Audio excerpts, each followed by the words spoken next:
This is Audible. Tantor Audio, a division of Recorded Books, presents A Toxic Trousseau by Juliet Blackwell, narrated by Exie Sands. Chapter 1. Small business owners have their morning routines. Some people switch on the lights, brew a cup of coffee, and read the paper before engaging with the day. Some count out the money in the register and tidy up the merchandise. Some sweep and hose down the front walk. Each morning before opening my vintage clothing store, Aunt Cora's Closet, I sprinkle saltwater Widdershins, smudge sage, Jeshel, and light a white candle while chanting a spell of protection. Such spells can be powerful, and for a small business owner like me, they serve an important purpose: to help customers maintain their composure in the face of fashion frustrations, keep evil intentions at bay, and discourage those with sticky fingers from rummaging through the feather boas, chiffon prom dresses, and silk evening gowns, and then trying to shove said items into pockets or backpacks or undershirts. But protection spells aren't much good against litigation. "Lily Ivory?" asked the petite, somber young woman who entered Aunt Cora's Closet, a neon yellow motorcycle helmet under one arm. She had dark hair and eyes, and I imagined she would have been pretty had she smiled, but her expression was dour. "Yes?" I asked, looking up from my list of receipts. She held out a manila envelope. "You have been served." "Served?" "You are hereby notified of a lawsuit against you, Aunt Cora's Closet, and one errant pig, name unknown. By the by, not that it's any of my business, but is it even legal to own livestock in the city?" I cast a glare in the direction of said pig. My wish is familiar, Oscar. At least I tried to, but he'd disappeared. Only moments earlier, Oscar had been snoozing on his hand-embroidered purple silk pillow, resting up for a busy day of trying to poke a snout under the dressing room curtains, while customers tried on vintage cocktail dresses, fringed leather jackets, and Jackie O pillbox hats. Now, only the slight rustling of a rack of 1980s spangled prom dresses revealed his location. "My pigs being served with legal papers?" "Not so much your pig as you. Your property, your worry. At least that's how it works with dogs, so I assume." The woman trailed off with an officious shrug as she headed for the front door with long strides, already pulling on her helmet. "But that isn't any of my business. I just deliver the bad news. Have a nice day. Oh, wait." She didn't pause. I followed her outside where someone was revving the engine of a large black motorcycle. The woman jumped on the back, and they zoomed off. "Dude," said Conrad, the homeless young man who slept in nearby Golden Gate Park and spent the better part of his days guarding the curb outside of my store. In San Francisco's Haight-Ashbury neighborhood, many young homeless people live this way, panhandling and scrounging and generally referring to themselves as gutter punks. Over the past year, Conrad, or as he liked to call himself, the Con, had become a friend and the unofficial guardian of Aunt Cora's Closet. "You get served?" "Apparently so," I said, opening the envelope to find some scary-looking legal-sized documents filled with legalese, such as party of the first part. My heart sank as I put two and two together. My friend Bronwyn, who rents space in my store for her herbal stand, had filled me in on an incident that took place a couple of weeks ago while I was out scouting garage sales for resaleable treasure. It seems a woman came into the shop and started flicking through the merchandise, pronouncing it unsuitable, too much of that dreadful ready-to-wear. Bronwyn had explained to her that Aunt Cora's Closet doesn't deal in high-end vintage. Our merchandise consists mostly of wearable clothes, with the occasional designer collectibles. The woman had then turned to my employee Maya and started grilling her about the ins and outs of the store, making none too subtle inquiries about where we obtained our specialty stock. Oscar had started getting in the customer's way, making a pest of himself and keeping her away from the clothes. Bronwyn had tried to call him off, but he'd kept at it, almost as though he'd been trying to herd her toward the exit. Finally, the woman had picked a parasol off a nearby shelf and started whacking Oscar, and there had been a scuffle. The woman had screamed and flailed, lost her balance, and fell back into a rack of colorful swing dresses. Maya and Bronwyn had hastily extricated her, made sure she was all right, and offered profuse apologies. The woman had seemed fine at the time, they both said, and she stomped out of the store in high dudgeon. But if I was reading the legal papers correctly, the woman, named Autumn Jennings, was now claiming that she had been headbutted by an unrestrained pig, had been injured in the attack, and was demanding compensation. It was a mystery. Oscar had never hurted, much less headbutted, anyone in Aunt Cora's Closet before. He wasn't the violent type. In fact, apart from a few occasions when he intervened to save my life, Oscar was more the let's eat grilled cheese and take a nap type. He was also my witch's familiar, albeit an unusual one. Oscar was a shapeshifter who assumed the form of a miniature Vietnamese pot-bellied pig when around Cowans, regular non-magical humans. Around me, his natural form was sort of a cross between a goblin and a gargoyle. A gobgoyle, for lack of a better word. His was a lineage about which I didn't want to think too hard. "Bad vibes, dude," Conrad said with a sage nod. "Been there. Dude, I hate being served." "You've been served?" I asked. Conrad was in his early 20s and lived such a vagabond existence, it was hard to imagine why anyone would bother to sue him. I could easily imagine his being picked up by police in a sweep of the local homeless population, but how would a process server even know where to find Conrad to serve him papers? He nodded. "Couple times, but at least yours arrived on a Ducati. That's a nice bike." "What did you—" My question was cut off by the approach of none other than Aiden Rhodes, witchy godfather to San Francisco's magical community. His golden hair gleamed in the sun, a beautifully tailored sports jacket hugged his tall frame, and a leather satchel was tucked under one strong arm. As he strolled down Haight Street with his signature graceful glide, strangers stopped to stare. Aiden's aura glittered so brilliantly that even non-sensitive people noticed, though they didn't realize what they were reacting to. This is all I need. I girded my witchy loins. Things between Aiden and me were complicated.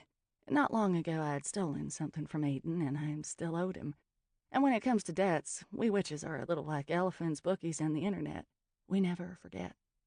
Even worse, Aiden feared San Francisco was shaping up to be ground zero in some sort of big magical showdown, and he wanted me to stand with him for the forces of good. Or, at the very least, for the good of Aiden Rhodes.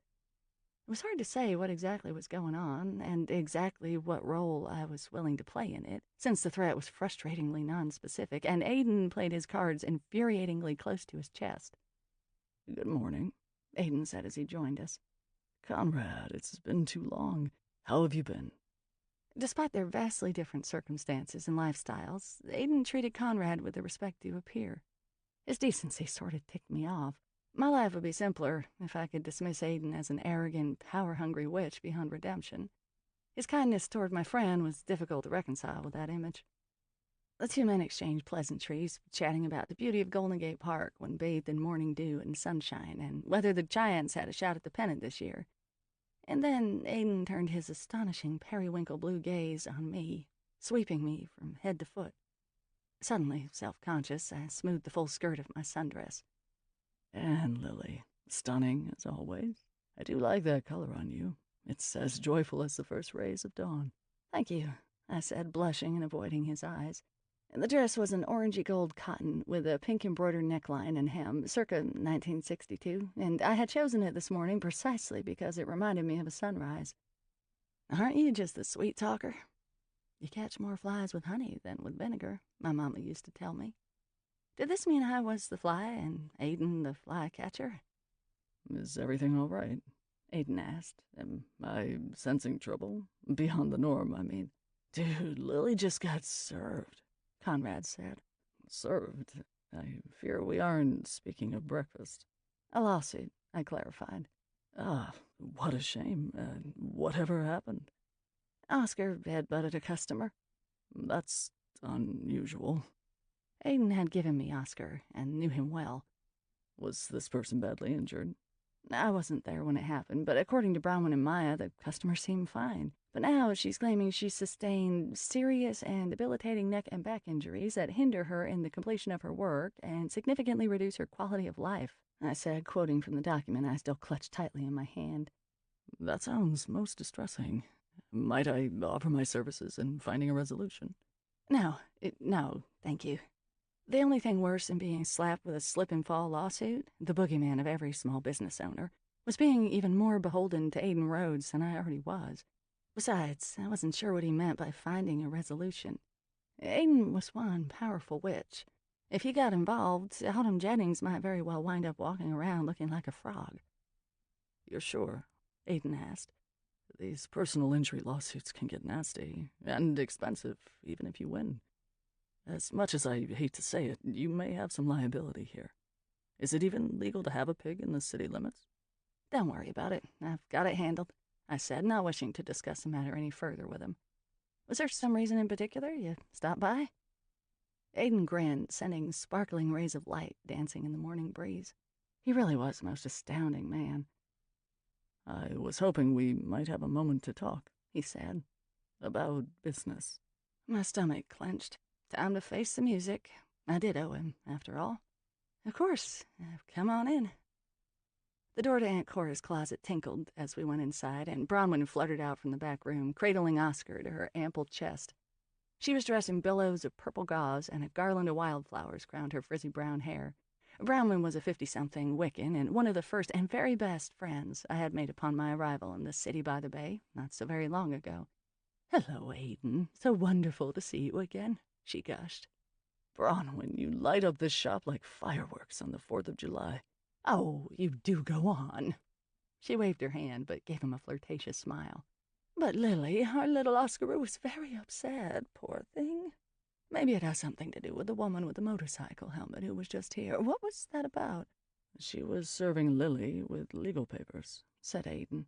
"Legal papers?" Bronwyn asked as Oscar hid his snout under her arm. "For what? Remember when Oscar, I cast about for the right word, harassed a woman a couple weeks ago?" Oscar snorted. "Of course, naughty little tiny piggy pig," Bronwyn said in a crooning baby voice. "But I have to say she really was bothering all of us. But she's suing you? Seriously?" I nodded. "I'm afraid so." "Well, now that's just bad karma," Bronwyn said with a frown. "You said she wasn't hurt, though, right?" "She was fine," Bronwyn insisted. "She fell into the rack of swing dresses. You know how poofy those dresses are. There's enough crinoline in the skirts to cushion an NFL linebacker. And she's, 100 pounds soaking wet? I saw her just the other day when I brought her some of my special caramel cherry spice mate tea and homemade corn cherry scones, and she seemed fine. As a matter of fact, when I arrived, she was up on a ladder, and she certainly didn't seem to have any back or neck injuries. She was a little under the weather, but it was a cold or the flu." "When was this?" Day before yesterday, I think. I thought I should make the effort, since you weren't even here when it happened. I just wanted to tell her I was sorry." "How did you know where to find her?" "She left her business card." Bronwyn trailed off as she peeked behind the herbal counter. "I have it around here somewhere. Turns out she's a rival vintage clothing store owner, which explains why she was so interested. Her place is called Vintage Visions, Glad Rags, over off Buchanan." "Really? That is interesting. What's it like?" "Very nice inventory, but if you ask me, not nearly as warm and inviting as Aunt Cora's closet. She had some ball gowns that I'm sure were from the 19th century, but those were more museum pieces than anything someone would actually wear. The whole place was too snooty for my taste by half, and expensive. Too rich for my blood." "Did anything happen while you were there? Did she say anything in particular?" Bronwyn frowned in thought, then shook her head. "Nothing at all. She didn't seem particularly bowled over by my gift basket, but she accepted it. But like I say, she told me she was a little under the weather, so maybe that accounts for her mood. She did have a very sweet dog, and I always say a pet lover is never irredeemable." "Okay, thanks," I said, blowing out of breath. "If you think of anything else, please let me know. Aiden and I are going to talk in the back for a moment." "I'll keep an eye on things," Bronwyn said, lugging Oscar over to her herbal stand for a treat. Oscar was a miniature pig, but he was still a porker. In the back room, Aiden and I sat down at my old jade green formica top table. I bided my time and waited for Aiden to speak first, in which circle simply asking, "What may I help you with?" can open up a dangerous can of worms. "I have to leave town for a little while," he said. "Really?" Even though I knew perfectly well that he had lived elsewhere in the past, including when he'd worked with the father who had abandoned me, in my mind, Aiden was so associated with San Francisco that it was hard to imagine him in any other locale. "How long do you think he'll be gone?" "And here I was rather hoping you would beg me to stay," he said in a quiet voice, his gaze holding mine. "Far be it from me to dictate to the likes of Aiden Rhodes." He smiled. "In any case, I need a favor." "Uh-oh." "First," he said, "I'll need you to keep tabs on Selena." Selena was a talented but troubled teenage witch who had come into my life recently. She reminded me of myself at her age, socially awkward and dangerously magical. I clenched my teeth. It wasn't Aiden's place to tell me to watch over Selena. She needed all of us with whom she had grown close. But it was true that Aiden and I had both been helping her to train her powers. In her case, as in mine, the biggest challenge was learning to keep control over her emotions and her magic in general. But even as he was asking me to partner with him, Aiden still fancied himself the head of the local magical community, me included. It was very annoying. "Of course," I said. "I have been." "Of course," Aiden repeated. "And Oscar can come in handy with that as well." I concentrated on reining in my irritation. It wouldn't do to send something flying, which sometimes happened when I lost my temper, proving that Selena and I weren't that far apart in some areas of our development. "You're not Oscar's master anymore," I pointed out. He nodded slowly. "So true. Alas, I will leave that in your capable hands, then. Also, while I'm gone, I need you to fill in for me and adjudicate a few issues. Nothing too strenuous." "Beg pardon?" He handed me a heavy, well-worn leather satchel tied with a black ribbon. "You're always so curious about what I do for the local witchcraft community. Now's your chance to find out." "I never said I wanted to find out. I'm really perfectly happy being in the dark." Aiden smiled. "Why do I find that hard to believe? In any event, find out you shall." I sighed. As curious as I was about Aiden's world, I hesitated to be drawn into it. However, I was in his debt, and the bill had come due. "Fine. I'm gonna need more information, though. What all is involved in adjudicating issues?" He shrugged. "Little of this, little of that. Mostly it means keeping an eye on things, making sure nothing gets out of hand, handling disputes, assisting with certifications. Valuable job skills that really beef up the resume. You'll see." "Uh-huh," I said, skeptical. At the moment, I didn't need a more impressive resume. I needed a lawyer. "What kind of certifications?"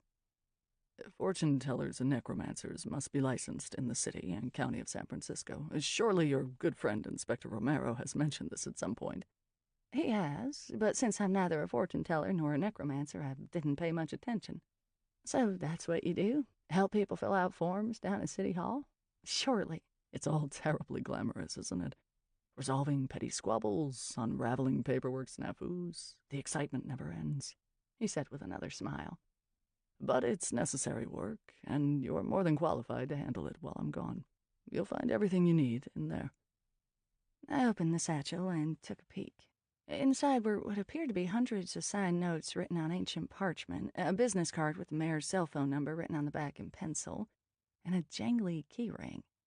I pulled out the keys. One was an old-fashioned skeleton key, but the others were modern, and I assumed unlocked his office at the recently rebuilt wax museum. "Aiden, what are—" I looked up, but Aiden was gone, his departure marked by a slight sway of the curtains. Letting out a loud sigh of exasperation, I grumbled, "I swear that man moves like a vampire." "Vampire?" Bronwyn poked her head through the curtains, Oscar still in her arms. "Are we worried about vampires now?"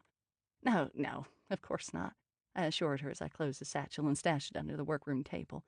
"Sorry, just talking to myself." "Oh, thank the goddess," said Bronwyn, and set Oscar down. Whenever Aiden was around, Oscar became excited to the point of agitation, and his little hooves clicked on the wooden planks of the floor as he hopped around. Never a dull moment at Aunt Cora's closet. Bronwyn and Maya knew I was a natural-born witch, and that when I focused my intentions, I could do things that most humans couldn't. But they weren't aware of the full extent of my magical life. For instance, they didn't know about Oscar's natural form. I kept them in the dark to shield them, to protect Oscar, and because I was still exploring the scope of my magical abilities. I had still been in training as a teenager, when forced to flee my grandmother's home in a small West Texas town, and was now playing catch-up. I knew, for instance, that there were woods people, another shape-shifting creature similar to Oscar. But as I continued my studies, working my way through Aiden's extensive library on magics, as well as learning at the knee of Calypso Cafaro, a gifted botanist, I was honing my powers and sorting out the real from the fairy tale. And vampires, I knew, were fictional. And I fervently hoped they stayed that way.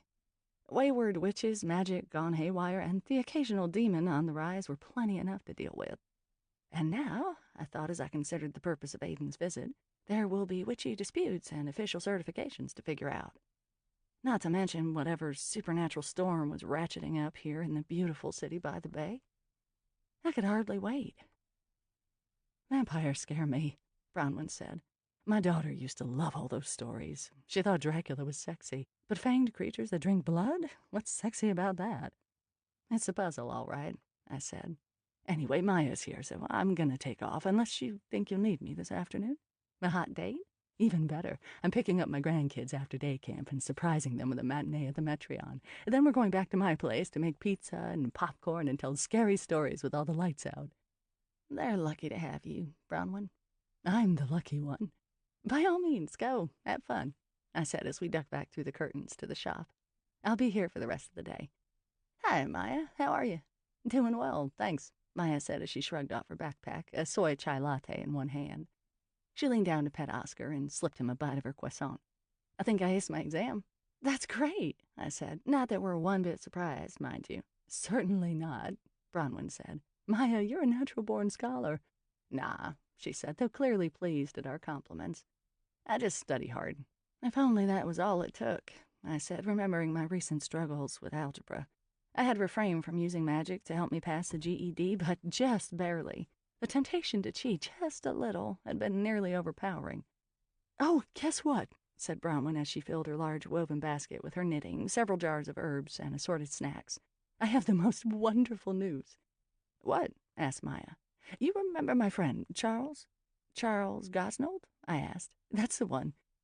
Maya and I exchanged glances, and I barely managed to refrain from rolling my eyes.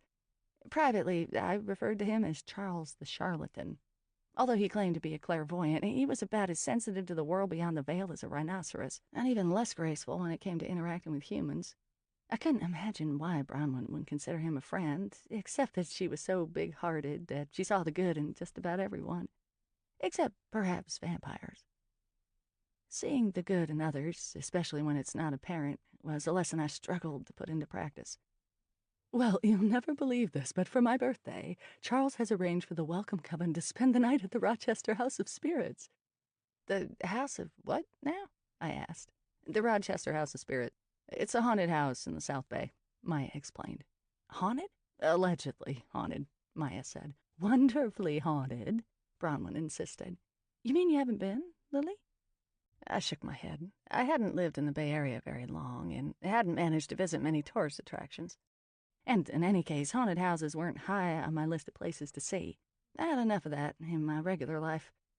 I went years ago, said Maya. My auntie got a kick out of it, but Mom wasn't thrilled. I remember a staircase that went nowhere and a door that opened onto a wall. Bronwyn nodded enthusiastically. And 6 kitchens and hundreds of rooms. Why on earth did this Rochester person need 6 kitchens? I asked. She didn't really, Maya said. According to legend, the widow Rochester kept building, adding on to her house because she was afraid to stop. Exactly, Bronwyn nodded. Sally Rochester's husband made his fortune manufacturing the famous Rochester rifles, the ones that were said to have won the West, which meant essentially killing the people who used to live here. After both her husband and her baby died young, Sally consulted a medium who told her that the souls of those killed with Rochester rifles were angry. The only way she could stave off further bad luck was by continually adding on to her house, which, by the way, was already huge. How would adding on to her house appease disgruntled spirits? I asked. I can't remember the rationale exactly, said Bronwyn. My guess is the medium's brother was a carpenter, said Maya. But then I'm a cynic. Oh, silly. But can you believe we get to spend the night there? Bronwyn may have been in her 50s, but when she got excited about something, she glowed like a little girl, and spending the night in a haunted Victorian mansion was just the sort of thing to excite her sense of wonder. What a magnificent birthday present. Bronwyn, that sounds dangerous, I thought. My life hadn't been characterized by the love and kindness my dear friend had known, so I tended to see things in a more complex light. Interesting. How did this even come up? I happened to see a brochure for it the other day and thought to myself, I haven't been there in ages. I mentioned it to Charles, and he surprised me with the arrangements. We're going to form the circle and call down the moon. Oh, and mix cocktails. Cocktails, of course. "What could possibly go wrong?" said Maya, smiling but shaking her head. "The welcome coven, cocktails, and the spirits of angry gunshot victims." "You two will join us, won't you?" Bronwyn asked. "I say this with the greatest of respect and affection, my friend," said Maya, "but no freaking way. How about I take you out to lunch for your birthday? Empanadas?" "Well, I'm disappointed you won't be there, but I accept your offer of lunch with pleasure. Lily, how about you? This sounds right up your alley." "Bronwyn," I began, "I really don't think this is a good idea." "Why not?" Bronwyn looked crestfallen. "It just seems like a bad idea, that's all," I said, unable to articulate the peril I sensed lurking on the dark horizon of my consciousness. Elusive, but no less real because of that. But then, as I had just been telling Aiden, I wasn't a fortune teller. I was probably just put off by the idea of a haunted house. "Won't you rethink it?" "But everything's all arranged. The whole coven's going. Please say you'll come.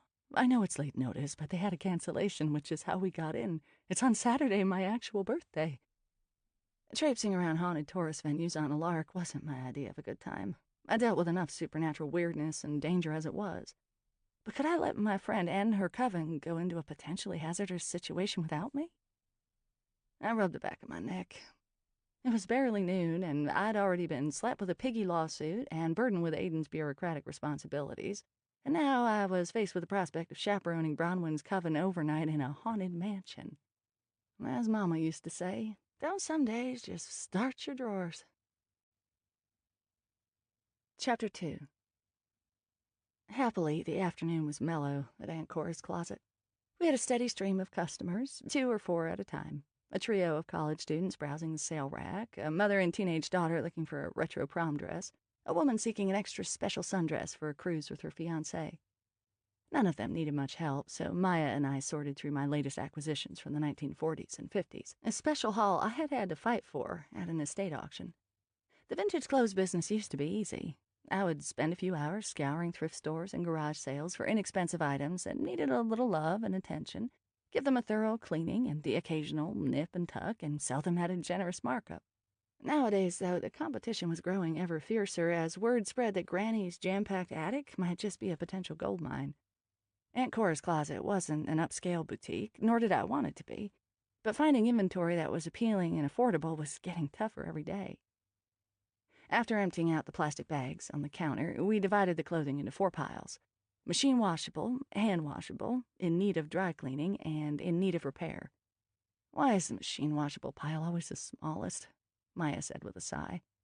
"That's life in the vintage clothes business. It makes a person realize how lucky we are nowadays to have machine washable clothes, not to mention the machines to toss them into." "Well, sure," said Maya with a rueful smile, "if you want to look on the bright side."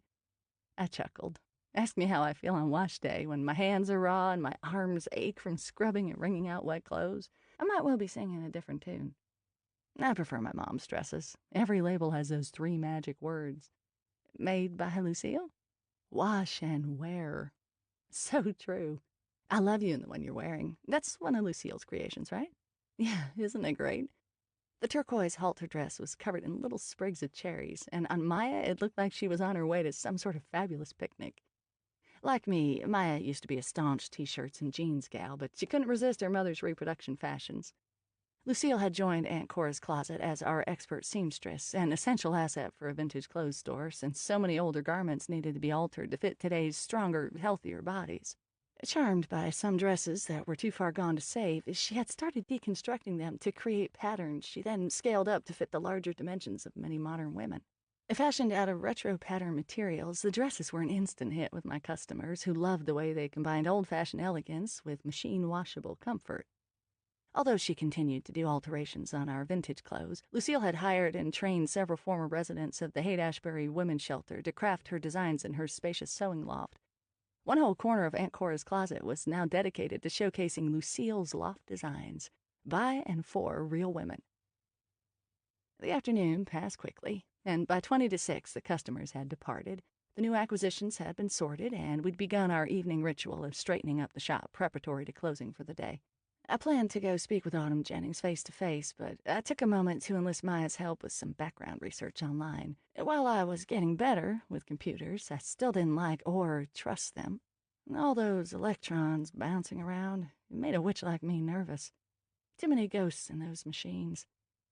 Here it is, Maya said. The webpage for Vintage Visions Glad Rags. That's her store, right? I nodded. It's in a nice part of town, not far from the Presidio, near Pacific Heights, Maya pointed out. Her rent must cost a fortune. Either her business is doing well, or she's a trust fund baby. Anything else you can tell me about her? I asked. Eyes glued to the computer screen, Maya clicked the mouse rapidly as she moved from one website to another. From what I see here, I'd say she's more of a dealer than a shop owner.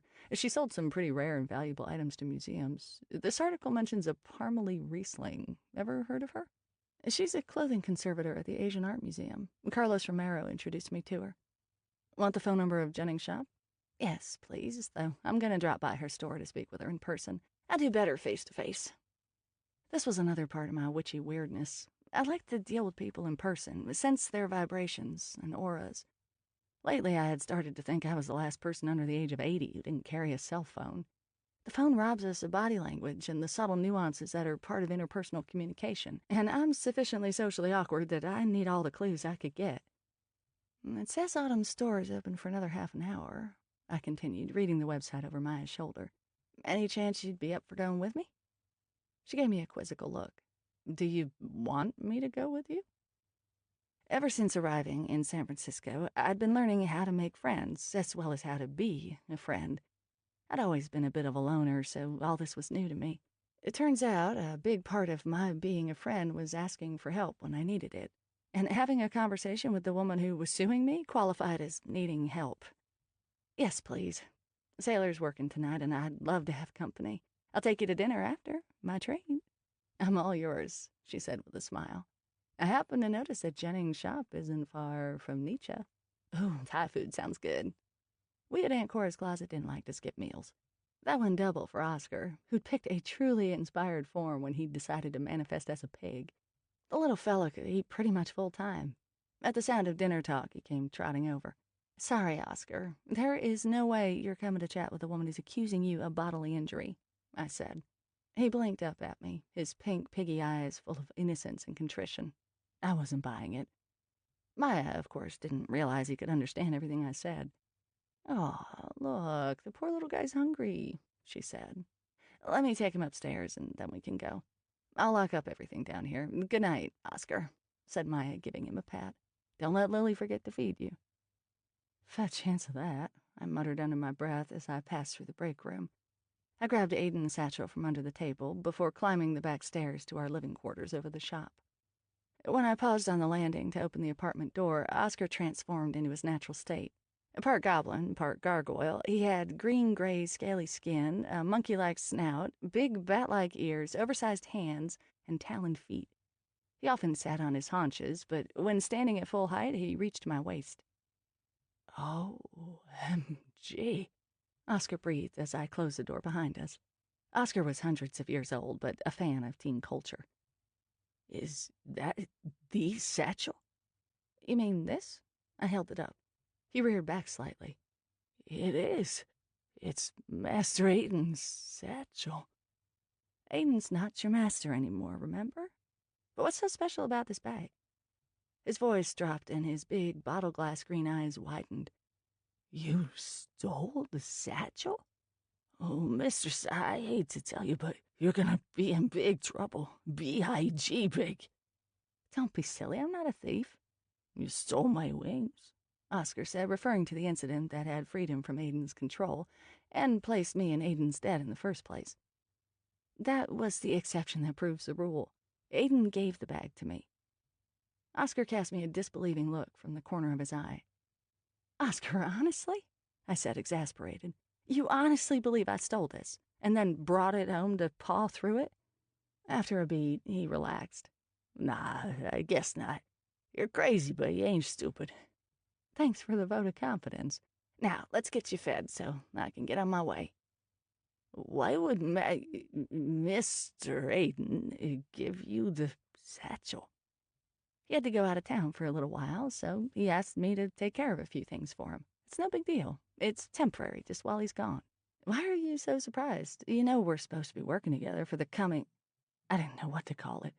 Apocalypse? Oscar suggested. No, of course not. In fact, that was the word that came to mind, but I knew it wasn't anything nearly so severe.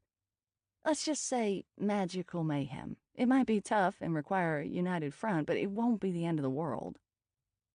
I looked at Oscar, hoping he'd jump in and agree, but he just gazed up at me, unblinking, with those big green eyes. Speaking of which, did you turn up anything? Oscar was supposed to be my spy. He had connections with other familiars and magical creatures. Golden Gate Park was apparently chock full of woods people and the like. I was hoping he'd be able to root out some information as to the looming threat Aiden insisted was on its way to the city by the bay. Nothing yet. Everybody's on edge, but it's all a little vague. I nodded. Okay, so what's up with this bag? What's the big deal? Nothing. That's great that you would be trusted with that. Really. What's for dinner? Oscar, is there something I should know about this satchel? No. Maybe put it in a solid circle was all. And, yeah, maybe a solid circle with some of your crystals around it. And a binding charm. Maybe use some tallow. That's all. Thanks a bunch, Aiden, I thought. Clearly this was no everyday item. But further interrogation of Oscar would have to wait. Autumn Jennings' shop closed soon, and Maya was waiting for me downstairs. Okay, I'll put it in a circle of protection, but when I get back, we're going to have a little chat, you and I. I always enjoy chatting with you, mistress. I'll just bet. For the moment, tell me what happened between you and Autumn Jennings. Who? Don't play dumb, Oscar. I have to go talk with this woman, and I need to know what happened. He shrugged and picked at his talons. I didn't like her. That became apparent as soon as you headbutted her. He snickered. You said butt. Yes, and I'm trying to save your green scaly butt as well as my own. He snickered some more. Goblin humor. This is serious, Oscar. Autumn Jennings is suing me. I need to know why you didn't like her. Did she do or say something in particular? You've never done anything like this before. She was up to no good, he said, opening the refrigerator and poking around for leftovers. Anyway, I didn't hit her exactly. She hit me with a parasol. All I did was sort of like nose her a little, to help her leave, and she's got a very challenged sense of balance from what I could tell. Is there any pizza? In the freezer, I said, turning the old Wedgwood oven on to preheat. Sorry I don't have time to cook for you. I'll bring you a doggy bag from dinner. Thai food. I love Thai food. Don't see why I can't go with you, he said in a sullen tone. I think you've done just about enough damage at this point. Now, getting back on topic... That Autumn person was looking through the inventory like she was afraid she was going to catch a disease or something, he said, dragging his stool over to the refrigerator and climbing on it. Reaching into the freezer compartment, he brought out 2 cheese pizzas. Hey, you know what we should remember to keep on hand? Taquitos. How about some salad? I suggested in my unending, though entirely futile, attempt to get Oscar to eat something other than carbs and cheese. You should have seen her, mistress, he said, ignoring me. She said mean things to the lady. The lady, in Oscar parlance, was Bronwyn. And she was rude to Maya, and then she dropped that pretty pink flapper dress on the floor. She pretended she didn't do it on purpose, but she did. I saw her. And despite my irritation, I was touched by how protective Oscar was toward the store, its employees, and its merchandise. He had become interested in vintage clothes sales, and in a misguided attempt to help me make more money, had even bought counterfeit couture dress labels from an internet site. I was still trying to figure out how he had pulled that off. He gave me the labels on his last birthday because, he explained, as if it were obvious, you're supposed to give presents on your birthday, not receive them. That's annoying, I'll grant you, but we get rude and careless customers all the time, Oscar. What was it about this one that bothered you so? There was something about her. Something off. It smelled funny. Like how? He shrugged again. Just felt wrong, somehow. Okay. In the future, if someone seems off or smells funny, I want you to tell me, or go hide in the back room or something. Do not headbutt them. Understood? His expression was all outraged innocence, and he threw up his hands. You always tell me I should watch over the place and that Oscar's on the job, especially when you aren't around. How else am I supposed to protect people when I'm a pig, I ask you? Told you I should have chosen the form of a lion, given how much trouble you get into. It's not that I don't see your point, don't go around headbutting people anymore, okay? He snickered again at the word butt and popped the pieces in the oven. Oscar doesn't mind being left alone, does he? Maya asked as we pulled on our coats and scarves. The sunny summer day had given way to a foggy, overcast evening as the thick marine layer blew in off the Pacific Ocean. Nah, he'll eat pizza and watch a movie, I said without thinking. Maya laughed, assuming I was joking. One of these days, I was going to have to come clean to my friends about Oscar's true nature. I kept slipping up recently, which was very unlike me. I had lived so much of my life in hiding that subterfuge had become second nature, but now that I had friends, a home, and a place in the community, I was becoming so comfortable that I forgot to keep my secrets. It was all a bit disconcerting. "What's Sailor up to tonight?" Maya asked as we headed across town in my cherry red vintage Mustang. "He has a training session with patients." Sailor was the wildly sexy yet frustrating man who held my heart in his big, capable hands. He had been a powerful psychic when I first met him, but his abilities had diminished upon breaking free from Aiden Rhodes' influence. Sailor was now training with his cousin, Patience Blix, who was a female version of Sailor, stubborn and cynical and knowing and absolutely, positively drop-dead gorgeous. The problem was she wasn't really his cousin. She was simply Rom, like him. And she was a powerful psychic. And did I mention she was gorgeous? Sailor assured me I had no reason to be jealous of her or the time they spent together, but here's the thing I had discovered about the green-eyed monster. It didn't need a reason, especially on nights like tonight when Sailor and Patience spent hours alone together. But I was working on it. I tried to reframe it as an area of vast potential for personal growth, as Bronwyn would say. "Too bad," said Maya. "Yeah, but then I wouldn't be enjoying your company." Maya laughed. "Well, that's true. Besides, Sailor and I have mystery date night coming up." "What's mystery date night?" "The last weekend of every month, we take turns coming up with a surprise date. Last month was his turn, and date night had a beatnik theme. He took me to the Beat Museum, to Vesuvio's for a drink, then to Tosca for dinner. Afterward, we went to City Lights bookstore, and he read me passages from Allen Ginsberg's Howl. It was lovely." "Could you two be any cuter? It's almost enough to bring around an old cynic like me." "One of these days, Maya, you're going to fall for someone, and then Bronwyn and I are going to tease you mercilessly. I can't wait." "Of that I have no doubt." We found a parking space a couple of blocks from Vintage Vision's Glad Rags. The sun was low in the sky, and tendrils of fog wrapped around us as we hurried along the sidewalk. As we approached the store, I saw what Bronwyn meant about it being too fancy for her blood. The shop's name might refer to rags, but the only clothes on display were pricey, high-end vintage items. I had never been here before because I didn't frequent this neighborhood and didn't go out of my way to hunt down my competition. If I passed by a vintage store, I usually stopped in to scope out what they had to offer and how they staged their merchandise, but again, like Bronwyn, I prefer shops that sold wearable clothes rather than custom vintage garments.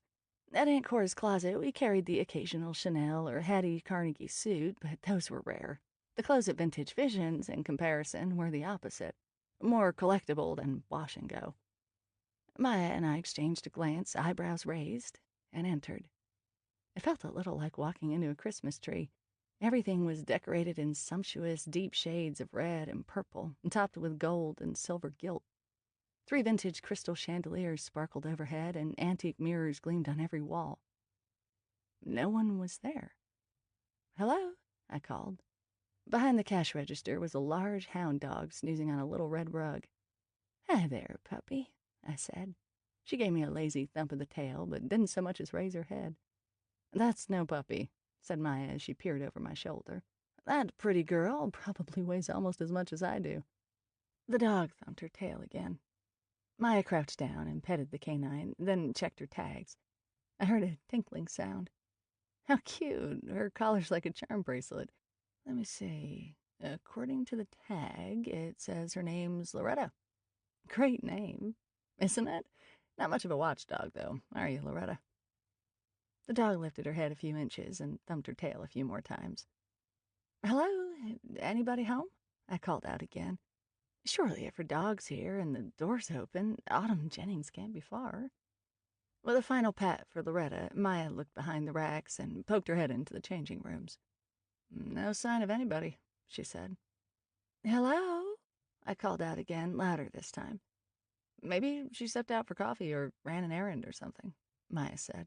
She flicked through a rack of intricately beaded flapper dresses and held up one in shades of blue and purple. This is nice. That would look great on you. Maya never used to wear vintage clothes, but now that she had gotten into her mother's fashion, she'd become more adventurous. Ugh, she said. Check out the price tag. Are there people in this world who think it's reasonable to spend $2,600 on a flapper dress? Let's ask Autumn, if we ever find her. How about this one? I held up a gorgeous Edwardian-era ball gown, complete with bustle. That's amazing, said Maya. These dresses look like museum pieces, though, don't they? I mean, assuming you were tiny enough to fit into that outfit, where would you wear it? It's a bit much for a cocktail party. Opening night at the opera? I suggested. Or maybe to the ballet? If you were on stage, maybe. I could imagine these dresses being worn as costumes, or in turn-of-the-century London, but they're a little over the top for San Francisco's social scene. And wouldn't you need to wear a corset and the whole 9 yards? I nodded. Well, as you said, Autumn's a vintage clothing dealer. Maybe she's planning to sell them to a museum or a collector. I've heard collectors will pay good money for just the right piece. I looked around and spat a keyring on the counter beside the cash register. I know this is a nice neighborhood and all, but doesn't it seem strange that she'd leave the shop wide open after dark and just take off? Yes, it does. Unless she's through there. Maya pointed to a small door in the wall behind the cash register. It could be a closet, but maybe it leads to an apartment. Do you think we should open it? I hate to violate her privacy. But try knocking. I knocked on the door, calling out, Autumn? There was no response. See if it's locked, Maya said. I reached for the doorknob and slowly turned it. It's not locked. So open it. I hesitated, feeling uneasy. Something wasn't right here. Do you think we should call the cops? Maya asked. Maybe it would be better to be safe than sorry. It's hard to believe the dog would be so relaxed if something bad had happened. That's true. This is ridiculous. I'm opening the door. I pulled the door wide. It wasn't a closet, but the entrance to a narrow staircase. Hello? Autumn? I called up the stairwell. Anybody home? There was a muted thumping from above. I looked at Maya, who nodded. Hello? I called out again, then started up the stairs, Maya close on my heels. Anybody up here? Autumn? At the second-floor landing, our room to the right was jam-packed with boxes and racks and clothing of all types. One whole movable rack was crammed with clothes, including antique ball gowns. Piles of white cotton and lace lingerie were spread out over a small twin bed. Stacks of cardboard boxes lined 2 walls. Across the hall, a door stood ajar, revealing a plush, quilt-covered queen-size bed, complete with satin canopy. The floor was strewn with papers and clothes. Autumn Jennings' bedroom? I felt suddenly self-conscious about snooping any further. I could see a kitchen through the open arch at the end of the hall, and that was it. Though the furnishings appeared expensive, the whole place felt sort of off. Dingy and messy and more than a little sad, especially compared to the sumptuous luxury of the store downstairs. I lived over my store, too, but my apartment was warm and cozy with a sunny old-fashioned kitchen, a charming living room, and a terrace fragrant with herbs and flowering plants, and Oscar, of course, and, increasingly, Sailor. So, even though I was facing a lawsuit, dealing with whatever Aiden had just dumped in my lap, worried about Bronwyn's coven spending the night in a haunted house, and apprehensive about the magical challenges Aiden felt were imminent, I took a moment to remind myself. All in all, I was one lucky witch. Autumn Jennings didn't seem nearly so fortunate. Maya, we should go. These must be her private rooms. Maya didn't answer. I looked over my shoulder. Maya stood absolutely still, her hands in the air. A woman stood in the arch at the end of the hall, pointing a gun at us. Chapter 3. Autumn? Autumn Jennings? I asked, raising my hands as well. Please put that down. There's no need for a gun. Who are you? The woman demanded. The pistol waved in the air slightly, as though too heavy for her to keep steady. She was small and bird-like, and her eyes were huge and frightened-looking. Her skin was an unnatural shade of gray, and she coughed into an old-fashioned handkerchief. I'm so sorry. I think we must have stumbled into your private quarters, I said. It's just that the shop downstairs was open, but nobody was around. We thought maybe we'd find you up here. She looked confused. A sheen of sweat gleamed on her ashen forehead. I'm Lily Ivory. I tried again. I own Aunt Cora's closet. I was just... You're here spying on me? She looked wildly around the hallway. What's going on? Are there more of you downstairs? No, not at all. Really, it's not like that, I said. It's just me and Maya, just the two of us. We mean you no harm. I came here to talk to you in person about the papers I received today, about the lawsuit. She frowned as though struggling to understand what I was saying, and the next thing I knew, she swayed on her feet. I remembered Oscar telling me she seemed challenged when it came to balance. Autumn, are you all right? You don't look well. She seemed to be making an effort to stand tall, but she listed to one side so far that she fell against the wall. Then, as if in slow motion, she slid all the way down until she was sitting on the floor. The hand holding the gun went limp, and the heavy weapon clunked on the floor. Maya approached slowly, crouching in front of Autumn and gently pushing the gun out of her reach. Autumn said nothing.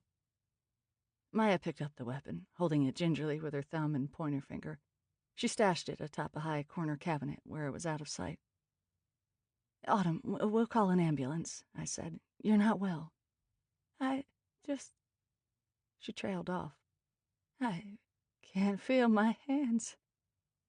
Maya already had her phone out and was dialing 911. Then Autumn slumped over onto her side on the floor. I knelt next to her and pressed my hand against her forehead. Her skin felt clammy, but not feverish. I closed my eyes, trying to convey sensations of comfort and calm, concentrating on sending healing energy through the pads of my fingers, beyond the barrier of skin, clear to the vitality of the blood. I encountered resistance, and my energy dissipated. I swore under my breath. My grandmother Graciela would know what to do in this situation, but I hadn't inherited her talent for curing. Autumn seemed too far gone to accept my special brand of help. What do you think is wrong with her? Asked Maya in a low voice, the phone still held to her ear as we waited for the paramedics. I have no idea, I said. It could be anything, a virus or a chronic health problem. Maybe she's in diabetic shock, something like that. The 911 dispatcher suggests covering her with blankets in case it's shock. Good idea. I rushed into Autumn's messy bedroom and pulled the quilt and a pillow from the bed. Several items fell to the floor, jeans and a nightgown and a stack of mail, including a manila envelope. I picked up the mail and placed it on the bedside table, but let the clothes join those already covering the floor. Once we covered Autumn and made her as comfortable as possible, there didn't seem to be much else to do but wait. She mumbled a few unintelligible phrases, and I did what I could to cast a comforting spell, but it wasn't until I heard the faraway whine of an ambulance that I began to relax. Maya met the paramedics at the shop door to lead them up the stairs, and then she and I stood back and watched helplessly, hoping the professionals would be able to figure out what was wrong. Has she ingested drugs or intoxicants of any kind? Asked one of the EMTs, a young man, as he checked Autumn's vital signs. Does she have any chronic health problems? Asked his partner, a young woman. I don't know. We found her this way, I responded. They strapped her onto a stretcher and carefully navigated the steep stairs, Maya and I following behind them. I take it you work here? Said the woman, her eyes running over my outfit. Vintage clothes are my passion, I answered. Lock up after us, will you? The EMT nodded at Loretta, who still lay on her bed, apparently unconcerned by all the commotion. And take care of the dog? Yes, of course, I said. Where are you taking Autumn? UCSF. You can call and check on her later. After they left, siren wailing, Maya gave me a quizzical look. Looks like you've been appointed dog sitter and keeper of the keys. Looks that way. Shouldn't we see if we can find someone closer to her, like a relative or a good friend? I mean, not to put too fine a point on it, but Adam Jennings is suing you. There's a slight chance she might not want you taking care of her shop and her dog. Okay, good point. Judging from the apartment upstairs, I'd say she lives alone, but maybe she has family nearby. Let's look for an address book or a cell phone with a phone number labeled Mom. Maya and I started searching the store. As I poked around, I took a gander at some of the papers behind the counter. I didn't want to go too far in violating Autumn's privacy, but if something was lying out in plain sight... Find anything? Asked Maya. Not yet. You don't think any of this is magic-related, do you? I mean, I thought this was just a sad case of someone getting sick. I paused as my hands alighted on some fake haute couture tags, the kind Oscar had given me. He still struggled with the concept that fraud was morally and ethically wrong. Why would Autumn have such things? Could she be involved in some sort of fraud, passing off modern reproductions as genuine vintage couture? Or might there be a benign explanation for her having these tags? After all, at one point I'd had some in my possession, too. And speaking of familiars, I cast a wary glance at Loretta. No, I didn't think Autumn Jennings was a practitioner, but I wouldn't put it past Aiden to have assigned a familiar as protection to a Cowan. He'd done it before. Still, if she was under Aiden's protection, why wouldn't he have told me? Lily? Urged Maya. What? Oh, sorry. No, I have no reason to believe it's anything out of the ordinary. That's a relief.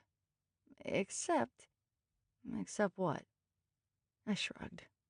Except that I'm involved. As the men in my life like to point out, I seem to attract trouble. Magical trouble. Maybe it's just a coincidence that Autumn fell sick while we were here. Maybe the trouble is just run-of-the-mill, pain-in-the-neck litigation and a random illness, not witchcraft. It could be. After all, coincidences happen, Maya said. Every day, in fact. Then my eyes fell on a brochure for the Rochester House of Spirits.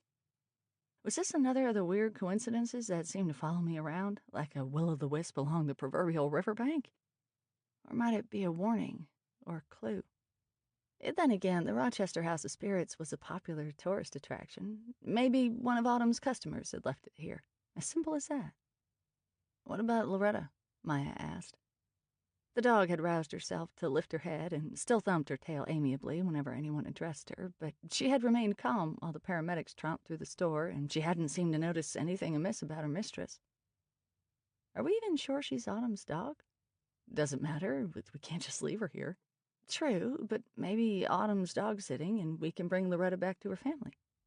There was a phone number on her dog tag. Let me give that a try, Maya said, crouching down to pet the pup and check the tags that tinkled on her plaid collar. She stood and used her cell to call the phone number. An electronic version of Greensleeves led us to a cell phone on a shelf behind the register. Well, that answers two questions. Loretta is Autumn's dog, and now we know where Autumn's cell phone is. Good, it's not locked, said Maya as she swiped the phone's touchscreen and started to search through the contacts list. I watched over her shoulder, impressed by her ease with the mysterious electronic devices called smartphones. Anything? She shook her head. No listing for Mom or Dad or Great-Aunt Betsy. Looks like mostly business contacts. From her history, though, it looks like she called someone named Jamie a lot in the last couple of days. Man or woman? Let's find out, she said, dialing. No one answered, so she left a message that if this was a friend of Autumn Jennings, could she or he please try back at this number right away, or at Aunt Cora's closet tomorrow. Next, we went outside to see if the neighbors could provide any information. On one side was a bank, and on the other a cupcake bakery. Both were shuttered for the night. The businesses across the street were similarly dark, so we gave up and returned to Vintage Vision's glad rags. The hospital must have a procedure for finding relatives, I said, right? Maya nodded and put Autumn's cell phone back where she'd found it. Jamie hadn't called in the time we'd been looking around. I suppose we've done all we can, so I guess we should lock up for now and hope Autumn's feeling better in the morning. I'll leave her a note and also call the hospital to let her know I have her dog and her keys. The key ring jangled when I picked it up, and at the sound, Loretta roused herself from her bed, shook vigorously, wagged her tail, and trotted to the front door. Well, I guess we know how to get her moving, said Maya. Want to go for a ride in the car, sweetie pie? In the past year, I've brought home a cat, a baby, and a teenage witch, I mused, letting out a sigh as I gazed down at the dog. I fear my pig might disown me for good if I bring home Loretta. Any chance you'd be willing? Maya was scratching Loretta behind her big floppy ears. I would if I could. She reminds me of a dog we had when I was growing up. She could stay at my parents' house maybe, but now that Mom's busy at the sewing shop every day and I'm going to school and working at Aunt Cora's closet, what if you brought her to the store during the day? I said, hoping to talk her into keeping the dog until other arrangements could be made. As Maya had pointed out, we couldn't leave Loretta here by herself, and Oscar might just decide to be another witch's familiar if I brought her home. She's clearly not aggressive, so she won't frighten the customers, and Autumn will probably be home soon, so it would just be a day or two. Didn't you tell the paramedics you were the dog sitter? I'm working on learning to ask for help, remember? Maya chuckled. Okay, sure, why not? My folks will get a kick out of her. They've been talking about getting another dog. You want to come home with me, Loretta? The dog's adorable chocolate brown eyes gazed up at Maya, and she wagged her tail languidly. I'm going to take that as a yes. When I entered my apartment, I was greeted by the sound of gobgoyle snores emanating from Oscar's cubby over the refrigerator. It was a much-needed homey sound, since I was still shaken by the encounter with Autumn. She had seemed so small, so wild-eyed and frightened. Paramedics hadn't given us any clue what she might be suffering from. Based upon her appearance, I would guess her to be in her 40s or early 50s, possibly younger. What could be wrong? Next, I called UCSF Hospital, but I couldn't get any information other than that Autumn was in the ICU, which didn't sound promising. After putting on the kettle for a cup of tea, I reached up to a high shelf and pulled down my huge book of shadows, splaying it open on the counter. My grandmother Graciela had gifted it to me, and it was one of the few possessions I had taken when I fled my hometown. The precious tome was so old that the pages felt more like soft fabric than stiff paper under my fingertips. Simply flipping through it helped connect me to Graciela and the line of powerful women who had come before us throughout eternity. Half scrapbook, half witchcraft manual, my book of shadows was filled with recipes and spells and quotes and photos and articles cut out of the newspaper, reminding me of many things I would rather forget, but that I must remember. I poured steaming water over a tea ball in my favorite mug and turned the pages. I didn't know what I was looking for, but often the book would help me, flipping open to a particularly significant entry or something entirely new that I've never seen before. Not this time, however. I noticed a new recipe for sprite dust, which could come in handy, but I had no idea for what. But nothing that referenced Autumn's symptoms of confusion and paranoia, her paleness and perspiration. After some more fruitless page-turning, I slammed the book closed, placed it back on its shelf, and then showered with handmade lemongrass and rosemary soap. I dressed in a fresh black skirt and blouse. Before I'd fled my hometown at the tender age of 17, my grandmother had taught me many things about life and about magics. Chief among the latter was this: wear all black or all white when spellcasting. Colors may confuse and alter one's intentions. It was hard to say how much of what Graciela taught me came from her knowledge and experience as a practitioner, and how much was based on old wives' tales, but in the end I had decided it didn't matter. What was crucial was that I be able to focus my intent. Besides, a lot of those old wives' tales were spot on. Aiden's leather satchel remained where I'd left it, sitting on top of the old trunk I used as a coffee table in the living room. Before I left earlier, I had done as Oscar suggested and encircled it with salt and with stones of ocean jasper, eye agate, and labradorite at the perimeter for protection. Why was Oscar so worried about the bag being here in my possession? Aiden hadn't indicated there was anything to be concerned about, and I hadn't sensed any warning vibrations. Still, Aiden was a master manipulator, adept at casting magical glamours to mask the truth. Warily, I sat on the floor in front of the coffee table and studied the bag. It was worn butter-soft, a deep, rich brown leather. The black ribbon tied around it appeared to be satin, shiny but fraying slightly at the edges. I took a moment to intone a grounding spell, stroked my medicine bag, and then finally opened the satchel. The contents appeared just as before. I took out a set of keys, the business card with what appeared to be the mayor's personal number scribbled on the back, and the folder with multiple copies of the legal statute covering fortune-telling licensure in the county of San Francisco, along with some application forms. But what really interested me were the dozens of pieces of parchment paper. I drew one out. On it, in a typed font as though from an old-fashioned typewriter, was Travis R. Faust, 2704 Potrero, apartment 217. Travis's name was signed in an illegible scrawl. I took out another, Kelly Valaria, 1872 Divisadero at Golden Gate. Kelly's signature was loopy, and she dotted her I's with little hearts. There was something about those scraps. Placing my finger on Kelly's signature, I felt it. A shimmer, a quickening. The unmistakable energy of blood magic. I took out another piece of parchment, and another. All had names and addresses. All had been signed in blood. Well, now, didn't that just take the rag off the bush? Were these markers of some kind? People who owed Aiden favors? If so, they must be very important favors to have been signed in blood. The magical community exchanged minor favors all the time. One's word of honor was usually sufficient. Markers memorialized in print and signed in blood were reserved for serious magic. I had always thought of Aiden as the godfather of the Bay Area's magical community, so perhaps he was living up to his name in great Hollywood tradition. Maybe he was making offers people couldn't refuse and then forcing them to do as he willed in return. I sat back, hugged myself, and glared at the satchel. It was one thing to join forces with Aiden, to keep Selena safe, and to go up against whatever magical threat might be looming over San Francisco. Quite another to be part of a magical shakedown. So, what was I gonna do about it? Exhaustion washed over me. It had been one heck of a day. I was putting the markers back in the satchel when one escaped from the pile and slowly drifted to the floor. It was signed with a particularly elaborate signature. Autumn Jennings. Damn. Chapter 4. First thing the next morning, I called the hospital again, but learned only that Autumn Jennings was no longer in the ICU. Bronwyn wouldn't be in until late, and Maya had a sketch group, so I was alone in the shop.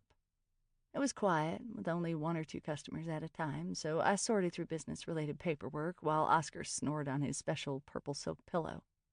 Maya had called to say her mother had taken Loretta to her sewing loft this morning, so I didn't have to worry about her.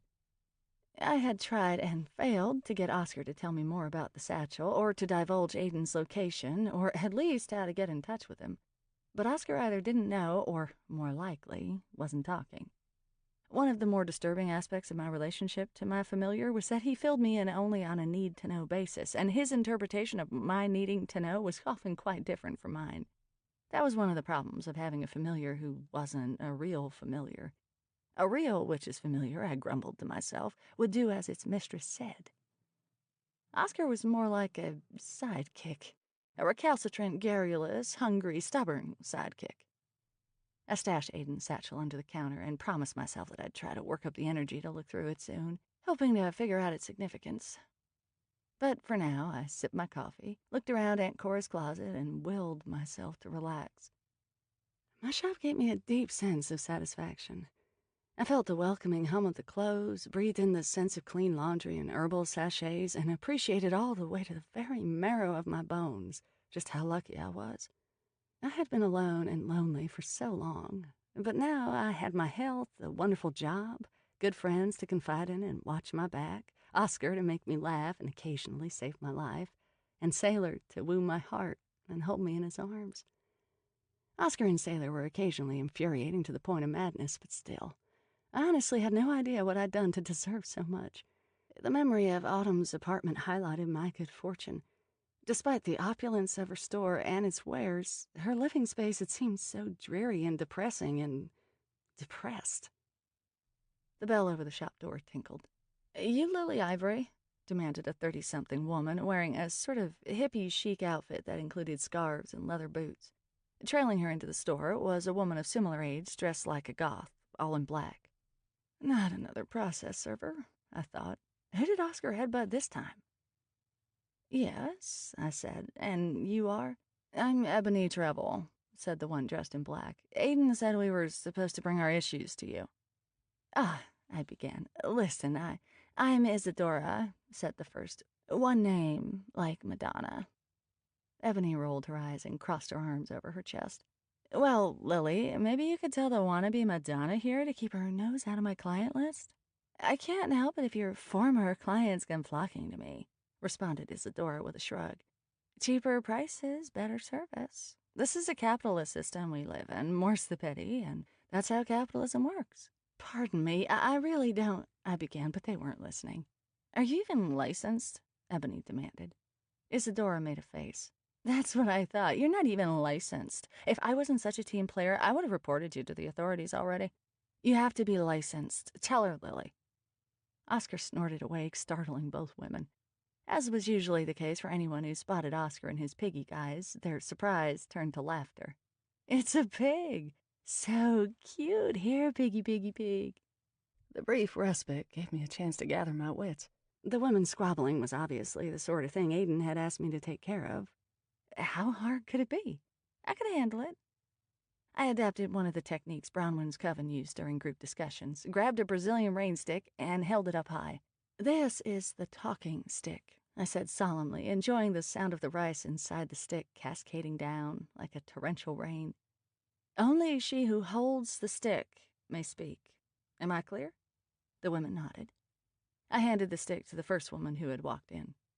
Ebony, tell me your side of the story, slowly and clearly. You have until the sound of rain stops. But, she said, shaking her head, you're wasting your talking time, I warned. Ebony finally settled down enough to tell me her complaint. Okay, here's the deal. Isadora used to be my apprentice. She didn't complete her training, but opened her own shop nevertheless. Isadora jumped in. I don't have to. Do not disrespect the talking stick, I ordered, ignoring a snort of laughter from Oscar. Isadora fell silent. Continue, I said. I sell love charms and prosperity spells, only for good, never for evil. Isadora's been making up these stupid do-it-yourself kits, which cost half what I charge, and I'm losing business because of it. It's not fair. The stick fell silent, and so did Ebony. I took the stick, turned it over, and handed it to Isadora. Now you. My kits aren't stupid, she said. They contain herbs and stones, whatever's required for the spell or charm. I have as much right as Ebony to sell whatever I want to whoever I want. Thank you very much. She handed the stick back. Both women looked at me expectantly. I said, wishing I had a long gray beard to stroke to make me look wiser. Isadora, do you explain to your clients the concept of a witch's ability to influence reality? That it is the concentration of intent that is crucial, not the specific items in a kit? Sure, she said. I raised one eyebrow. Well, I mean, kind of. I try, but they don't always understand. Perhaps that's because you are not being clear, I said. If spells were as easy as mixing a few items together, then anyone could cast them. But we all know that's not the way things work in the magical world. Now, what's this about you not being licensed? I thought Ebony was just making that up, Isadora protested. Oh, please, Ebony said with scorn. You want to be a businesswoman? Learn about business. Fortune tellers and necromancers must be licensed by the city of San Francisco, I confirmed. Go down to City Hall and apply for a license, or else you'll be subject to fines and possible imprisonment. Nobody wants to see that happen now, do we? Fine by me, Ebony said. Let her spend some time in jail. It'll build character. I can't believe this, Isadora said. You must be mistaken. Afraid not. I crouched down behind the counter, opened the satchel, and brought out a copy of the licensure for necromancers. Article 17.1 of the San Francisco Municipal Code makes fortune-telling permits available in exchange for an application and license fee. Section 1305 states that the police chief shall grant the permit unless the applicant has been convicted of a felony or 2 or more misdemeanors relating to fraud, etc. in the past 7 years. Isadora was avoiding my eyes and seemed to be thinking. Felony fraud conviction? I asked. Oh, wait, conviction? She repeated. Oh, no, I'm good. By which I assumed she had perhaps been brought up on charges at one point. But I wasn't going to open that can of worms. But I'm no fortune teller, Isadora continued, so that stupid statute doesn't apply to me. These are civilians we're talking about, Ebony said. They don't know the difference. She's right, I said. The statute covers that. Listen, fortune-telling shall mean the telling of fortunes, forecasting of futures, or reading the past by means of any occult, psychic power, faculty, force, clairvoyance, cartomancy, psychometry, phrenology, spirits, tea leaves, tarot cards, scrying, coins, sticks, dice, sand, coffee grounds, crystal gazing, or other such reading. I paused to take a breath. or through mediumship, seership, prophecy, augury, astrology, palmistry, necromancy, mind-reading, telepathy, or other craft, art, science, talisman, charm, potion, magnetism, magnetized article, or substance. Ebony had crossed her arms over her chest and was waggling her head in an I told you so gesture. Wait, said Isadora. Coffee grounds? Who does that? It's as legit as tea leaves, responded Ebony. And that's not all, I continued. It shall also include effecting spells, charms, or incantations, or placing or removing curses, or advising the taking or administering of what are commonly called love powders or potions in order, for example, to get or recover property, stop bad luck, give good luck, put bad luck on a person or animal, stop or injure the business or health of a person or shorten a person's life, obtain success in business, enterprise, speculation, and games of chance, win the affection of a person, make one person marry or divorce another, induce a person to make or alter a will, tell where money or other property is hidden, make a person to dispose of property in favor of another, or other such similar activity. I put the paper down. Dang, said Isadora. They cover just about everything, don't they? Just about. Are you licensed? Isadora asked me, her chin jutting out stubbornly. Aiden takes care of all that for me. In fact, I didn't have a license because I didn't need one. For me, witchcraft was a way of life, not a source of income. I had vintage clothing for that, and lately the store had been doing really well. At the mention of Aiden's name, the two women lowered their eyes and seemed less certain. Oh, and just in case you're wondering, Municipal Code 1302B states fortune-telling shall also include those pretending to perform these actions. They both looked a little stunned. Just FYI, I added. Okay, Isadora said, picking up the paper and looking it over. I'll go register for a license, but Ebony has to get off my back about stealing her customers. It's a free country, after all. But you'll agree to do as Lily says and inform them of the difference between hiring a professional, a licensed, trained professional like me, and doing it themselves at home with your kit? Ebony demanded. You honestly think they can't figure that out for themselves? Isadora asked. But, okay, sure, I'll make it clearer, and then they can make up their own minds. Fair enough, Ebony said. The women turned to stare at me. What was supposed to happen next? Acting on instinct, I reached down, grabbed the satchel, and set it on the counter. Ebony and Isadora took a step back. Whoa, said Ebony. Yeah, what she said, said Isadora. Ebony met my gaze. So we put our hands on it and swear? Just like that? Just like that, I said, though in fact I was following their lead. That was one sorry excuse for an Aiden substitute. But to be fair, I hadn't had much in the way of on-the-job training, and I knew from experience that this was Aiden's idea of fun, to watch me flailing. Not that he was actually watching, I hoped. The women placed their right hands on the satchel and whispered some kind of oath. Satisfied, they looked at each other, nodded, and left. Case closed, I thought with relief. But just as I was stowing the bag beneath the counter, another woman stormed into Aunt Cora's closet. Like Isadora and Ebony, she didn't have the air of a person looking for the perfect 1970s outfit for a costume party. She was already dressed in a distinctive fashion, a colorful dashiki over bright purple leggings with lots of chunky travel jewelry. I'm in a time crunch. I need help getting some paperwork through City Hall. How am I supposed to do that? I said without thinking. If I knew the answer, I'd do it myself, wouldn't I? Aiden always took care of it. Don't you have the mayor's number? As a matter of fact, I did. I remembered seeing it in the satchel. But was I supposed to call the mayor now? And what would I say? Offer a bribe, a veiled threat, a campaign pledge? Leave me your information. I'll see what I can do, I said, pushing a pad of paper and pen across the counter to her. What a morning, I thought as the woman scribbled a lengthy note. I'm ready to call it a day, and it isn't even noon. How long is Aiden planning to be gone? And just then, the scent of roses enveloped me. I looked up to see Sailor opening the shop door, its little bell tinkling merrily. He paused in the doorway, motorcycle helmet under his arm, hair tousled, dark eyes smoldering, a very slight smile on his face. There she is, he said in a quiet voice. Those few words thrilled me to my core. They made me feel as though Sailor had been searching for me his whole life and had finally found me. They made me feel wanted and loved. And let's face it, they made me think about things much more delicious than bureaucratic obstructions. The woman finally finished writing her saga, and I promised to look into the matter. She didn't seem particularly satisfied, but she nodded and thanked me nonetheless. Then she paused and looked from me to Sailor and back to me. She raised her eyebrows, smiled, and left. Sailor wrapped his arms around me. We kissed, and I lost track of the rest of the world. It took Oscar snorting and bumping our legs to remind us that we were in public and that I had a business to run. My pig didn't approve of public displays of affection, or PDA, as he called it. Your visitor seemed agitated, said Sailor when he released me. He took a sip of my now cool coffee and grimaced.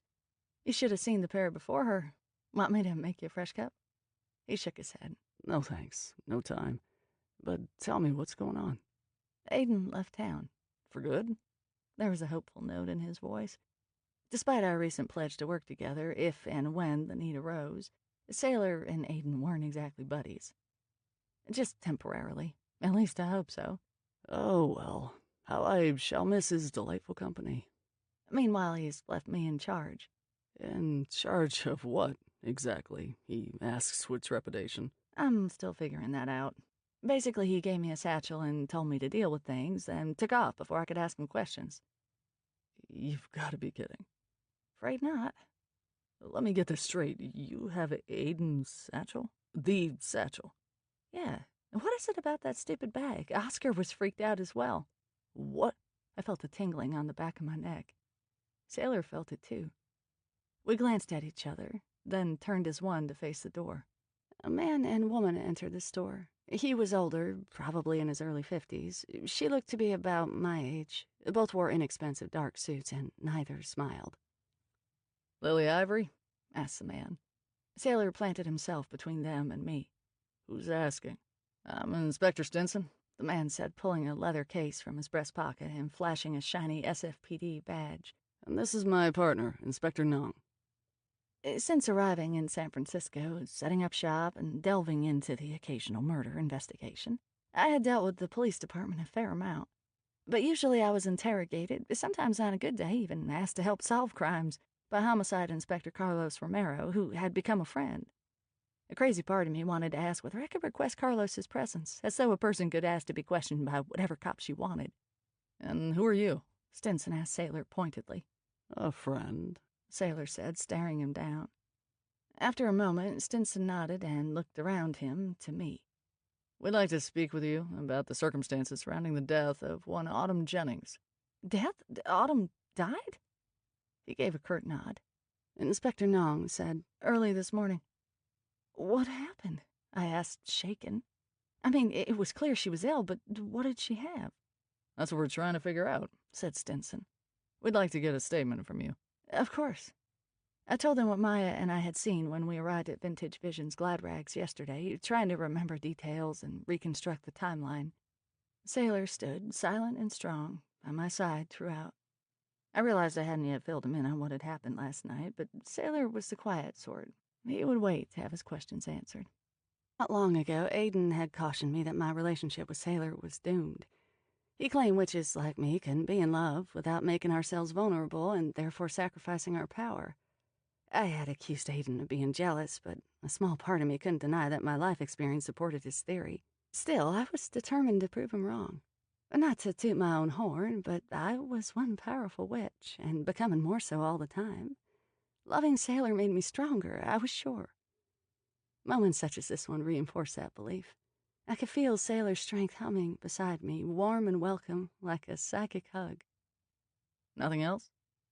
I shook my head. I can't think of anything. Jennings didn't say anything else? Just this sort of paranoid delusion? All she asked was whether we were spying on her and if we were alone. I really have no way of knowing whether it was a delusion or not, though it did seem that way. Okay. We'll need to speak with your assistant, this, he checked his notes. Maya Jackson as well.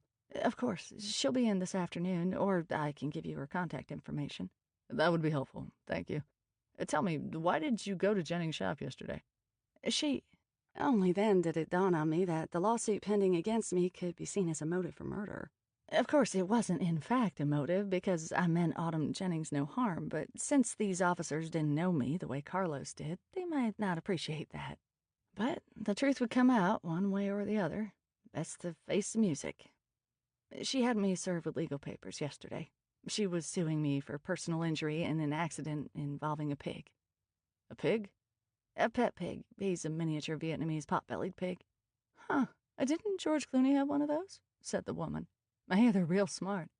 I nodded and realized that said pig was once again making himself scarce.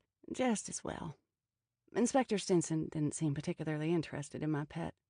What does a pig have to do with a lawsuit? I'm sorry to say, my pig bumped into Autumn here at the store.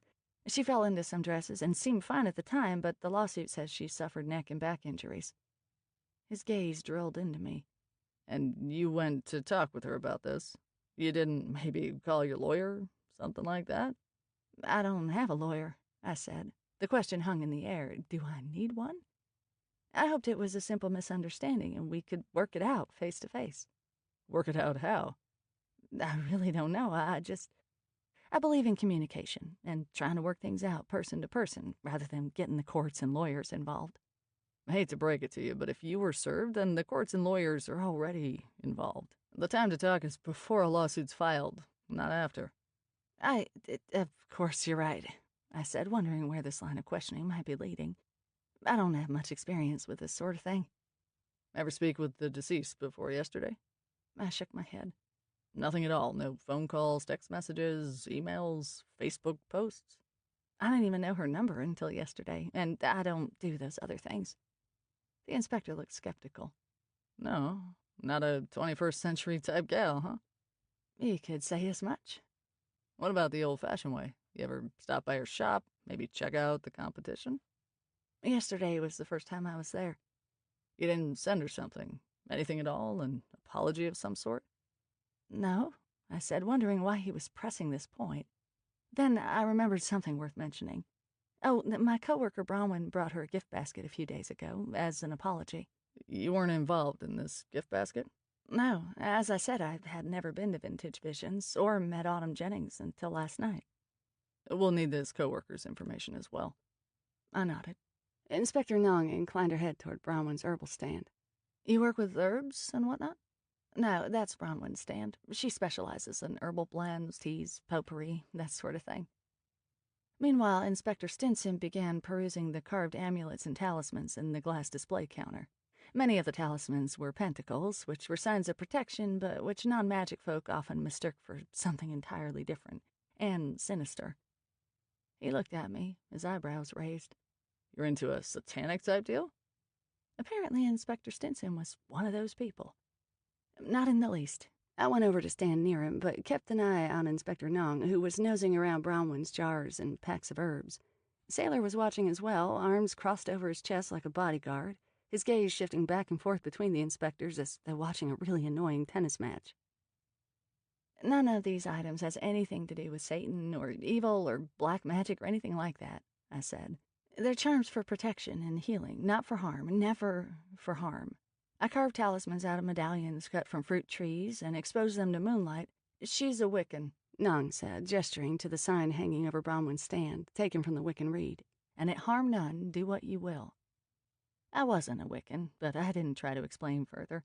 The difference between witches and Wiccans was generally lost on people not familiar with alternate belief systems, much less the history and moral codes of different forms of witchcraft. Okay, said Stinson, clearly unimpressed. It's a legitimate belief system, Stinson. You gotta change with the times. It's even recognized by the military these days, Inspector Nong said. Then she turned to me. Lily Ivory, we're going to have to shut the store down for the interim. Bring in a forensics crew. Shut us down? For what possible reason? I asked, shocked. We're gonna need to process these herbs, see if there's a connection. A connection to what? The inspectors exchanged a look. Then Inspector Nong shrugged, and Stinson said, To the murder of Autumn Jennings. Chapter 5. Inspector Stinson and Young left their business cards, told me to stay out of the store and not touch anything, and said they would be calling in a forensics team.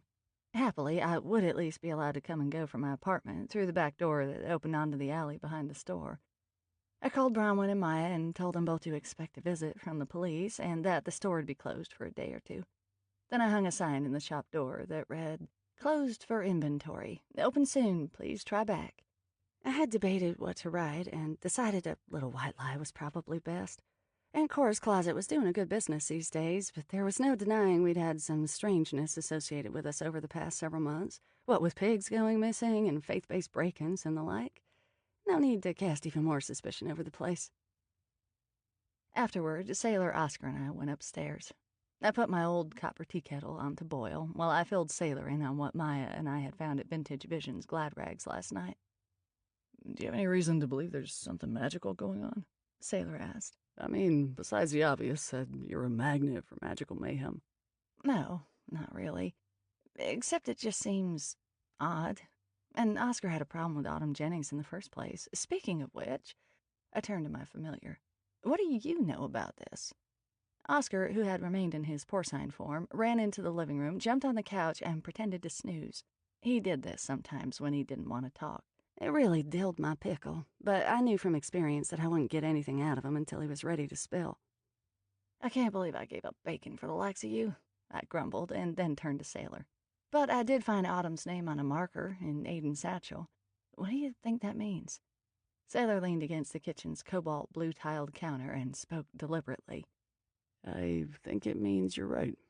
There might be a reason you're involved in Autumn's death." "Want to take a look at it?" I asked, reaching for the satchel. "See if you feel anything?"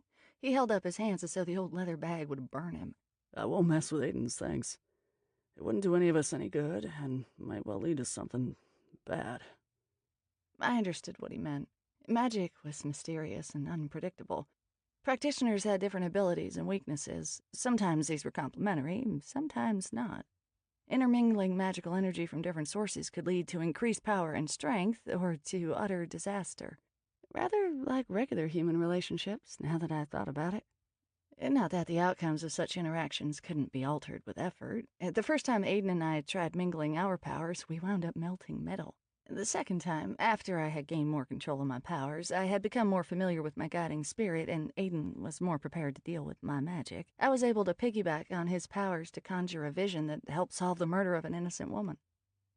"I would, however, be willing to go to Jennings' store to see if I can pick up any sensations. If Jennings really was murdered, she might well be hanging around." "You mean her spirit?" "It's possible." "But she died in the hospital. Wouldn't her ghost be lingering there? I mean, assuming it's lingering at all." "Not necessarily. Sometimes, especially with violent death, such as murder or suicide, the spirit remains near the physical location of death, but many times they manifest in the place of greatest significance to them, typically their home or the locale of a loved one." "Huh," I said. "Live and learn." Not being a necromancer, I wasn't up on the rules governing spirits. Ghosts sensed me and often reached out to make contact, but although I could feel them, I couldn't understand them. It was about as frustrating as trying to communicate with Oscar when he went into shutdown mode. While Sailor poured the hot water over one of Bronwyn's custom loose-leaf teas and into a china pot, filling the kitchen with the aroma of jasmine and honeysuckle, I phoned Inspector Carlos Romero. "Sorry, I didn't catch this one, Lily," he said when he answered. "You heard about Autumn Jennings?" "Yeah, but I was off duty when the call came in." "What happened, do you know? What did she die of?" "They're waiting on the final report from the medical examiner, but the doctors suspect it was some sort of poison. I'm not sure what led them to that conclusion." "Poison? Was it an accident or on purpose?" "That would be the question." "What kind of poison?" "Still waiting on the toxicology report." "The inspector shut down my store, Carlos. They want to process Bronwyn's herbs. I think we're suspects." "Of course you're suspects. You have a motive, and Bronwyn has knowledge about and access to all those suspicious herbs." "They're not suspicious. They're just herbs." "Sorry, haven't had my coffee yet, so I'm not being as clear as I should be. Here's the deal.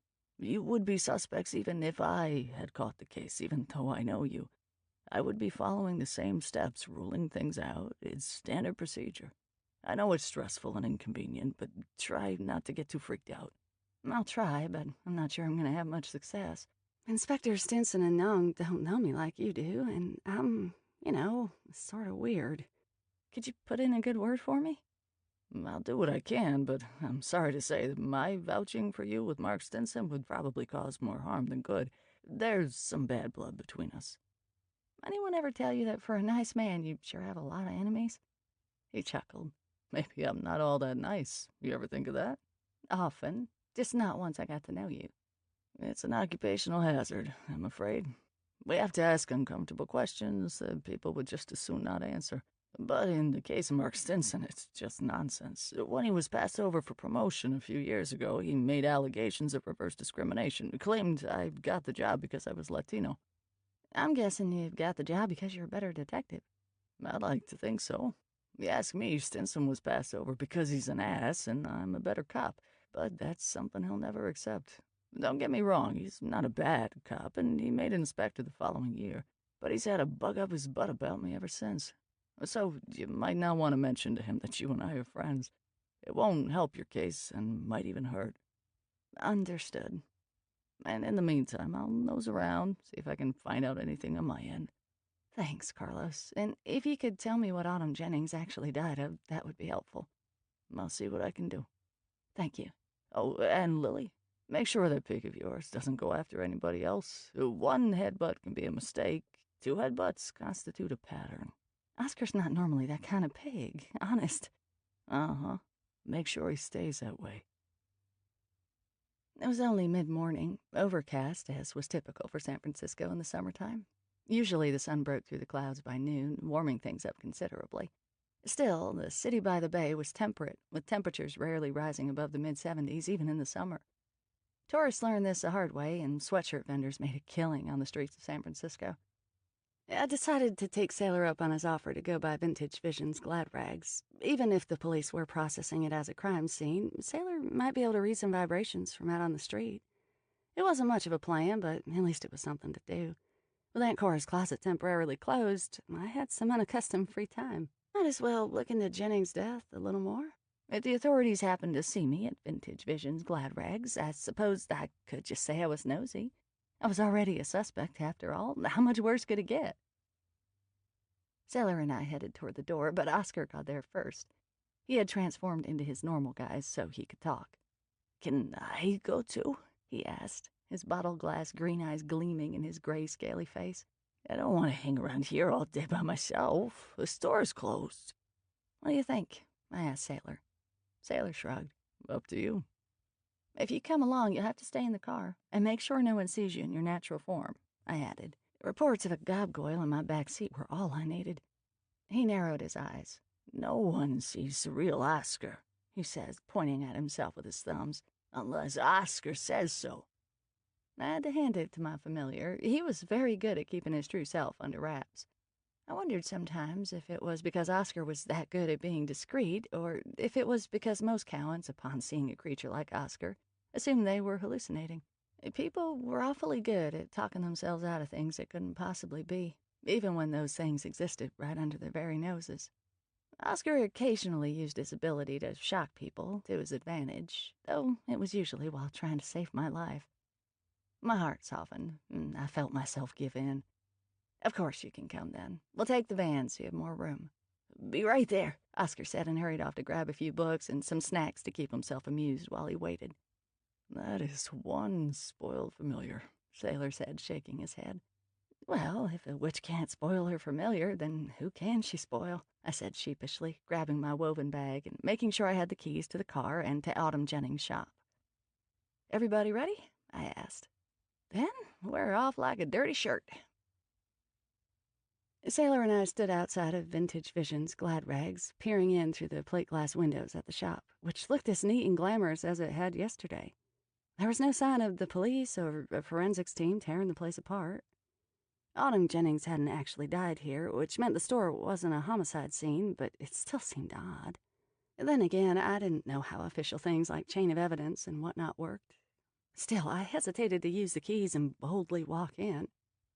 "Shall we start with the neighbors?" I asked. "See if anyone there can shed some light on Autumn or her situation?" "Cupcakes get my vote," Sailor said. "I do like the way you think," I said with a smile. A young couple was leaving the bakery as we entered, a woman with pale strawberry blonde hair and freckles, and a man with a bushy black beard.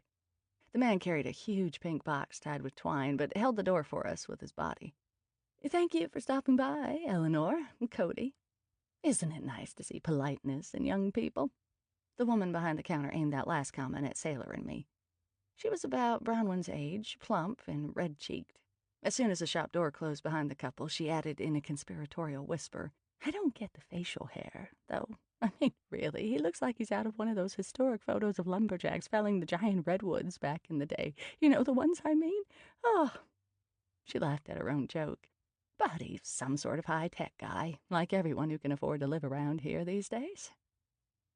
The small storefront had a traditional black and white checked floor on which sat large glass display cases in a U-shape filled with colorful and extravagantly frosted cupcakes. The walls were plastered with posters of Buckingham Palace, Big Ben and the Thames, and British manor houses. The Union Jack featured prominently in a wall hanging and on packages of imported tea. Porcelain teapots decorated with flowers adorned a high, narrow shelf that ringed the room. The whole place smelled like freshly baked cake, vanilla, and spice. I took a deep breath. Heaven. "So, what can I do you for? I don't believe I've seen you folks here before, have I?" "I'm Renee Baker," she said. "I'm known around here as the Cupcake Lady. But as I always say, with a name like Baker, what other line of business could I go into? I absolutely had to become a baker." I smiled. If that logic held true, I would be working with elephants, or perhaps tuning pianos. And Sailor might well have to take to the sea, though from what I'd seen so far, he wasn't much of one for boats. "It looks like the cupcake business is thriving," I said. "Hard to believe it myself. It started just 2 years ago and already outgrowing my space. Thinking of expanding, but I'd hate to leave the neighborhood." "Did you know Autumn Jennings from next door?" "Yes. Oh." She put a hand over her heart and tisked. "I just couldn't believe it when the police came to talk to me. I mean, she was only about my age, I think, right?" Renee looked to be in her early 50s, though she was so pink and plump and vital it was hard to compare her in my mind to the frail, gray-faced woman I had seen last night. The poor thing certainly took a turn for the worse recently. She used to adore my maple bourbon bacon cupcakes, but lately she hasn't had the stomach for anything at all. "How recently?" I asked. "Maple bourbon bacon cupcake?" asked Sailor at the same time. Renee winked at Sailor. "Try one?" "I honestly don't know how I could refuse." She reached into the display case and selected a perfectly shaped cupcake topped with a generous dollop of maple-colored frosting and crowned with a strip of bacon. "For Hero to go. To go, please. Did you know that in Britain they call cupcakes fairy cakes? Isn't that just about the most adorable thing you've ever heard?" Renee asked as she expertly folded a little pink cardboard box. "What else can I get you?" Let's see," I said. It was nearly lunchtime, and breakfast seemed a long time ago. Besides, it would take a stronger-willed witch than I to refuse the tiny, delectable-looking cakes, each with a whimsical name. I pointed out a half-dozen different ones, from Granny Banana Cake to Jack Lemon Chiffon to Chocolate Suicide. Given the crowd I run with, I wouldn't have a problem finding them good homes. In fact, Oscar was in the van. I ordered a few more. "Might as well make it a baker's dozen," said Sailor. Renee placed the assorted cupcakes on a snow-white doily in a pink bakery box, carefully folded in the sides, and tied the box with twine. A tag on the twine was inscribed, "A cupcake a day keeps the doldrums away." I paid for the dozen, though she insisted Sailor's maple bourbon bacon cupcake was on the house. "So is there anything else you can tell us about Autumn?" I asked. "Well, let's see. We were friendly, but not friends, if you know what I mean. She was a fine neighbor, but we weren't close. I mean, when you own a cupcake shop, you get to know everyone on the block, and I hear some neighborhood gossip, let me tell you." "Did you hear any gossip about Autumn?" "Well, now, like I said, she used to come in occasionally for a cupcake, but although I poked my head into her shop from time to time just to be friendly, she didn't have a single thing I could fit into. I don't think I was her target audience. She seemed to have some lovely things in her shop." "Oh, that she did," Renee said. "And she just got a new lot in, too, just before she passed. She was very excited about it. A great big old trunk that hadn't been opened in decades, apparently, just chock full of clothes that had never been worn. She said it was an actual trousseau from the Victorian era. Can you imagine?" "A trousseau?" I asked. "Don't you know what a trousseau is?" "Ah, modern young people just don't know the old traditions." Of course I knew what a trousseau was. I was surprised because it was rare to find a trousseau from the past intact, precisely because the contents were usually put to use as soon as the owner was married. But Renee was on a roll, so I didn't interrupt. In the olden days, Renee explained, a girl would work on her trousseau from an early age, embroidering linens and lingerie and whatnot and folding them away in a hope chest or armoire, waiting for that most special day when she would be married. Renee clasped her hands under her chin and let out a loud sigh. She was clearly a die-hard romantic. She was like the anti-Maya. I see, I said. So Autumn had acquired an intact Victorian trousseau? Did she mention where she got it from? Goodness, if she did, I don't remember. But it contained some lovely things.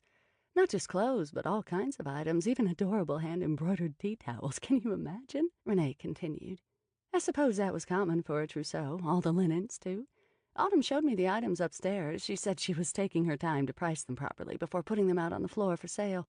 She tried on one of the ball gowns, which looked beautiful on her. I wouldn't have minded trying on one myself, but like I say, those vintage clothes aren't made for a substantial woman like me.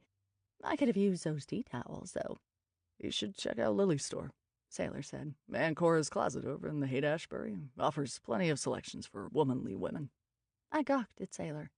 Who was this person charming bakers, ordering cupcakes, and promoting Aunt Cora's Closet? Where was the cantankerous, brooding psychic I had met in a dive bar who didn't have a kind word for anyone? Ooh, womanly women, eh? I like that, Renee Baker said with another wink. You'd better watch your man, Lily, or I might cover him in frosting and eat him right up. Yes. Well, thank you for the warning, I said. I had no idea how I was supposed to respond to Renee's last statement, and I could feel the telltale burning that meant my cheeks were ablaze. And for your help, Renee, and the cupcakes. Enjoy. Have a sweet day. Keep the doldrums away. Out on the sidewalk, I turned to Sailor. What's gotten into you? To what specifically do you refer? Why are you being so nice? He chuckled. I'm a nice guy. Since when? Sailor clutched at his heart and pretended to stagger. You wound me most grievously, madam. There are many ways I would describe you, my dear Sailor, but a nice guy is not the first phrase that comes to mind. I suppose I should take that as a compliment. Don't they say women don't want a nice guy? No, I don't think it's that we don't want a nice guy. It's just that... I trailed off as I spied a dog walker peeking into the windows of Vintage Vision's Glad Rags. She had half a dozen dogs on leashes, big and little, all apparently well cared for and pampered. A Dalmatian boasted a sparkling rhinestone collar, a full-size poodle had a fifi haircut, and a tiny mop of a dog had blue ribbons in his long, shining hair. But it was the woman I most noticed. Where did I know her from? She turned toward us, and her eyes widened. It was the woman who had served me with legal papers. She dropped the leashes and ran. Chapter 6. One of the smaller dogs tried to run along with her, but his leash was attached to the others, and the bigger dogs weren't moving. On the contrary, they stood like good little soldiers awaiting orders. "Hey," I yelled, I need to talk to you."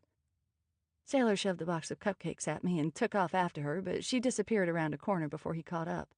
Seconds later, the black Ducati zoomed out of the alley and down the street in the opposite direction. She wore no helmet, and her dark hair streamed out behind her. Sailor trotted back to Vintage Vision's Glad Rags, where I stood holding the cupcake box in one hand and 6 leashes in the other. That was odd behavior in a dog walker, Sailor muttered, taking the bakery box from me and checking the contents. Friend of yours? Not hardly. She served me with the legal papers from Autumn Jennings yesterday morning. Why on earth would she run away like that? If anything, I should be the one trying to get away from her. Maybe she thought we were here to beat her up. I did my best at lifting one eyebrow. One look at me was enough for her to abandon her dogs and flee. Maybe not you, but your bodyguard. He shrugged. I'm pretty scary looking, or so I've been told. According to Renee the Cupcake Lady, you're more yummy than scary. I feel as though I should be insulted. Okay, maybe it is you she's scared of. Maybe she found out you're a witch and is afraid of being hexed. I never hex, I scoffed. Then I shrugged. Well, almost never. He grinned. I know that. I just like how annoyed you get when I suggest you might. Anyway, I got the license plate of the bike, for what it's worth. You're so smart. I knew there was some reason I allowed you to hang out with me. That and the bodyguard thing. Oh, yeah, I keep forgetting, I said with a smile and a kiss. I borrowed Sailor's phone to call my private investigator, Sam Spade, and asked him to use his contacts to run the plates. Spade didn't exactly live up to his literary namesake. In truth, he was a pretty lousy private eye. Nonetheless, he came in handy from time to time. He said he would see what he could find out and get back to me. So, what are we gonna do with the dogs? Sailor asked. The 6 canines were sitting patiently, watching us. I suppose if they have tags with addresses, we could bring them home. If not, I don't know. Man sakes, this wasn't exactly how I had hoped to spend the day. I checked the Dalmatian's collar, but while he had tags and a phone number, there was no address. Same with the dachshund. Sailor dialed the numbers, but received no answer. The poodle had a city-issued dog license, but no contact information at all. Sailor crouched down in front of a cocker spaniel and spoke quietly. Hey there, little fella. He caressed the dog's silky head, then cradled it in his hands for a moment, concentrating. After a moment, he gave me a rueful glance and a quick shake of his head. Figured it was worth a try, but all I ever pick up from dogs is thoughts of food and generalized love and affection. I smiled. Doesn't sound like a bad way of being, all things considered. The Dalmatian started barking and the spaniel joined in. Renee emerged from her store, drying her hands on a towel. I saw what happened. That's the strangest thing. The dog walker usually comes by this time every day and picks up Loretta, Autumn Jennings' dog. There's a dog park around the corner. Do you know the dog walker's name or how to get a hold of her? I asked. She shook her head. I always waved and said hi, and she waved back, but that was about all. But then I'm more a cat person. Such a shame she abandoned these little pups like that. I never would have thought it. She seemed so devoted to them. Do you know where any of them live? Sailor asked. Only the poodle. His house is down the street, she said, pointing to a white Victorian. He belongs to an elderly lady, Mrs. Morgan. Doesn't get out much. Can't handle the stairs. Okay, we'll start there, thanks. Oh, wait just a minute. Renee ducked back into the store and returned moments later holding a small pink bakery box tied with twine. Orange rosemary, Mrs. Morgan's favorite. Tell her hi from Renee. We will, and thanks again. Sailor and I headed down the block, each holding a bakery box and the leashes for 3 dogs. When we reached the white Victorian, I held on to the poodle's leash and handed the others to Sailor, then climbed the long flight of stairs to the front door. It took several minutes for the door to open. Mrs. Morgan was an elderly woman who wore her thinning gray hair in a braid twisted into a bun atop her head. She was dressed in a smart white linen pantsuit and expensive-looking gold jewelry. Behind her, I could see a high-ceilinged foyer with a gleaming round table, a small love seat, and a tiled fireplace. Like many of the homes of the elderly I visit, this one also held several boxes and stacks of newspapers and catalogs. She lit up at the sight of her dog, who greeted her so enthusiastically I feared he'd knock her over. Oh, hello, Colonel Mustard. You're back early. I smiled. Your dog's name is Colonel Mustard? Yes, from the board game Clue. Oh, of course, I said, though I'd never played it. My childhood hadn't included a lot of the standard issue kid experiences, such as board games or campfires or bake sales. I had spent my time avoiding my peers and learning the fine art of spellcasting at my grandmother's knee. I couldn't recite any patty cake rhymes, but by the age of 10, I knew exactly how much dragon's blood resin to add and when, while concocting a prosperity charm, and how to call on and keep in line a helpful demon during a binding ritual. Renee Baker asked me to bring you a cupcake, I continued, holding out the little box and happy to have a nice opening gambit. She says hello. It's orange rosemary. Well, isn't that thoughtful? My favorite. Thank you. Mrs. Morgan looked past me, her eyes alighting on Sailor, who stood on the sidewalk with the other dogs. But where's Scarlet? Is Scarlet the dog walker? Yes, we laughed because my dog is named Colonel Mustard, and she's Miss Scarlet. She chuckled. I smiled, pretending I understood the reference and making a mental note to look up this Clue game. I would add it to my mental list of things to do to seem more normal. Do you know how I might get in touch with Scarlet? I asked, or even her last name. Did something happen? I don't understand. I pay her $10 to take the Colonel to the dog park, and he hasn't been gone very long. I can't believe he even made it to the park. Where is Scarlet, and who are you? I apologize. I should have introduced myself. I brought out a card. I'm Lily Ivory. You're in the vintage clothes business? She said as she read it. Like the shop across the street? Yes. Do you know the owner of that store, Autumn Jennings? She bought several things from me last time I cleaned out my closets. I must say she was rather picky. Turned up her nose at some perfectly lovely items, which seemed a bit snooty for someone who sells used clothes, if you ask me. She said she only wanted historic pieces, or those with designer tags. A vintage clothes dealer's rationale can be hard to understand, I said with a nod. I was still outside on the landing. Mrs. Morgan remained in the open door. On the one hand, I thought I might be able to learn something further if I imposed upon this woman for a cup of tea.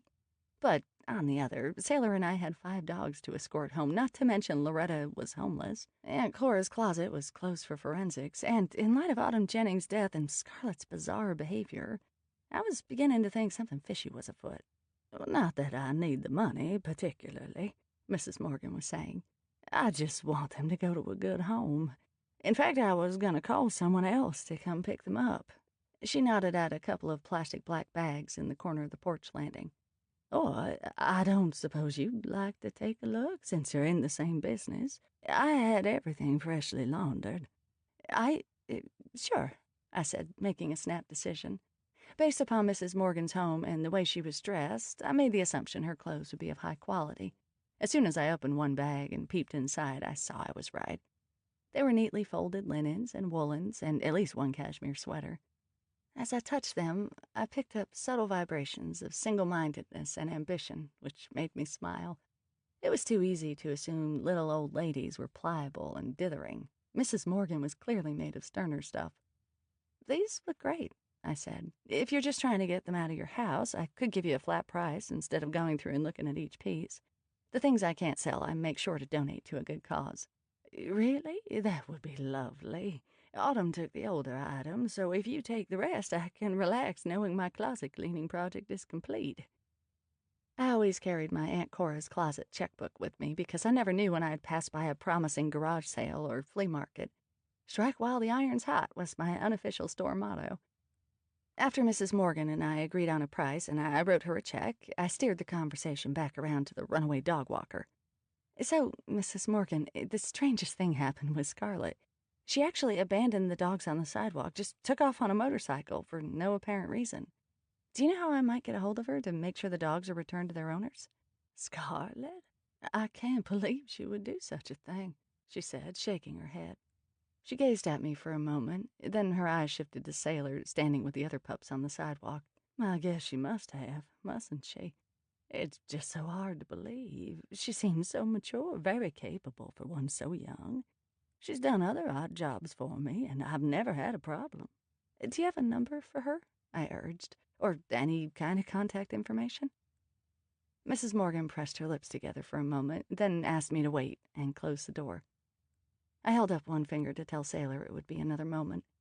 He was stroking the Dalmatian's fur. The dog seemed calm with him, panting and waiting patiently. The door opened again, and Mrs. Morgan handed me a card with a number written in pencil. Here's her phone number. Thank you, I said. Do you happen to know where any of the other dogs live? She shook her head. No, I'm sorry. I'm no help at all.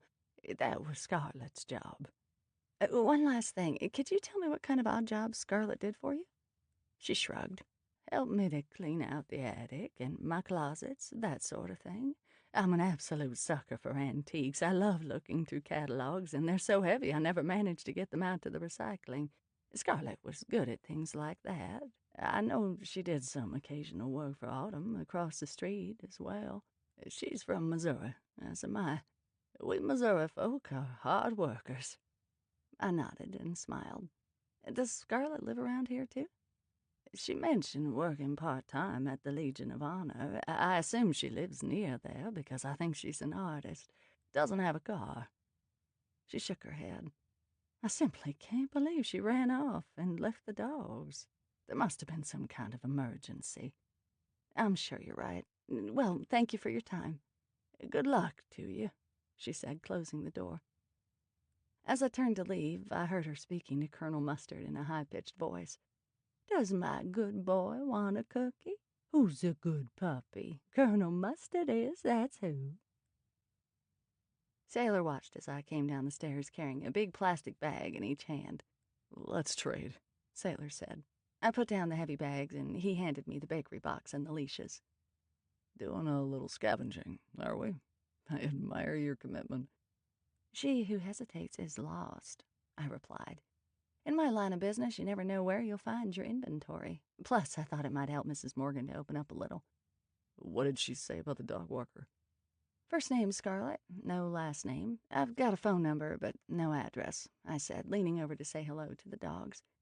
And call me a cynic, but I sincerely doubt Scarlett is going to hop on her motorcycle and come roaring back in response to a sternly worded phone call.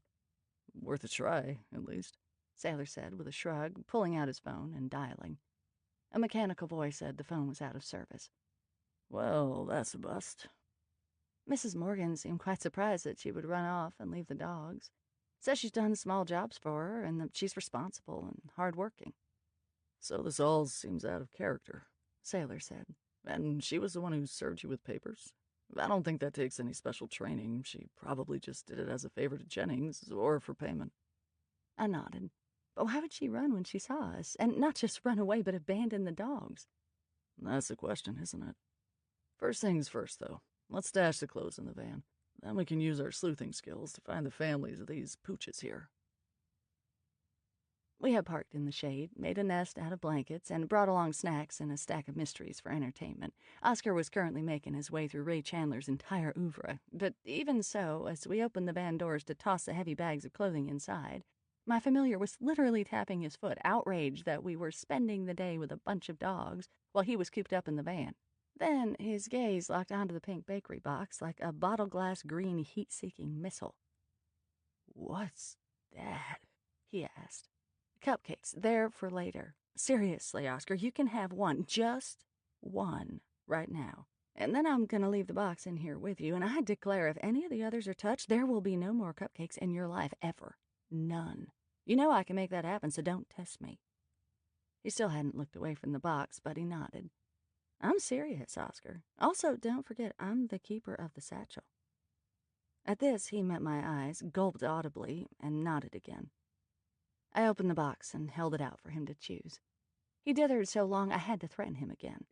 Oscar, you are jumping on my last nerve. We've got a pack of dogs waiting on us, not to mention a suspicious death to investigate. I'm fixing to just take the box with us. All right, he said, squeezing his eyes shut. It's between the chocolate and the lemon chiffon. Eeny, meeny, miny. Hell's bells, Oscar, just choose.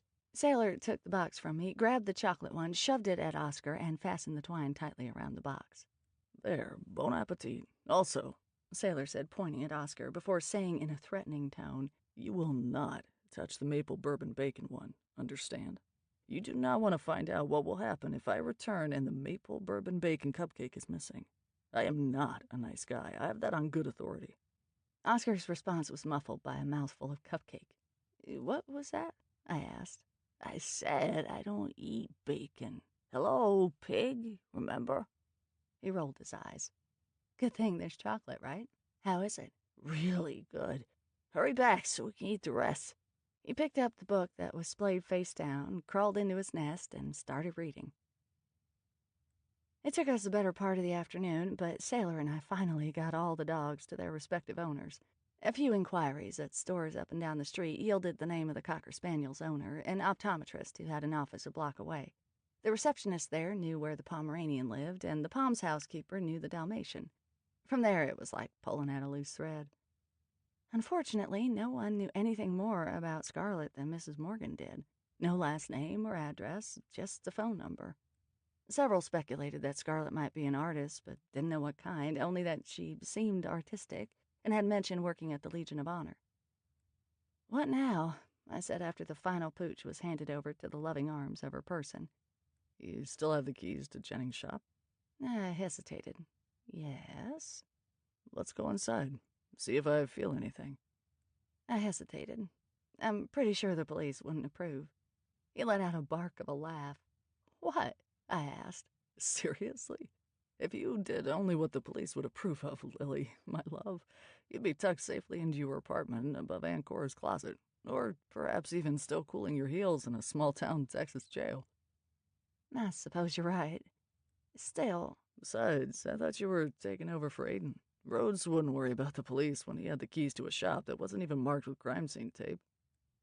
I'm not taking over for Aiden. I'm just filling in while he's out of town. It's temporary. I looked at him askance. Besides, aren't you the one who usually warns me away from something like this? I'm evolving, he said. Since when? I demanded. Since I started accepting the fact that you're a magnet for supernatural mischief, he replied, gently pushing a lock of hair out of my eyes. My long hair was up in its usual ponytail, but wrangling the dogs had freed a few errant strands. And besides, at the moment, you've got me for backup. I feel much better about the whole thing if I can make sure you're safe. I offered him a smile, and then I used Autumn's ever so slightly purloined keys to let us into the shop. Chapter 7.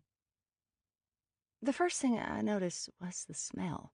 The shop didn't smell bad, exactly, but I was so used to the scent of Aunt Cora's closet, a combination of fresh laundry mixed with the fresh sachets I made. This week's were rosemary and lavender mixed with pine needles. That Vintage Visions glad rags seemed almost sepulchral. I hadn't noticed that when I was here before with Maya. Could my memories be clouding my perceptions? Last time I hadn't expected anything worse than a conversation with the woman who was suing me. But now, when I entered the store, I remembered tiny, shaky Autumn Jennings holding a pistol in the upstairs hallway before collapsing in a heap on the floor, her sweating ashen face and wild eyes. She had seemed so frightened, so small. Could someone have meant her harm? Had she been murdered, or was her death a tragic accident? Or perhaps even suicide? The living quarters upstairs were depressing enough, that was for sure. Sailor was walking slowly around the store, brushing by the expensive flapper dresses and smart Jackie O-era linen sheaths. I stood still, watching him closely. I probably had an edge on sensing vibrations or conjuring visions from textiles, but Sailor was a necromancer, keyed into the world of the beyond in a way I could never hope to be. Anything? I asked when he completed a loop around the shop floor. He shook his head. Where did you encounter her? Upstairs. Let's check it out.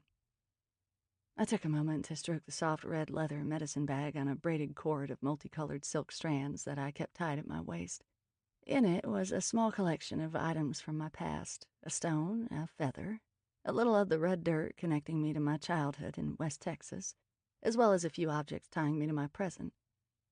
I fed the bag regularly, anointing it with oil from time to time, whispering to it my hopes and fears. No matter the situation, touching it helped to ground me. You okay? Sailor asked after a long moment. Yes, I'm fine. Let's go. I opened the little door behind the register and led the way up the dim stairs.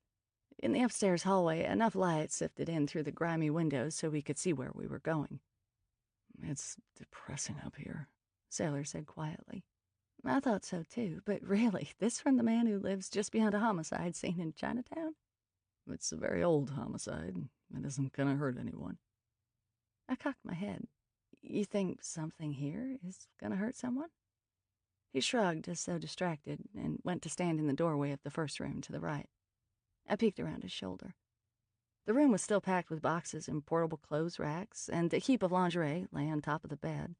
A plastic bin held old-fashioned brown and black leather shoes, the scent of shoe polish combining with that of cardboard and dusty textiles. Several Victorian-era ball gowns hung on cushion hangers from hooks jutting out from the wall. Silks and satins in shades of emerald green, butter yellow, and mauve.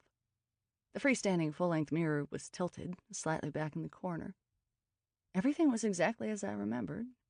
A few things might have been moved around, but there was no fingerprint powder residue, no overt signs that anyone had conducted a thorough search. Why hadn't the forensics team been here, collecting evidence? Sailor crossed the room slowly, turning his body slightly sideways like a gunslinger as he approached the mirror. I remained silent and unmoving in the doorway. Sailor stood in front of the looking-glass for a very long time. Finally, he raised one hand and placed his palm flat against the mirror's slick glass, hung his head, and let out a deep breath. I had witnessed Sailor making contact with the dead before, but he'd always sat cross-legged on the floor when entering a trance. Perhaps this was a new technique he'd been developing with patients. Mirrors can be powerful, and sometimes serve as windows to the backward world and the spheres beyond the veil. This was why they were traditionally covered in a house when someone had died recently, for fear that the deceased soul might become trapped. Sailor remained unmoving in front of the mirror for so long I began to wonder if he was all right and fought the urge to break the spell, to intervene. Sailor is a big boy. He knows what he's doing. So I stroked my medicine bag again and focused my intent on supporting Sailor's psychic explorations. I had no idea whether my energy could help him, but I decided it couldn't hurt to try. Having Oscar anywhere in the vicinity helped me when I was brewing. We were enveloped in a silence so profound that the buzzing of an insect and the ticking of the old pendulum clock in the hallway filled the air and surrounded us. I looked around, noting a stack of cardboard boxes that had been labeled by hand with a thick black marker. Shoes, hats, and 3 large ones labeled silverware, dishes, and napkins. I peeked into one labeled stockings. Inside was a jumble of old-fashioned stockings, many of them striped. They were very old, and more than a few were moth-eaten beyond repair. If this was representative of the quality of the items in the Victorian trousseau Autumn had been so excited about, she would have been very disappointed. At long last, Sailor lifted his head. His arm fell away from the mirror, and he turned to look at me.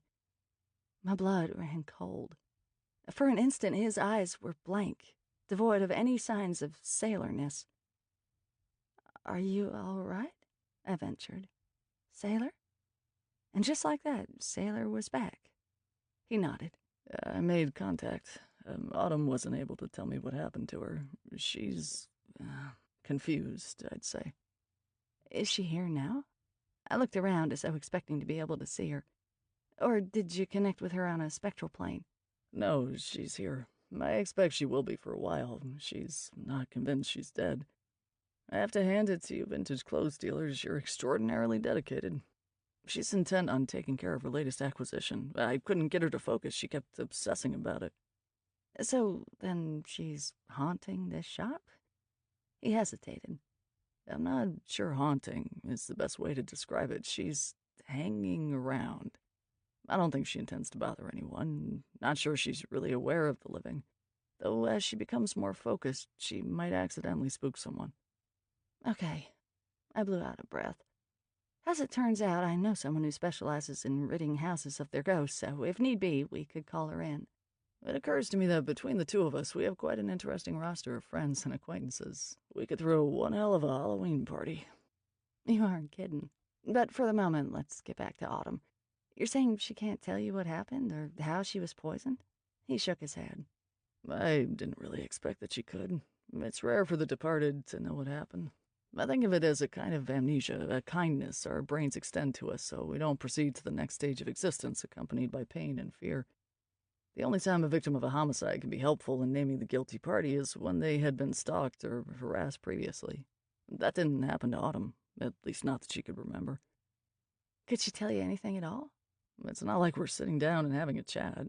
It's much more amorphous. I get a series of impressions or symbols and then do my best at interpreting them.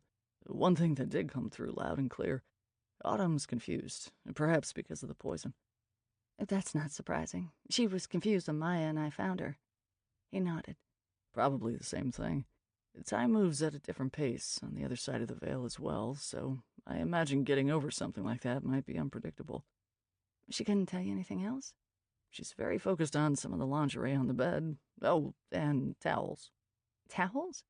He shrugged. Like I said, we don't actually talk about it. It's more a kind of mind-melting, for lack of a better term. I see images, get sensations, and I saw towels with embroidery on them. Wait a minute, didn't Renee mention something about tea towels? The buzzing sound grew louder as I approached the bed and started sorting through the pile of assorted items. Old-fashioned lingerie such as corsets and bloomers and petticoats, as well as embroidered linen towels, both large and small. As I picked up and held the items, one after the other, I felt their vibrations. There was a distinct sense of dread and pain and fear. It was muffled, faded through the ages, but like most strong sensations, it endured. These are very old sensations, I said. Probably original to the young woman whose trousseau this was. And are we to assume she simply never married, or is there a more sinister interpretation? Given these sensations, I'm afraid she passed away. I feel pain and fear and a sense of otherworldliness. Madness, maybe? Or someone on the brink of death with one foot in this world and one beyond. I reared back as a bee flew by. Hey, how'd you get in here? I held out my hands. Come here, sugar. It flew to me, landing on my palm. The bee walked around, exploring for a moment, her tiny feet tickling my palm. I could feel Sailor's eyes on me. You converse with bees now? Not exactly. I mean, it's not like they talk back. You're not afraid it will sting you? I shook my head. This a witchy thing?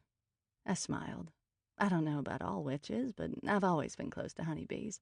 And they're not doing well. Have you heard about the colony collapse? We need all the bees we can get. Would you open the window, please?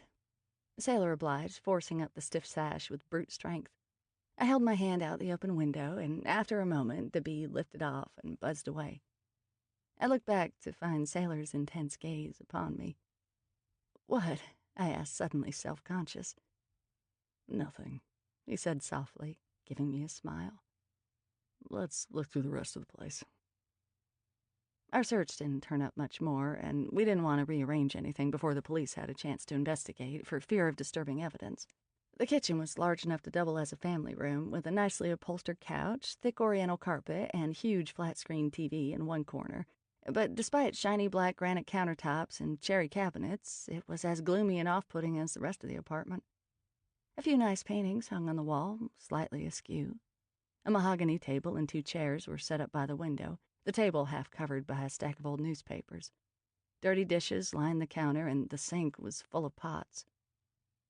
Autumn's bedroom was similar, nicely furnished, but messy. The bed had been made before I yanked off her quilt yesterday to warm her up while we waited for the paramedics, but several items of clothing had been tossed on the floors, though without thought, and the top of a sleek vanity was littered with bills and letters and store flyers, in addition to a jumble of lotion and perfume and a hairbrush. The stack of mail I had picked up yesterday was where I had left it, mostly bills, and the thick manila envelope that I now noted was marked Jamie. We went back downstairs, where I riffled through the things behind the counter in earnest, because now that Autumn was dead, I wasn't concerned with respecting her privacy. I was hoping to find a receipt for one very odd, very old trousseau. But there was no sign of a ledger, and I wasn't nearly adept at computers to try to figure out a bookkeeping system, even if I had been brave enough to try to e-snoop. In the pile of papers behind the register, along with the brochure for the Rochester house, was a receipt from the Legion of Honor. It indicated that Autumn had lent some pieces to the museum, and Mrs. Morgan had mentioned that Scarlett worked there as well. I jumped when an electronic version of Greensleeves filled the shop. As soon as I realized where it was coming from, I grabbed Autumn's phone and checked the screen. "Jamie?" I answered the call. I saw you called last night," said a man's voice. "You changed your mind? Price is the same." Dang it all, I should have thought this through. Did that manila envelope hold cash for Jamie? If so, was it for something banal, like a used bicycle, or could it be for some nefarious purpose? Should I play along, pretend I was Autumn? Yes, I believe I have changed my mind. How much was it again? You playing with me? I'm just a little confused lately. Not surprised, given the size of what you're dealing with. Tell you what, today's nuts for me. Meet me tomorrow night, 9 o'clock, Pier 39. Buy a ticket to the Mirror Maze. They'll find you inside. What do you look like? Long brown hair. I wear vintage dresses usually. Good for business, I'm guessing. All right, I'll find you. Bring the money. He hung up. May I ask why you're describing yourself to a stranger on the phone? Sailor asked. I guess we're meeting a man named Jamie tomorrow night at the Mirror Maze on Pier 39. Do you know it? He nodded. I mean, if you're available, I shouldn't assume. Suffice it to say that if you're going to meet a strange man at night in a mirror maze, I'm going to meet a strange man at night in a mirror maze. Who's Jamie? I don't know, but there's an envelope for him upstairs in Autumn's bedroom. I'm guessing it contains cash. How much do you think that is? I said, gazing at the stack of $100 bills in the envelope. A few $1,000s, maybe more. We could, of course, count it. We could, but I was afraid to touch it. I suppose it could be legitimate, I said. Maybe Autumn was planning to buy some clothes from him. Paying for merchandise in cash instead of by check, and holding business meetings at the Pier 39 Mirror Maze. Pretty sure that's not how it's done in Fortune 500 companies. It does seem fishy, doesn't it? Could I use your phone again? After Sailor handed it over, I called Sam Spade and asked him to track down whatever he could about someone named Jamie and gave him his phone number. So, what now? Sailor asked. Want to go to a museum? I asked him. Is this just for our erudition, or... Mrs. Morgan mentioned Scarlett worked at the Legion of Honor, and there's a receipt here indicating Autumn loaned some garments to an exhibit there, so maybe that's where they met? Or something? I don't know. Maybe we can find Scarlett there? He checked his watch. Your wish is my command. At least until 6 o'clock. What happens at 6? I've got a couple of readings lined up. Time for me to make some money. That's great, Sailor. He shrugged. Some of these folks are a bit worrisome, but it's a living. Chapter 8. What's the story, Morning Glory? What's the word, Hummingbird? Oscar demanded impatiently when we returned to the van. Sailor raised an eyebrow. We had a 1960s musicals film festival last week, I explained. Bye Bye Birdie was Oscar's favorite. Of course, Sailor said dryly. I should have guessed. I cast a suspicious glance at the pink bakery box, which appeared to have remained the way we left it. Oscar was the very picture of innocence, though I thought I spied a little green frosting on his snout. Still, it was hard to tell against his greenish scales. While we were gone, he had made his way through an entire bag of ranch-flavored Doritos, 2 apples, and a king-size Snickers bar. I was pretty sure the apples had been the last to go down his gullet, and then only because he'd already eaten all the good stuff. What's the tale, Nightingale? Oscar insisted. It was a bit of a water haul when it comes right down to it, I said. But we found a few leads. We're heading over to the Legion of Honor now. Want to come along, or should we drop you off at home? The Legion of Honor's over near the ocean. Can we go to the beach after, or maybe hike Land's End Trail, or get brunch at Cliff House? I glanced at Sailor. Sounds like a plan to me, he said. No reason to hurry back to the shop, remember? When's the last time you went to the beach? As I'm sure you recall, I was recently shot at and nearly trapped and killed in a tunnel at the Sutro Bath ruins, I said. Does that count? Not exactly what I had in mind, said Sailor with a chuckle. I was thinking more along the lines of lolling on the sand with a picnic basket, watching the waves roll in, searching for seashells. Who are you? This was a whole new side of the man I thought I had come to know. Did someone say picnic? Oscar, at least, was true to form. There was no distracting this gobgoyle from talk of food. Picnics have potato chips and cookies and cupcakes for dessert. Okay, boys, I tell you what, I said, laughing. I'm getting hungry, too. First, let's see what we can find out about the mysterious Scarlett the dog walker at the Legion of Honor. And then, if we have time, we can pick up some fixins for a picnic on the beach, like regular Californians. I hate to burst your bubble, said Sailor, but regular Californians do not picnic at the beach in the fog. I bet some of them do. Tourists, maybe. All right, fine. We'll act like tourists, then. And then it'll be cupcake time? Oscar asked. And then it'll be cupcake time. Nope, said the tired-looking middle-aged man behind the desk in the offices of the Legion of Honor. Nobody named Scarlett on the payroll. Could she be a volunteer, maybe? Maybe. Could you check? You'd have to talk to the volunteer coordinator, but she doesn't work today. Is there any way you could check for me? It's a matter of some urgency. The man let out a long, exasperated breath, as if the burden of my request sat heavily upon his well-padded shoulders. Leaning forward, he started typing and squinted at the computer screen. A lot of volunteers in a place like this, he grumbled, still clicking on the keyboard and the mouse. Every art history graduate in the world thinks, super, I want to be a museum curator. Like that makes any sense at all. They had the smarts God gave a goose. They would go into computer programming like everyone else in the world. Whoever heard of art history as a major? I bit my tongue to keep from asking why, given his disdainful attitude. He was working at a fabulous art museum like the Legion of Honor. As my grandmother used to say, some people can't even enjoy their ice cream cone for the drips. He scrolled through a list on the computer screen, tilting his head back to read through the bottom section of his bifocals. Finally, he wrote something on a Post-it and handed it to me. That's all I got. I read the note aloud. Victorian clothing? He nodded. Only one Scarlet listed, and she was a volunteer for the Victorian clothing exhibit. Vintage Victoriana. You need a special ticket for that. It cost an extra $10 apiece to get into the special exhibit, but I figured it was for a good cause. I intended to take a quick spin through the show, just long enough to see if anyone knew Scarlet or if some other clue as to how to find her might appear. But to my surprise, Sailor lingered, even after the security guards and ticket takers explained that they didn't know the volunteers who had helped set things up. He seemed content to study the contents of the glassed-in cases.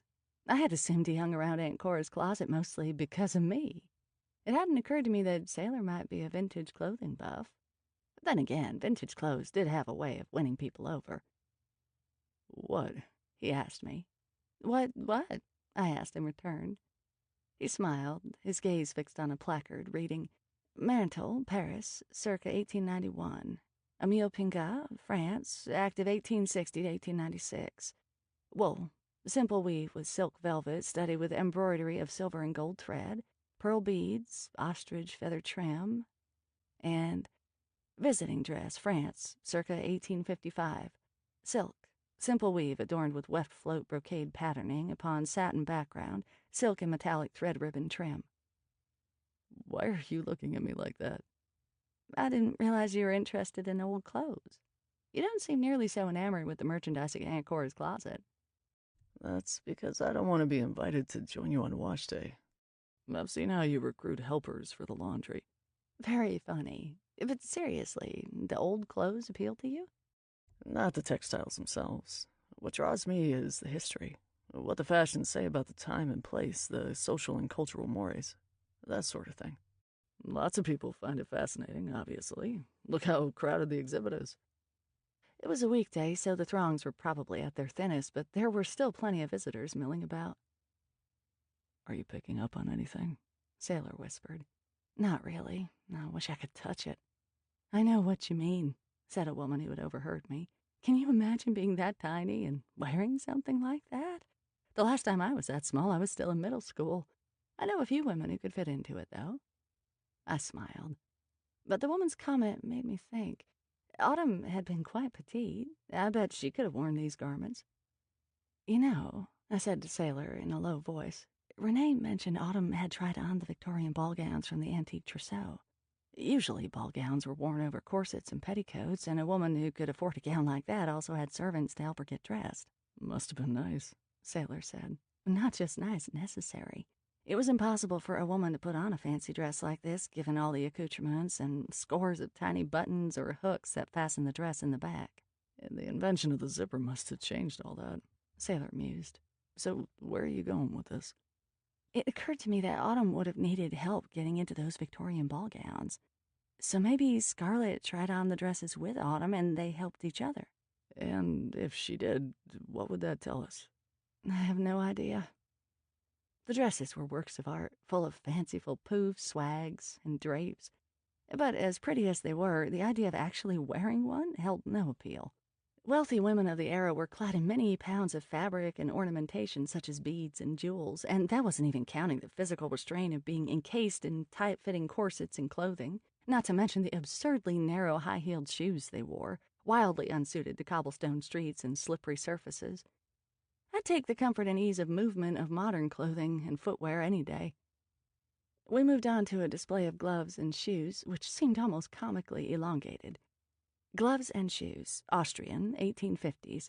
Empress Elizabeth of Austria was considered the most beautiful woman in the world. Her elongated figure set the standard for constricted, elegant beauty. This pair of almost fantastically slender Adelaides and gloves were given to her by one of her many admirers.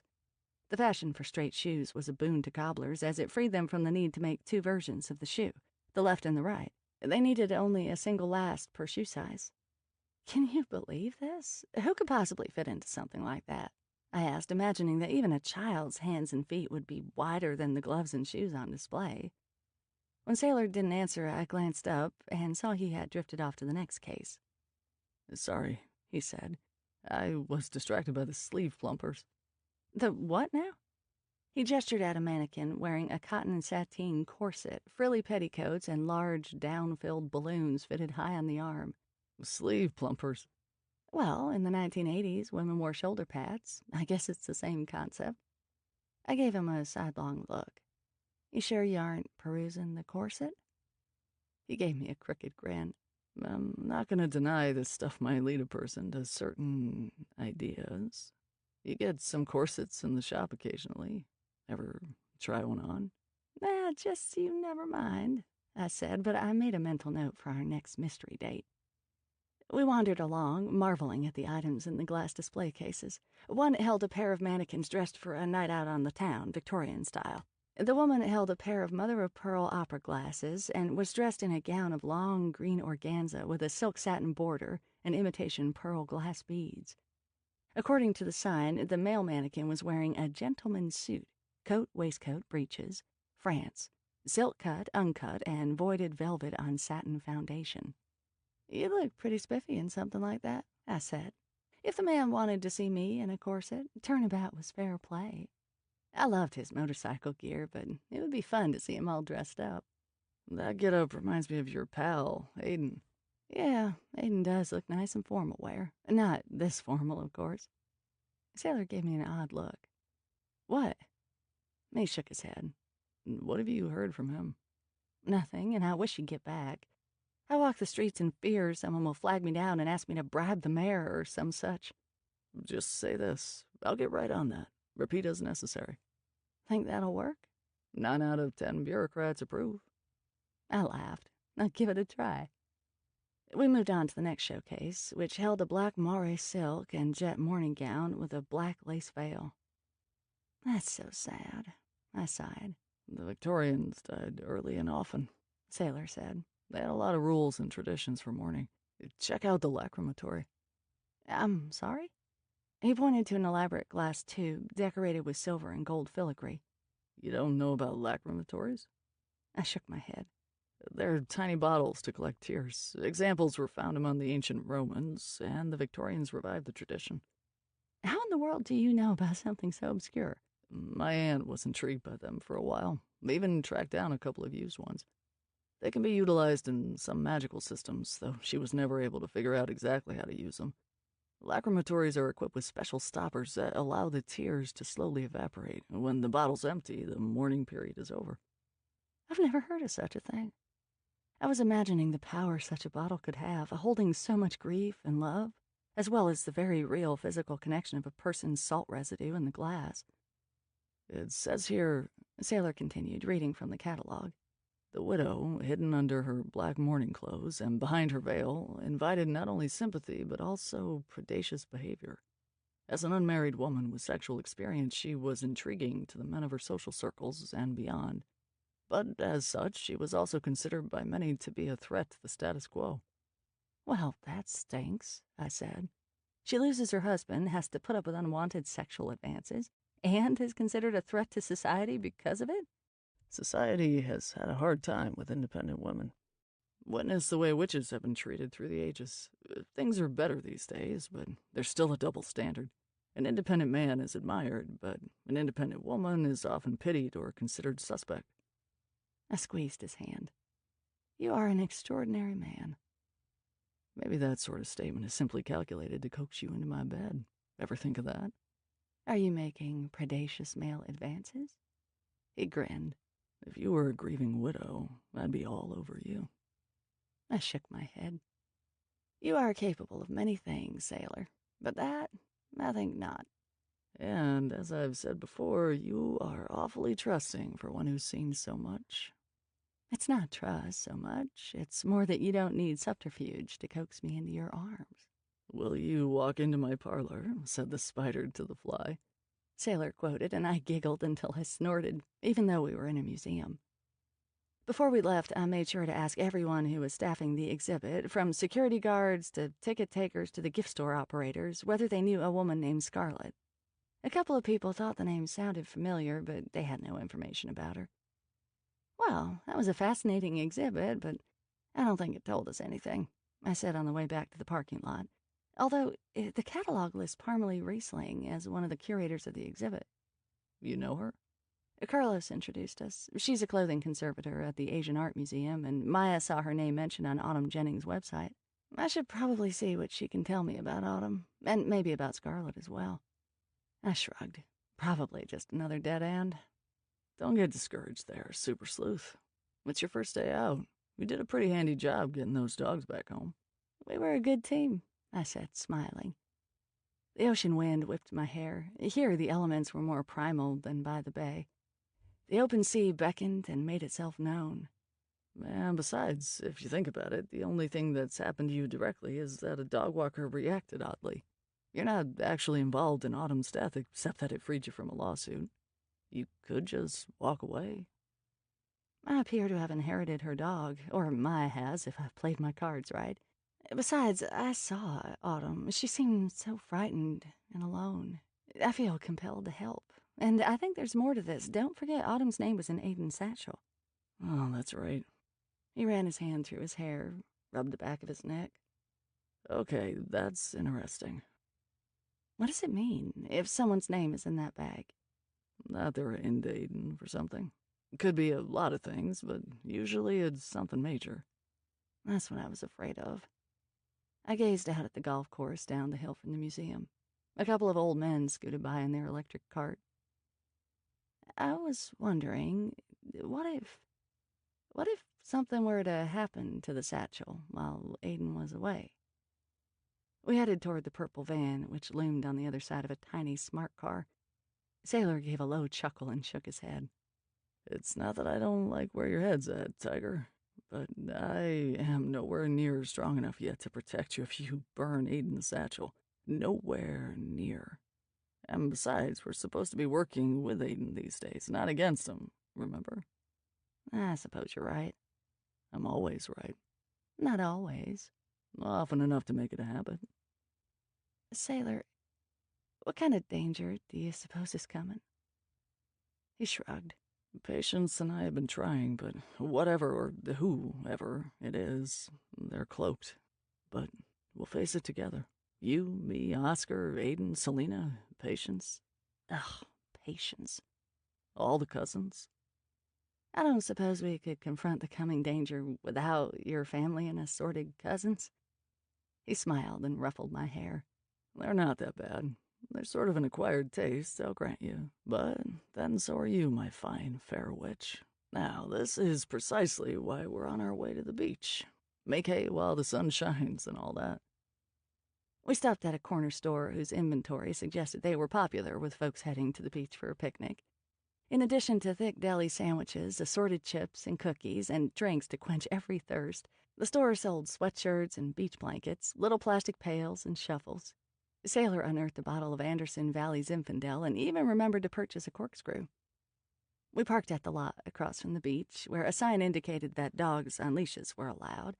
Local ordinances would no doubt frown on a pig's mere presence on the beach, but I still insisted Oscar wear the hated leash.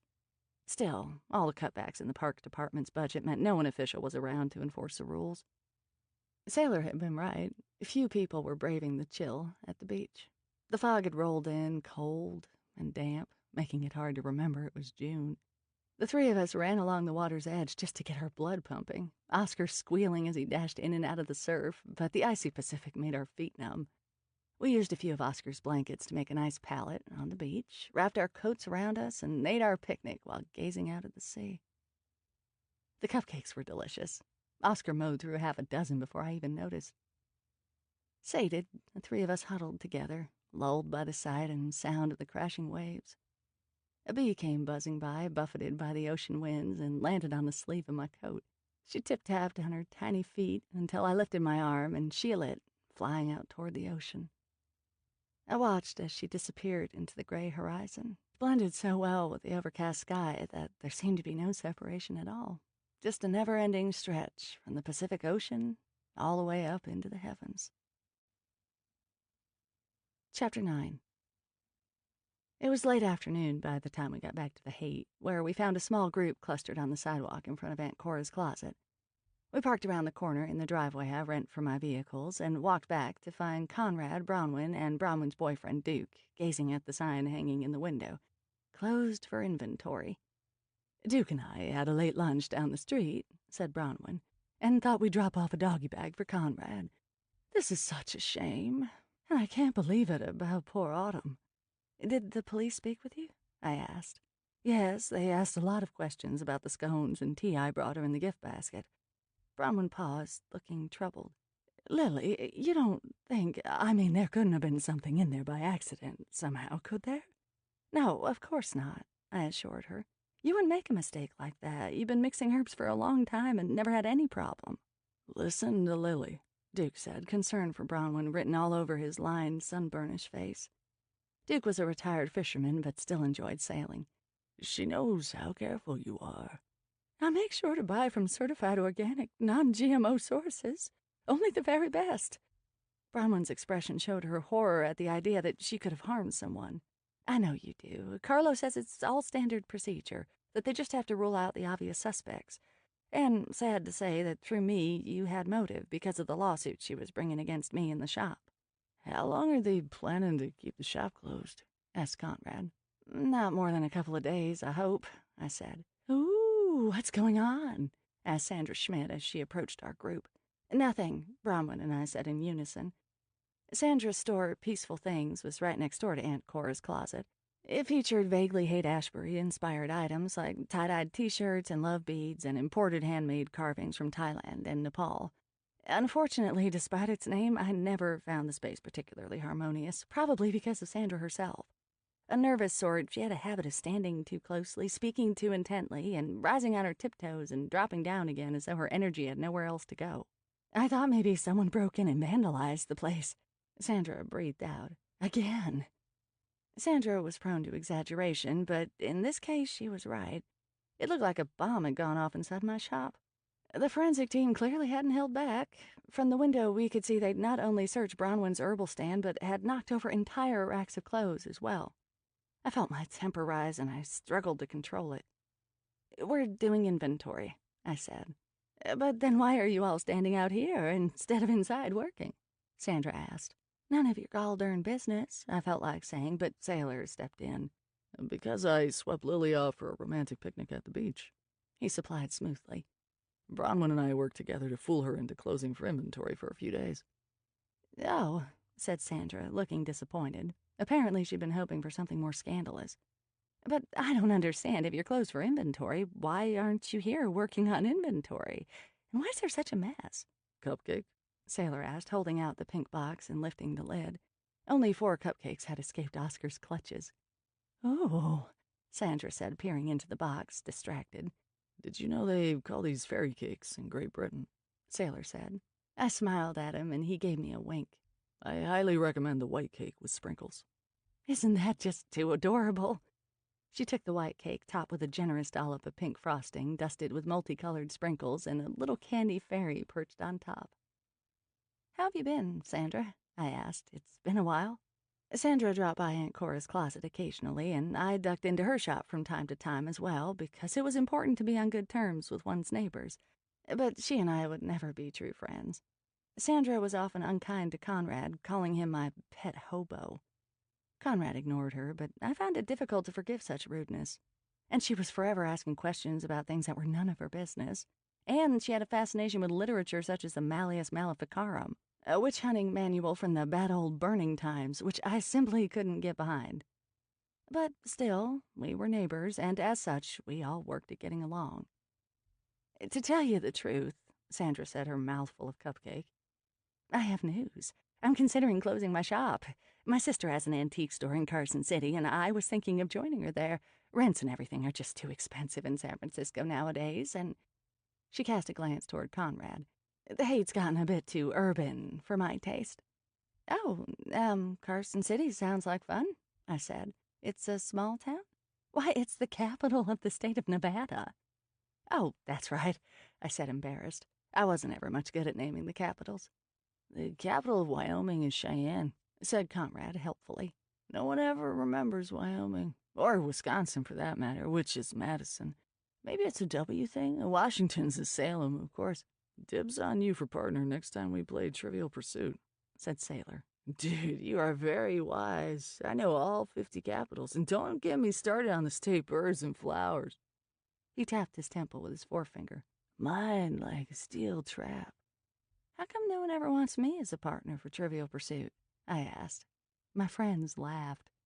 Well, anyway, I suppose I should get back to the salt mines, said Sandra. I'm just glad to hear that you didn't suffer a break-in. What with the way things are these days, I was worried. Let's be sure to get together before you go, I said. I mean, if you do decide to make the big move, we could try the pub around the corner. My treat. Thank you, I'd like that, said Sandra, nodding at everybody before heading back into her shop. After she left, I wondered aloud, what do you suppose Sandra meant by too urban? This is San Francisco, after all. What does she expect? Dude, urban means full of people you don't want to associate with, said Conrad. Like me. Oh, I said, realization dawning. Conrad's placid expression didn't change, but I felt bad for him. I'm sorry, Conrad. He shrugged. Dude, been called worse, and probably thought of as much worse. If it fazed me, I guess I'd change my way of life. I nodded. I suppose that was a pretty good way to approach such things. On the bright side, Bronwyn said as she left with Duke, with Aunt Cora's closet closed for inventory, now is the perfect time to spend a night at the Rochester House of Spirits. Oh, hey, that reminds me, I said. Bronwyn, how did the idea for this sleepover occur to you? You mentioned you saw a brochure somewhere. Was it at Autumn's store, by any chance? Yes, as a matter of fact, it was. How did you know? I noticed the brochure there. Did you and Autumn talk about it? Well, let's see. I believe I mentioned I hadn't been there in quite some time, and Autumn said, well, if you do go, be careful because it can be dangerous. Dangerous? Did she mean physically or in terms of spirits, or... She didn't say. She seemed very tense, but I got the feeling that was her usual mode of interacting with the world. And as I said before, I thought she might be sick, which, given what happened, she was. Oh, poor soul. I felt sorry for her. Because she was sick? I asked. Bronwyn shook her head. Because she seemed so afraid. Of what? Of everything. As Oscar, Sailor, and I climbed the rear stairs to my apartment, Sailor said, What's all this about a sleepover at the Rochester House of Spirits? I sort of forgot to mention that. I'm afraid to ask. You should be afraid, especially when I ask you to chaperone. He let out an exasperated breath. When you say I'm acting out of character, seems to me you prided yourself on being a solo act, held yourself apart from others, did your own thing. Or did I imagine all that? It's my new approach to life. I'm supposed to ask for help, remember? All right, then. What do you need? Come be our bodyguard? He let out a little groan. I suppose I can't very well say no now, can I? Not really. When is this little shindig? On Saturday, unless I can somehow put a stop to it. Is this in lieu of our mystery date? It is our mystery date. I had considered booking tickets to Alcatraz, the former federal penitentiary on an island in San Francisco Bay, but wasn't sure how much Sailor would enjoy it. Alcatraz was historical and fascinating, but the place had seen so much pain and sadness. Tortured souls roamed the forlorn island, and you never knew with psychics. Sometimes the spirits just wouldn't leave them alone, so that an experience others enjoyed could become harrowing. No offense to you or Bronwyn, Lily, but spending the evening with you and 13 Coven sisters isn't exactly my idea of a great date. Sounds awesome to me, said Oscar, rubbing his hands together. Whoa, I can't wait. Oscar, I began, searching for words. It's tough to explain to a gobgoyle why he can't come on an overnight with a coven in a haunted house. I'm sorry, but this isn't something for pigs. He stared at me wide-eyed. I doubt the Rochester House is a pet-friendly place.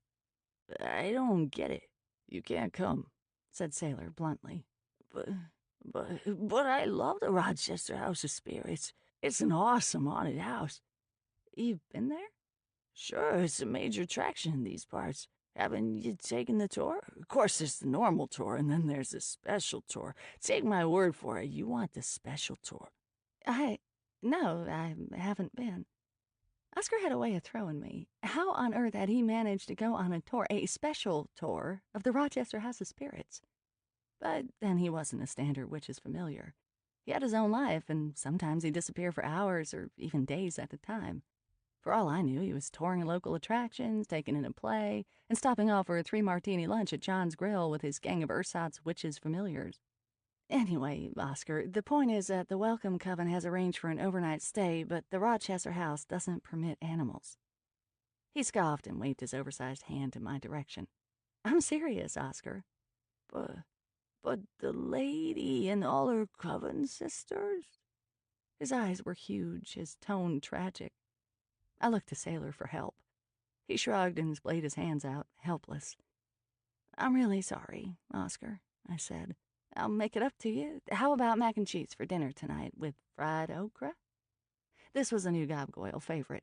Okra was technically a vegetable, but since it was breaded and fried, Oscar made an exception to his carbs and cheese only rule. And fried green tomatoes, too? Sure. Okay, he mumbled, then he turned and dragged his talons into the kitchen. I could hear him grumbling under his breath about being kept out of all the fun stuff, and I felt bad. How much you want to bet he shows up anyway? Said Sailor. No. I blinked. Seriously? $10 says I'm right. But how would he get there? How does he get anywhere? Besides, didn't you give him a travel cloak a while ago? That's right, I did. Not that Oscar needed the cloak to travel. Sailor was right. I had no idea how Oscar managed to get himself anywhere, but manage he did.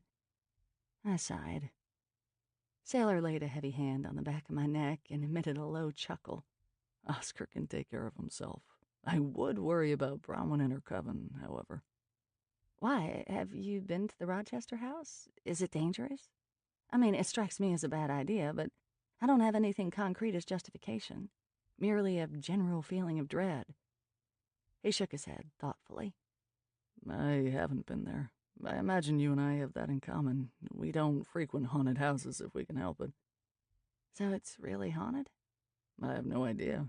But even if it wasn't to begin with, all those visitors fervently believing it is would create more than enough energy to stir things up. The thousands of tourists day in and day out, well, you do the math. Not to mention the widow Rochester was famous for hosting seances and inviting folks like Houdini to call on the dead. You mean she might have unwittingly invited someone into her home? Someone or something. It sounds like you know more about this place than you're letting on. As Oscar said, it's pretty well known around here. I haven't been there, but most people I know have. And is it true that the widow Rochester kept building onto the house, hoping to appease the spirits? Well, that's what they say, but if you think about it, does it seem logical that she would attempt to appease the spirits by spending the money she made from selling the guns that killed them? That sounded a little strange to me, too. I've also heard that Sally Rochester was a frustrated architect who used her own house as her guinea pig. She was interested in spiritualism, but that wasn't unusual at the time. When her husband died, she inherited a huge fortune that allowed her to do pretty much whatever she wanted. So you don't think she was a little crazy, a prisoner of her own house? Akin to what we were discussing at the vintage Victoriana clothes show earlier, I think this is the sort of thing history usually says about independent women. That they're mad? Yes. In your case, of course, it's true. His hand settled on my waist, his head bent toward mine, and he gave me a ghost of a smile. Mad as a hatter. Chapter 10. The next morning, I called Maya. How's Loretta? Everything going okay? She seems just fine. Mom took her into the sewing loft with her today. I think it's fair to say that one would be hard-pressed to find a mellower dog. Still, I promised to drop by and take her for a walk later. I was thinking, one of Autumn's neighbors, the cupcake lady, said there was a dog park around the corner from the shop. Dog people know each other, right? If they go to the same park at the same time, they'd probably at least recognize each other. I encountered the dog walker yesterday, about now. If she keeps to a schedule. Tell you what, meet me at Mom's and we can go together. Really? Sure. It just so happens I have an unexpected day off. And I think I need to check out this cupcake shop. I headed out to Lucille's loft to pick up Loretta. As I squeezed into a tight spot at the brick building near Potrero Hill off 15th, I rolled the phrase around in my mouth a few times. Loretta's at Lucille's loft, smiling at the alliteration. The loft was on the second floor of an old factory building that had been divided into several workspaces. Unlike many buildings in the city, which had been renovated and rehabbed within an inch of their lives, this building was true to its roots, featuring a creaky old freight elevator and ugly dropped acoustic ceilings in the hallways. Inside the loft, though, old red brick walls, huge multi-paned windows, and tall beam ceilings more than made up for the lack of outward panache. A few women stood at huge work tables cutting cloth with crinkly patterns, while half a dozen others sat hunched over sewing machines. The floor was covered in threads and scraps, and one whole wall was lined with bolts of brightly colored retro-style cloth. "Hello, Lily," Lucille called out, lifting her gaze but not moving from the work table. She held a huge pair of shears in one hand and a bolt of fabric in the other. Her short-cropped graying hair was dotted with bits of thread and fluff. No doubt it was a professional hazard. Maya should be here any minute. Apart from the gray hairs, a few extra pounds, and a handful of wrinkles, Lucille looked almost exactly like her daughter. Both were beautiful in an understated way, strong and steady. I wondered what it must be like for Maya to know what she would look like at her mother's age. Would it be comforting or disconcerting? I took after my father more than my mother, which, given his character, was more than a little disturbing. Several of the women glanced up and shouted hellos at me across the open floor. I recognized a few of the faces because Lucille preferred to hire and train women from the Hate Women's shelter whenever she could. Aunt Cora's Closet donated professional clothes to the residents 4 times a year in an event organized by Bronwyn's Welcome Coven. A new wardrobe might seem rather low on the list of resources the shelter women needed, but in fact it wasn't. One of the many hurdles facing those trying to get back on their feet was the inability to dress properly for job interviews. Besides, as we like to say at Aunt Cora's Closet, changing your clothes can help change your life. And the afternoon spent trying on garments was a rare, lighthearted event that helped women in difficult circumstances feel better about themselves. "Where's Loretta?" I asked. Lucille tilted her head toward the windows. I walked farther into the space and spied Loretta in a patch of sunlight, lying on a bed of scraps. The charms on her collar gleamed in the sun, but they didn't so much as tinkle since she remained motionless, save for a single lazy thump of her tail. "Well, she certainly seems at home." "She's a perfect workplace dog," said a woman named Beatrice, working at the nearest table. "Just perfect, except we might lose the loft soon." "Lose the loft?" I repeated. "Why? What's going on?" Lucille finished with the fabric she was cutting, straightened, and shook her head. "The owner wants to sell the building. He's been a great landlord so far, but wants to move to Idaho or North Dakota or one of those. The new folks are planning on turning this building into expensive condos. Lofts in the hipster sense of the word. Essentially, they'll be condos with brick walls and nice windows, but no decent parking or other amenities." "I'm so sorry to hear that." In San Francisco these days, being evicted often meant having to relocate to a new town altogether.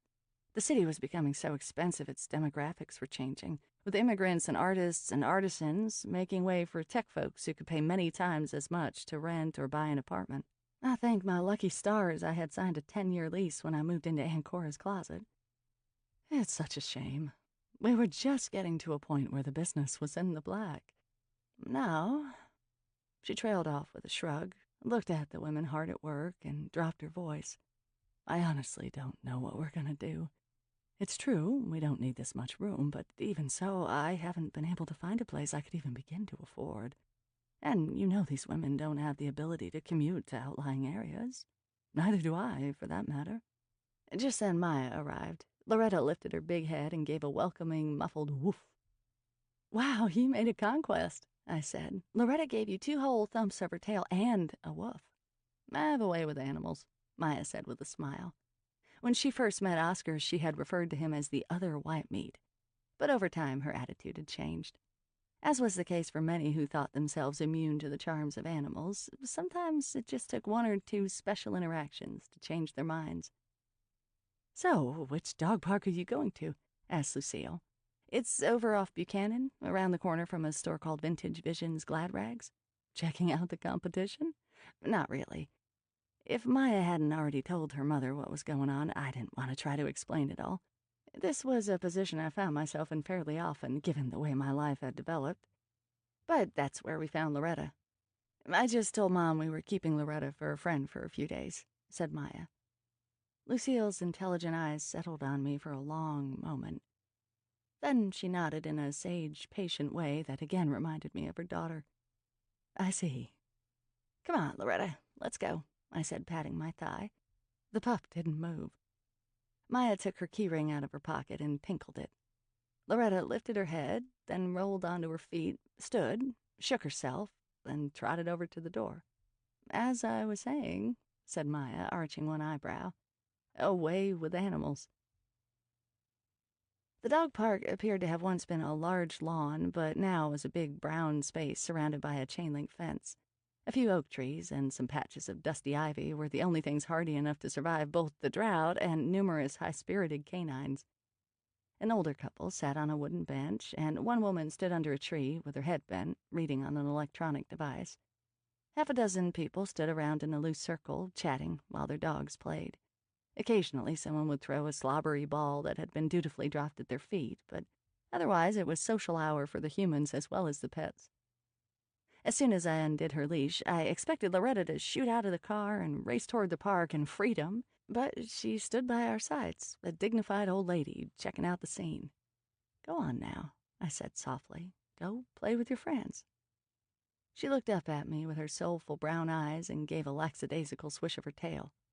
Or not, whatever floats your boat. I don't think Loretta's what you'd call a high-energy dog, said Maya. She gestured with her head. Want to go infiltrate the group? We had stopped for coffee on the way over, and we clutched our cardboard cups as we moseyed around. Loretta followed a few feet behind, looking at the other dogs, but making no move to leave our sides. Maya and I edged our way into the informal circle, nodding and trading hellos. Before I could launch into my story, one of the young men said, Hey, isn't that Loretta? It is, yeah. I take it you know her? Sure. Where's Scarlett?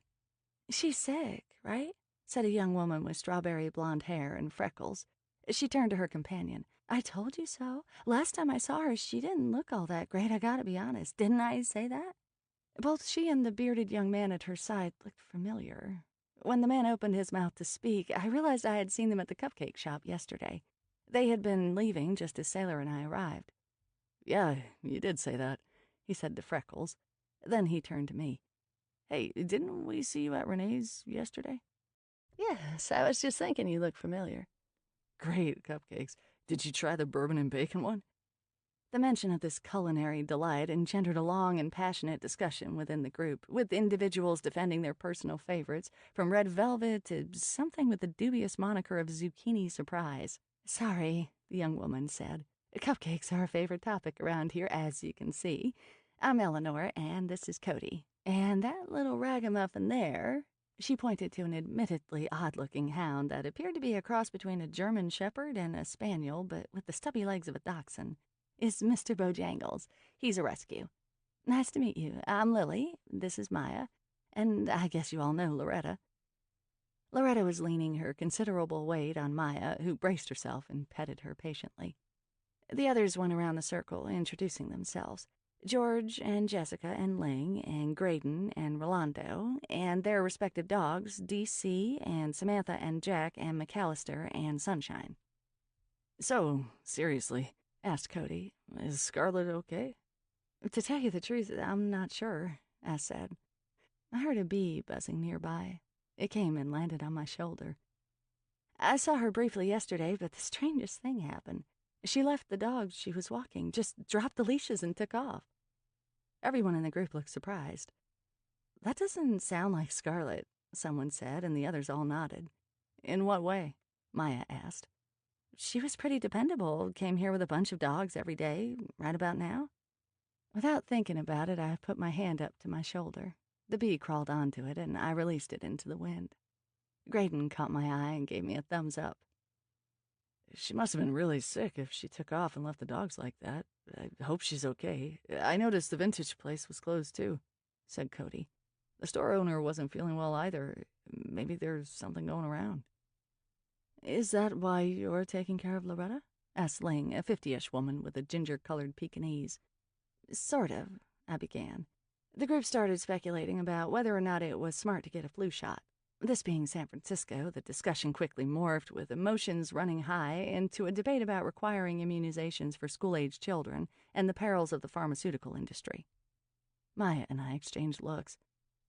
So, I ventured as soon as the discussion died down a little, does anyone know how to get in touch with Scarlet?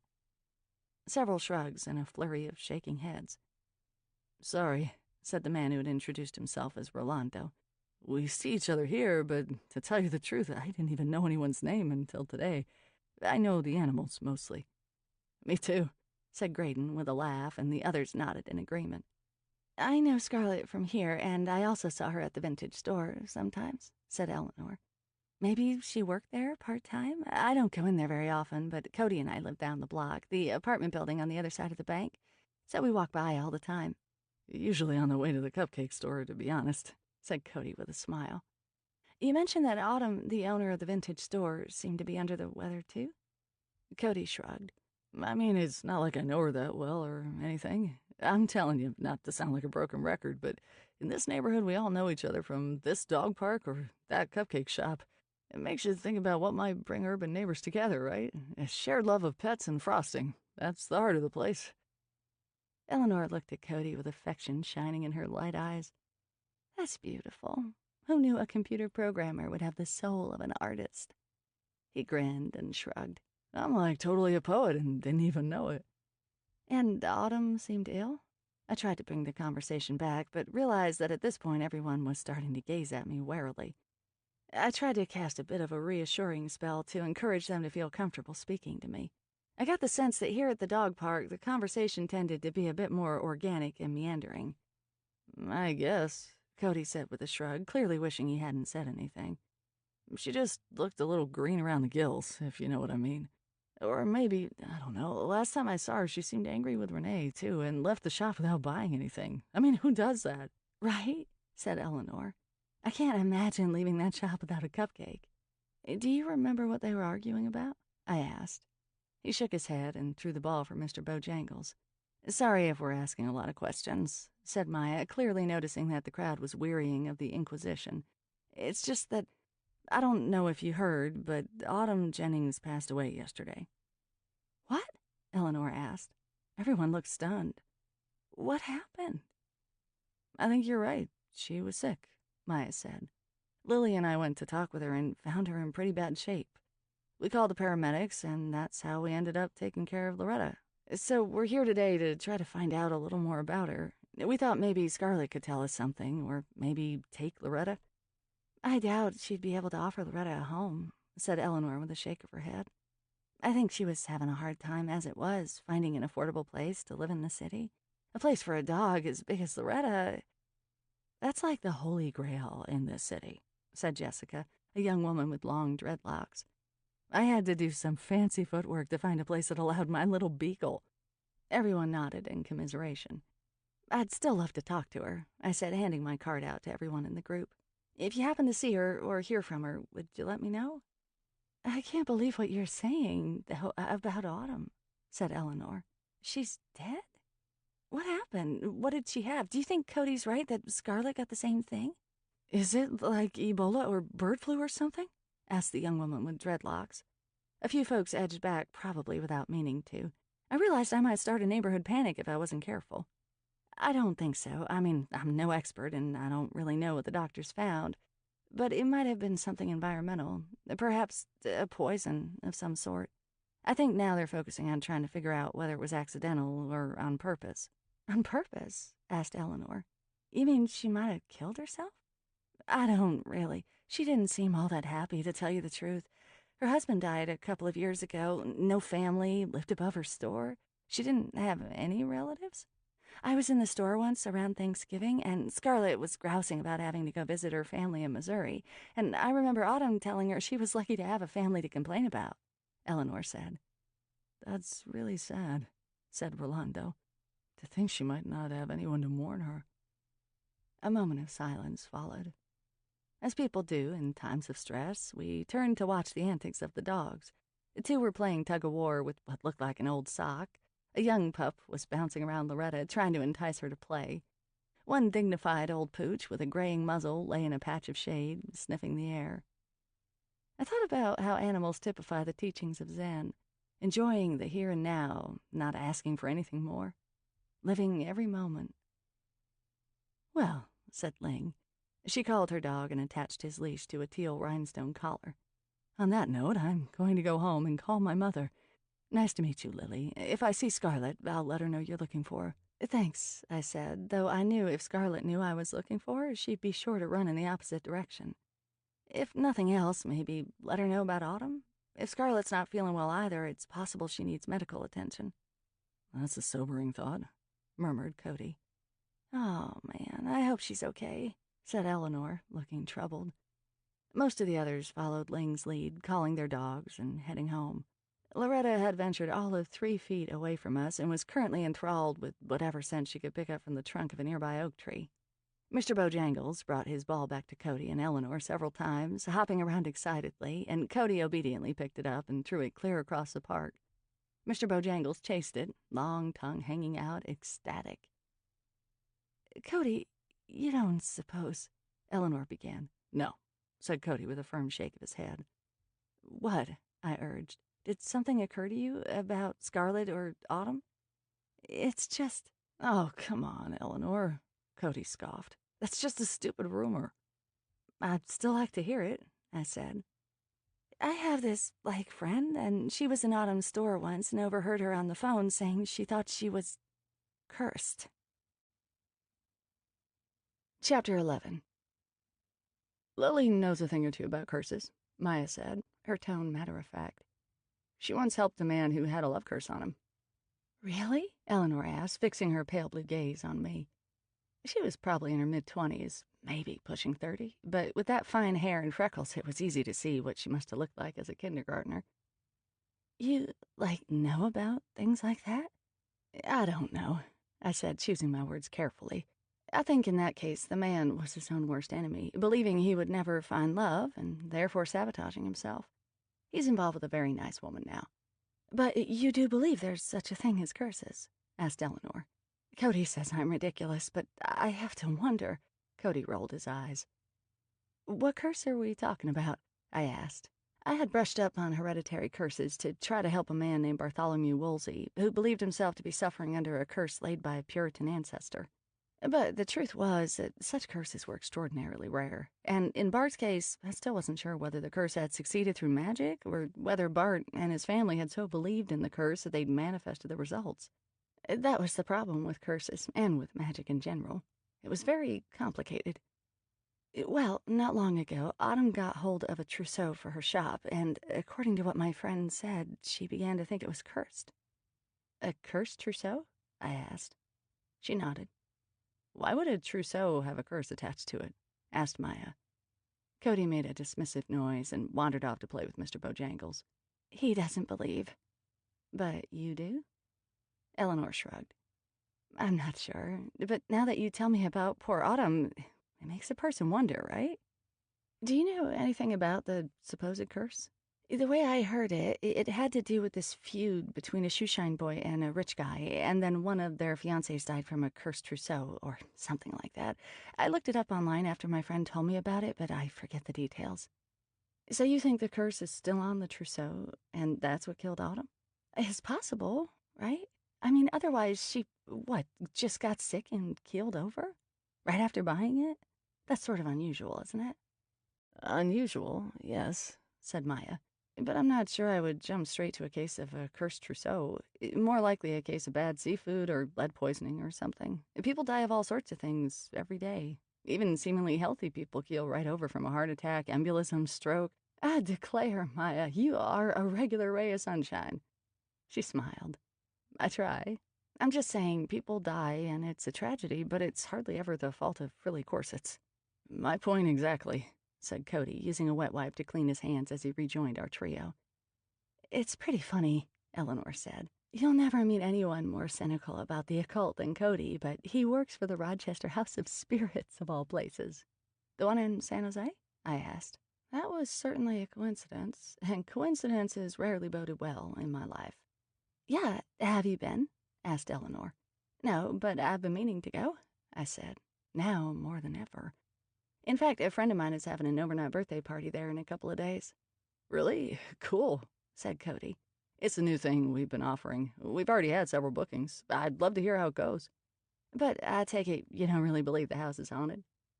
He seemed to hesitate. Well, obviously, the sales team likes to exploit that idea. People seem excited by it. But I don't know. I think it's an amazing place just as it is, a true architectural wonder. Why do they have to come up with spooky stories about it? But I was raised not far from there by a pair of computer engineers who thought of it as a historic monument. And probably the acorn didn't fall far from the tree. I'm into computer science, too. So maybe I'm not the target audience. I noticed a brochure for the Rochester house in Autumn's shop, as it happens. Yeah, I pass them out from time to time. Leave some at the local shops. I gave one to Scarlett a few weeks ago. She wanted to try to get a job there, or at least volunteer. She was always looking out for interesting things like that. Do you think Scarlett believed the Rochester house was haunted? I wasn't sure why this would be pertinent, but it seemed important to know whether I was dealing with a believer or a skeptic. I have no idea. I mentioned I worked for them, and she got excited, asked me about maybe getting a job. I gave her the brochure, but like I told her, I'm not actually involved with the house, per se. I'm just a computer guy. I maintain their website. That's about it. And he does some of the graphic design work. He put together those brochures and a beautiful catalog of all the collections, Eleanor said, holding his hand and beaming up at Cody. It dawned on me that without his beard, he would look as young as she. Amazing how certain style choices can age a person. Like looking back at high school graduation pictures from the 1950s and thinking everyone looks about 40 years old. But the cool thing is he's not even on site. He gets to work from home, and so do I, Eleanor added. That way we hardly ever have to be apart from each other, or Mr. Bojangles. Just our own nice little family. Speaking of work, said Cody, checking an old-fashioned wristwatch, I really should be getting back. Working from home means I get to set my own schedule, but it doesn't mean I don't have to show results. I thanked them for their time and watched as they leashed their dog and walked away. Loretta sniffed lazily at a scruffy bush, and I sipped my now nearly cold coffee. Do you think that much togetherness could really work for a couple? Maya asked. I mean, wouldn't it be hard for you and Sailor to work and live together? I choked on my swig of coffee and quickly dissolved into a full-fledged coughing fit. Maya patted me on the back ineffectually, but she couldn't hold back the chuckle. Sorry, she said, trying to stifle her smile. I'm guessing this theme's a little fraught. I just hadn't really thought about it, I wheezed. It would take a lot, on both our parts. That's not a terrible idea. You and Sailor moving in together, mused Maya as we headed back to the car. I considered putting Loretta's leash back on as law declared, but she was so mellow it was hard to imagine the necessity.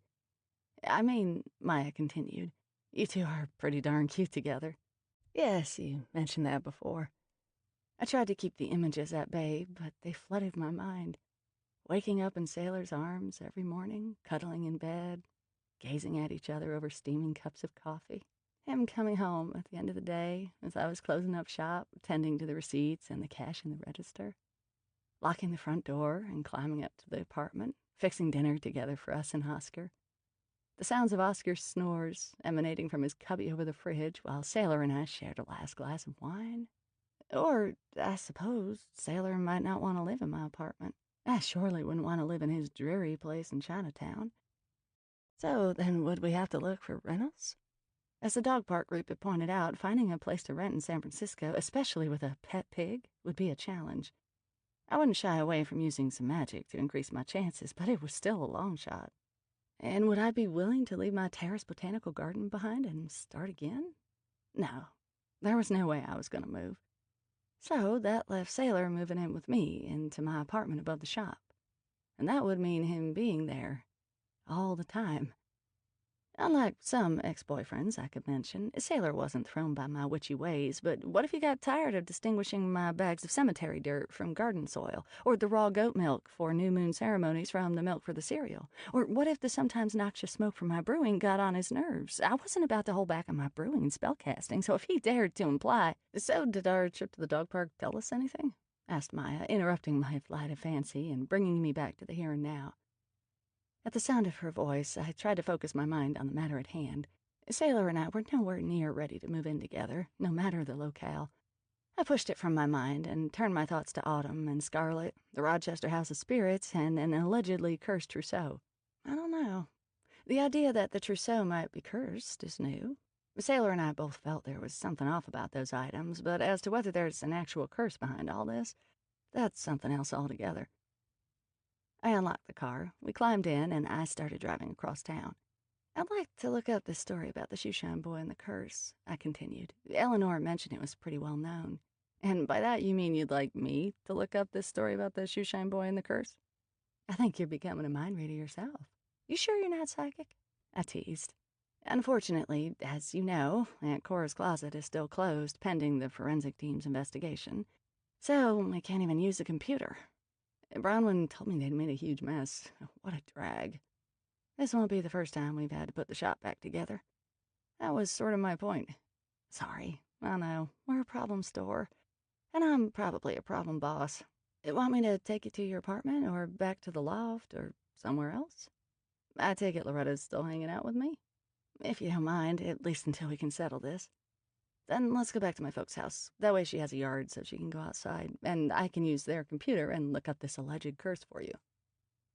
I headed south toward the Bayview. On the way, we stopped for takeout Thai food for lunch to make up for the dinner we'd missed the evening we found Autumn. The van soon filled with the delectable scents of lemongrass and curry, making my mouth water. As we drove, Maya noticed the show catalog I had picked up from the Legion of Honor. Cool. Did you check out this vintage Victoriana show? I keep seeing the posters, but haven't made it over yet. Sailor and I went yesterday. Really? Sailor's into vintage clothing shows, is he? Sailor's been a little surprising lately.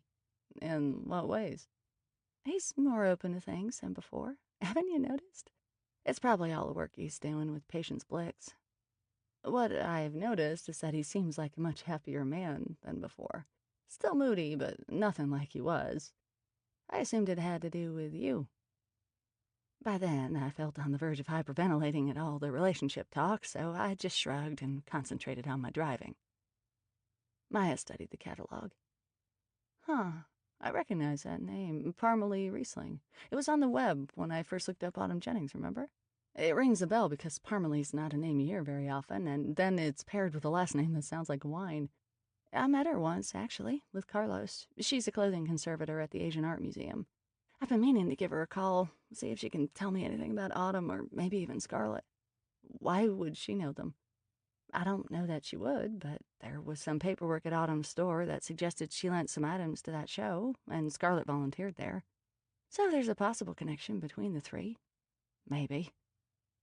Maya rented a room not far from Aunt Cora's closet in the Haight, but her childhood home was a humble Victorian in the Bayview, dating from a time when a working-class family might have been able to afford to have a home built in San Francisco. Lucille's parents had owned the home since the 30s, and I knew Lucille had been raised here with several siblings, one of whom still lived in the home with her, as did Maya's oldest sister, her husband, and their 2 children. The result was a multi-generational, somewhat chaotic and crowded, loving home. I had been invited to a few holidays and cookouts in the yard, and it always smelled of pot roast or barbecue. I found the home's cheerful bedlam charming, if a tad overwhelming. It wasn't exactly what I was used to, given my own strained relations to family, but it warmed my heart to be welcomed into such a cozy environment. When we entered the house, Loretta seemed already very much at home. She trotted over to a little oval rug placed in front of the fireplace and lay down with a moan. All worn out from her big outing at the dog park, I was guessing. We said hello to a few family members, then served ourselves plates of Thai food. Then Maya sat down at a computer atop a little desk and logged on while I called the Asian Art Museum to ask Parmalee Riesling if I could come by to talk later in the afternoon. Listen to this, Maya said as I hung up the phone. The society woman must have 1 or 2 velvet dresses, which cannot cost less than $500 each. She must possess thousands of dollars worth of laces in the shape of flounces to loop up over the skirts of dresses. Ball dresses are frequently imported from Paris at a cost of from $500 to $1,000. Then there are traveling dresses in black silk, in pongee, and velour, in piqué, which range in price from $75 to $175. Evening robes in Swiss muslin, robes in linen for the garden and croquet playing, Dresses for horse races and for yacht races, dresses for breakfast and for dinner, dresses for receptions and for parties. What are you reading? It's from Lights and Shadows of New York Life by James McCabe, 1872. He's writing about what was considered proper for a high society lady's trousseau. All sorts of ball gowns and croquet attire, too? For the wealthiest women, I suppose so. I get the sense there were a lot of wardrobe changes back in the day. And as you know, I love old clothes.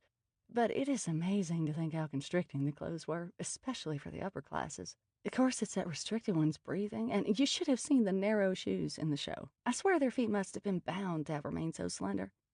They weren't supposed to be able to move easily. It was all about showing off their husband's or father's wealth and social class. It gives such insight into the time and customs, doesn't it? And here I always thought trousseaux were all about lingerie for some reason. They usually included lingerie, but also things like bed linens and towels, all embroidered, of course. Often the women in the family would spend years, all through the girl's youth, sewing and embroidering. It was part of how they showed their skill with needlework. And then the linens would be monogrammed once the young woman knew what her new name would be. Such a different time. Maya trailed off, her fingers flying over the keyboard, the muted clacking of the keys joining the sound of a news program playing in the next room, and a rap beat emanating from a neighbor's house. Okay, let's see what we can find about a cursed shoeshine boy. It didn't take her long. She put cursed trousseau and shoeshine boy and San Francisco legend into the search engine, and up popped several references. I peeked over her shoulder as she scrolled through the first couple of hits. Well, first off, the boy in question was actually a 26-year-old man. The year was 1882, and a wealthy young man, a Nob, as in Nob Hill, used to frequent the shoeshine boy. It says here the two had been friends as children. The shoeshine boy was educated on a charity fellowship. The wealthy fellow was named Jedediah Clark. The shoeshine man was Thomas Parr. Parr appears to have gone a little crazy with jealousy over Clark's intended, who was only 14 years old, by the by. It says here that Parr sought out a practitioner of the dark arts and cast a curse upon Clark's intended and any issue he might have had in the future. I'm betting this practitioner didn't have the proper license for such a thing. Excuse me? Did you know there's such a thing as a necromancy license in San Francisco? Are you serious? I nodded. And get this, you need a license even if you're just gonna pretend to be a necromancer or soothsayer or any number of other things. I wonder if Patience Blix has a license. Maya scrolled through a few more tales of the vindictive shoeshine boy, but the bones of the story remained the same. Okay, Thomas Parr and Jedediah Clark. And what was the name of the fiancée? Maya leaned toward the computer and read a name. Beatrice Beach, and they called her B. Can you imagine being engaged at the age of 14? I let out a long breath and shook my head. I really can't. But then if you spend your childhood preparing your own trousseau, maybe that's all you want in life. What I can't imagine is why the fiancé was the one who was cursed. Why not the Nob? Maya shrugged. Maybe going after the object of his affection hurt his pride, or something like that? Maybe. This is all a bit sketchy, but I think it's time to call in the SFPD about this trousseau. Chapter 12. I phoned Carlos before leaving Maya's house, and he suggested we meet at El Valenciano in the Mission. El Valenciano had a bar and a restaurant in the front, with a dimly lit dance floor in the back. I had seen it packed to the maximum on Saturday nights, but on a weekday afternoon it was mellow, the dance floor abandoned. Two guys sat hunched over drinks at the bar, and the bartender was leaning back against the counter, checking his phone. "You want anything?" Carlos asked as we passed the bar. I had the sense he knew the owner of this place, as we'd met in the back before, and he always made himself at home. I knew from experience they mixed a mean margarita, but it was a little early in the day. "No thanks, I'm fine," I said. The bartender glanced up at us and gave Carlos a small nod. Then his attention turned back to his messages. We walked through to the back, where Carlos pulled out a chair for me at a small round cocktail table in a shadowy corner of the empty dance floor. "I take it you don't want anyone to see us together?" "No sense rubbing anybody's nose in it. As I mentioned, I might not be Stinson's favorite person." "But you've found out something of interest?" He nodded. My eyes were adjusting to the low light, but it was still dim, and Carlos's already dark eyes looked black and unreadable. "Autumn Jennings died of arsenic poisoning. Arsenic? Seriously? That's just awful. Who uses arsenic in this day and age? I mean, isn't that something the Borgias used to use to rid themselves of political rivals way back in the day? Exactly. It's easy to trace with modern forensics. In fact, I heard someone dug up Napoleon's remains not long ago, and they were able to perform tests on his hair, even after all this time. So people don't use it that much anymore. Huh. But it's still readily available. How so? It's rat poison, essentially, and it's used in fireworks as well. I don't know the details, but sometimes workers in fireworks factories are accidentally poisoned. It's come up on the Chinatown beat from time to time. So someone put arsenic in Autumn's food? Who would do something like that? Had she been a secret heiress of some kind? The vintage clothes business wasn't normally profitable enough to kill over. Her apartment over the store had some nice things, but it wasn't that posh. Does she have a lot of enemies, do you know? He hesitated. I don't feel all that comfortable talking to you about this. Not only would it not be a good idea anyway, but it's not even my case. I know, Carlos, but this case involves vintage clothes, and now I've been informed that some of Autumn's recent acquisitions might have been cursed. Besides, I'm implicated at some level, and so is Bronwyn. Which reminded me, they didn't find anything suspicious in Bronwyn's scones, did they? He shook his head. No, they haven't figured out how Jennings was exposed yet. I slumped in relief. As far as the Autumn Jennings homicide investigation goes... He trailed off. What? I urged. It's really none of my business since it's not my case. But it sounds like they're not convinced it was homicide. The medical examiner still hasn't made his ruling, and not all the tests are in. They think Autumn could have ingested the poison by accident? It's possible. Back in the day, people were accidentally exposed to all sorts of things. It's like lead poisoning. It could be caused by any number of things. So Inspector Stinson and Nong think it was accidental? Do you agree? He shrugged again. As I said, I'm not exactly bowled over by Stinson. I don't know Nung as well. I think it's possible they're searching for something that isn't there. It bothers me that they're sniffing around you, obviously. Thanks, Carlos, I said, feeling warm and fuzzy at the thought that this tough homicide cop cared about what happened to a rather sketchy witch. So, not that I believe in curses, but tell me how this would work. You're saying there's a cursed trousseau? According to legend, 2 local men had a falling out over a young woman, and somehow one of them managed to cast a curse, and the woman died. It seems more like a curse against the woman than the man. I suppose sometimes it's harder to be the one left behind than to be the one who passes. Carlos stared at me for a long moment. Finally, he cleared his throat and gave a swift nod. I suppose you're right. So you're saying this woman may have died from a curse long ago, and now what? The curse is still working against people who acquired the trousseau?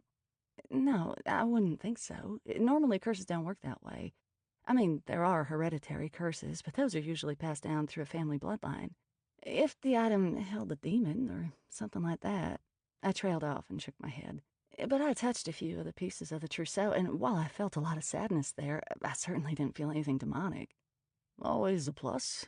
Indeed. And when was this? What? When did you feel the trousseau? I pondered lying and telling him it was the evening Maya and I first found Autumn Jennings in the upstairs apartment. But Carlos was a friend. He was a cop, but he was also a friend. Also, so much of my life required a certain obfuscation of the truth that I was trying to be more transparent whenever possible. I asked Sailor to go back with me, hoping he might be able to communicate with Autumn's spirit, in case she was lingering there. Why am I not surprised Sailor was involved? It wasn't his fault. I asked him to go. I have no trouble believing that. The two of you make quite a pair. Anyway, Jennings died at the hospital, so if a person believed in spirits, wouldn't she be lingering there? Apparently not. I thought the same thing, but Sailor says a lot of times people return to their homes or some other locale that's important to them. Uh-huh. He passed a hand over a whiskery cheek, the scraping sound familiar and comforting to me. Then he started idly tracing designs on the tabletop with his finger. I knew Carlos well enough by now to note the signs of him moving out of his comfort zone regarding all things supernatural. He was much more open-minded than the average person, much less the average cop, when it came to things like witchcraft and paranormal crime. But he was still a tough urban homicide inspector. It wasn't easy for him. let's go back for a moment to the breaking and entering. It wasn't breaking and entering. I had a key. Autumn Jennings gave you a key? Sorta. I didn't realize you two were buddies. Would this be before or after she served you with legal papers? I'm saying she gave me the keys in the manner of speaking. What manner would that be?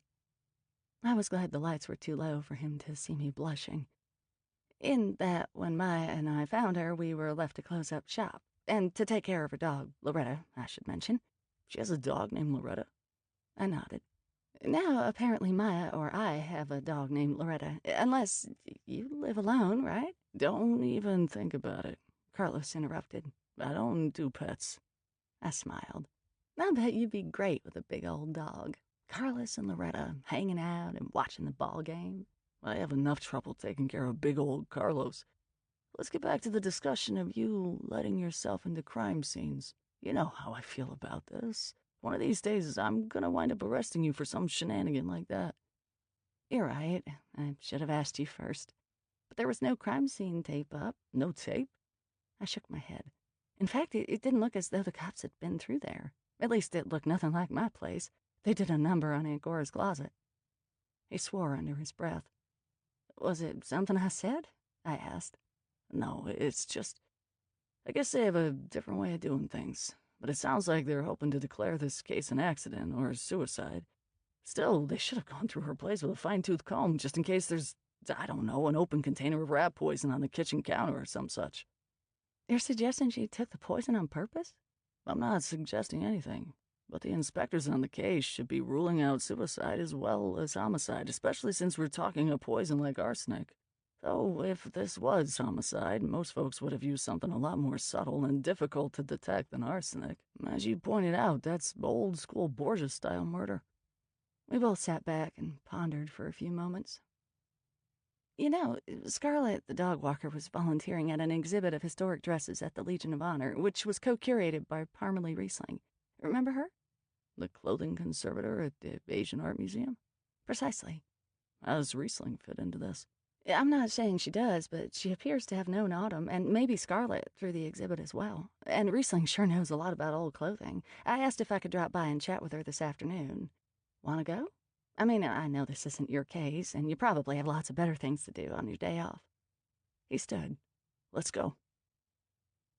Parmalee Riesling rocked a severe pageboy haircut. She was several inches shorter than I, and on the stout side. Thick glasses gave her a slightly bug-eyed appearance, and she took herself very, very seriously. Who are you? She asked when she opened the door. Lily Ivory. I called earlier, and this is Inspector Carlos Romero, remember? Right, insect-ridden trunk full of worthless items, mostly merchant class, 19th century. Trunk itself was from Salem. That was us, said Carlos. And you were wearing a nice example of a sundress, North Carolina dye lot. Yep, worthless trunk, insect-infested, indigo dye lot. Uh-huh. She reached out and pinched my skirt between her thumb and forefinger. Same period as the last dress I saw you in. A favorite era? I guess so. I branch out from time to time, but I like this style. Her magnified eyes looked me over from head to toe, intently. After a moment, she gave a quick nod. Suits you. Thank you, I said. From such a critical sort, I took that as a high compliment. She hadn't invited us in, so we still stood out in the corridor. Riesling's lab and offices were on the second floor of the museum, away from the crowd, but still public. We were hoping we could ask you about a woman named Autumn Jennings, said Carlos. What about her? You bought some clothes from her? From time to time. Could we maybe buy you a coffee and talk? She hesitated, checked over her shoulder, then said, How about a Manhattan? Well, sure, I said, glancing at Carlos, who nodded. Of course. I'm taking a break. She yelled behind her, then came out into the hall, muttering all the while. We got in some trusses from the Heskett collection. Nothing but moth-eaten junk. Hate that crap. Oh, sure. I know what you mean. I must have looked befuddled. She frowned, homing in on my tone. Surely you know the Heskett collection. I thought you were in the vintage clothes business. I am, yes, indeedy, ma'am, I said, my inner Texan coming out when faced with authority figures. Even though Parmalee was shorter than I and probably not more than a decade or so older, I felt intimidated by her officiousness. I could tell Carlos was smiling at my response.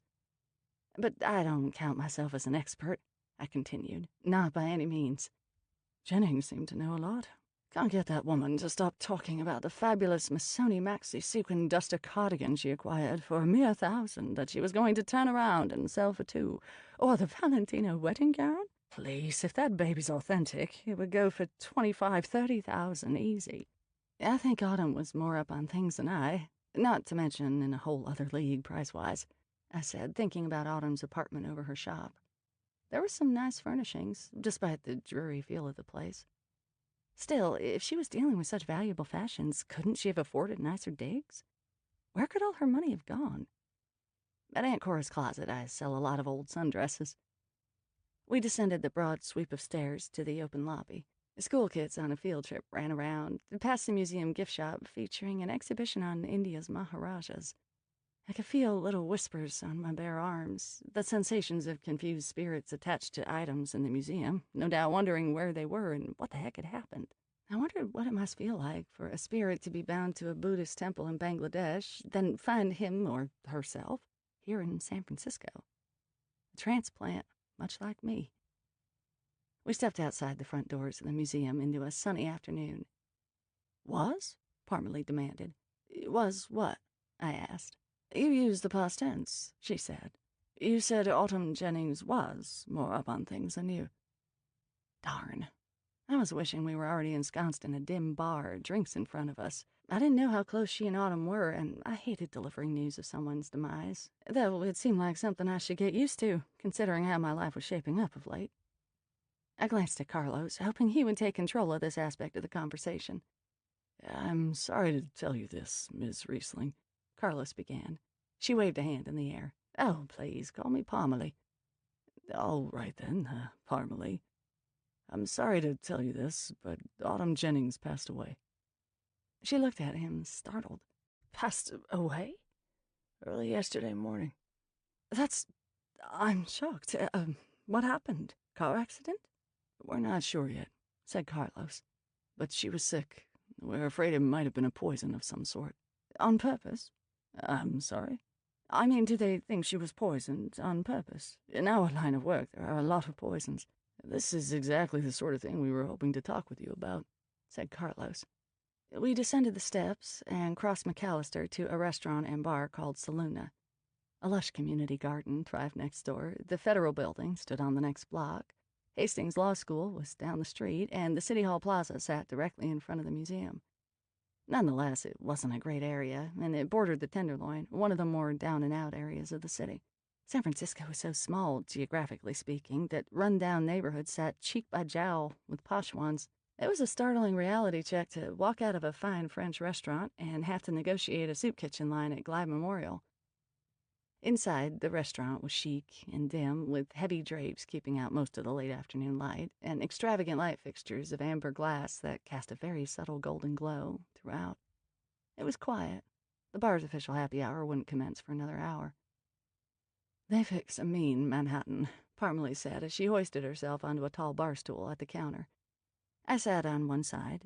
Carlos stood on the other, leaning against the bar. He ordered a beer, and I felt like something of a party pooper when I asked for club soda with lime, but I'd felt the need to keep my wits about me lately. So, said Carlos, what kinds of poisons might a person in the old clothes business be exposed to? All sorts, carcinogens of all kinds, of course. Lead, mercury, cyanide, arsenic? Carlos asked. Sure, Victorian ball gowns were full of the stuff. Chapter 13. Are we talking enough arsenic to kill a person? Carlos asked. More than enough. Sometimes there were long-term effects, neuropathy, organ failure, that sort of thing. But in some cases, the poisoning was acute. There was no mention of that in the vintage Victoriana show, I said.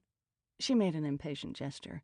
That was a political decision. One of the directors thought if we mentioned it, the whole show would start revolving around that, and the focus would be taken off the fashion industry. But in my view, it's more historical than political. But I'd stay out of those kinds of discussions.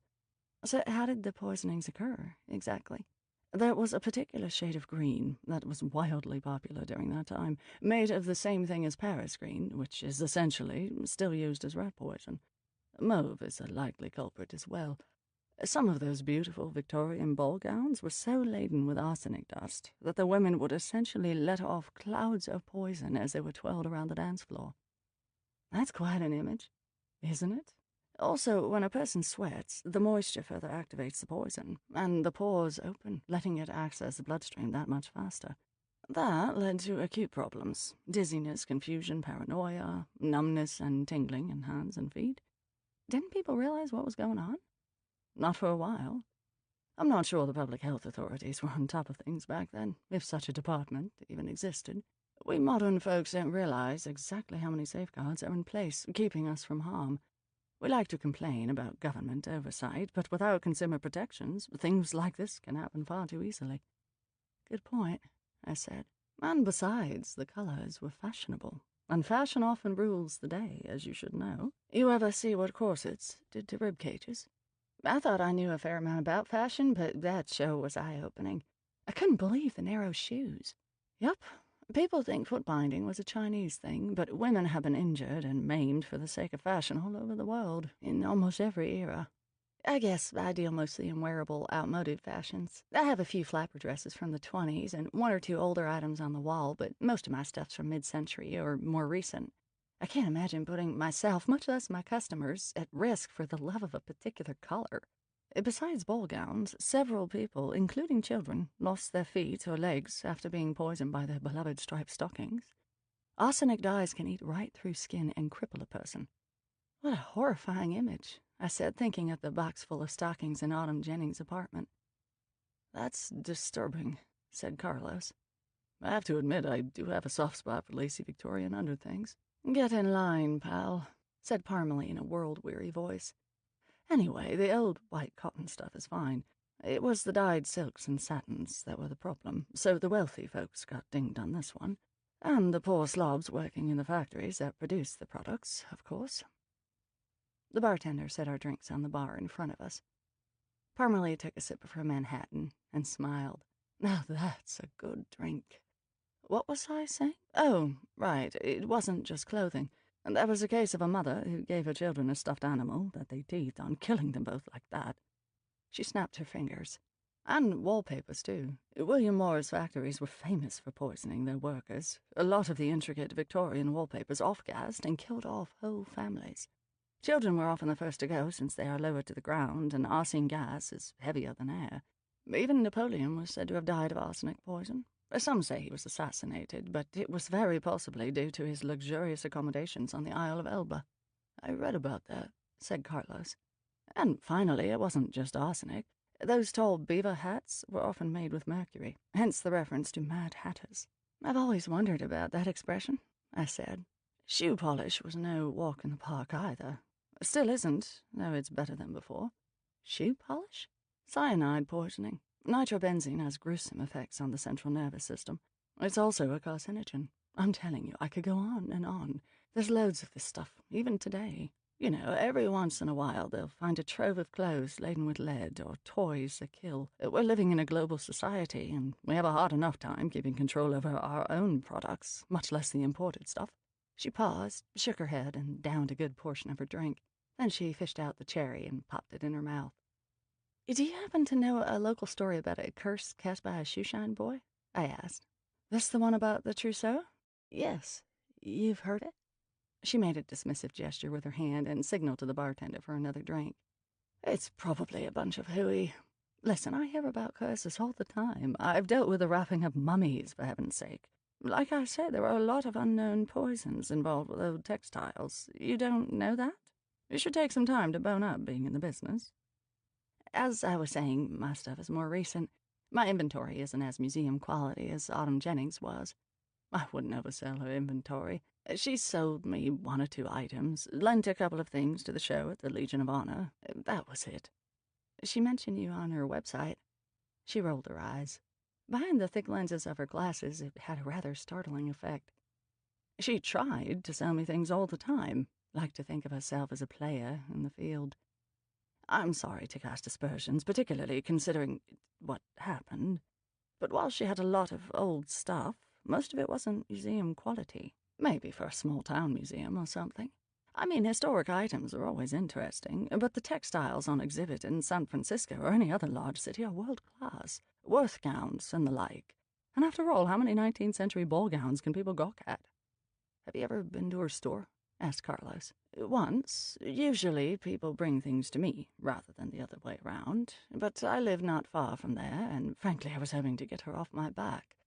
She was, I don't want to use the word stalker, but once that woman got an idea in her mind, she was hard to dissuade." "And the idea she had in her mind was—" Carlos prompted her. She shrugged. "Rents are skyrocketing in the city, as you probably know. No rent control for businesses, and I don't know why else. Frankly, she wasn't a friend, so I didn't know the ins and outs of her finances. She mentioned the rent, is all. Glad my landlord's my father-in-law, or else I don't think I'd be able to live in the city on my salary either." "So you were saying you stopped by the store?" She nodded, sipping her fresh drink. "She had a decent collection, especially for that sort of place. No offense. None taken. But there were, again, far be it from me to talk ill of the dead, but there may have been one or two issues with labeling." She gave me a significant look. "Labeling?" Carlos asked. "Labels are a big issue for haute couture vintage," I explained. "Designer labels like Valentino or Louis Vuitton can fetch thousands of dollars. Sometimes fraudulent labels are sewn into knockoffs, or genuine labels are taken out of ruined garments and attached to random items. A lot of customers don't know enough to be aware." "You think Jennings was involved in fraud?" Carlos asked. "I'm not saying anything," Parmalee said, holding her hands up.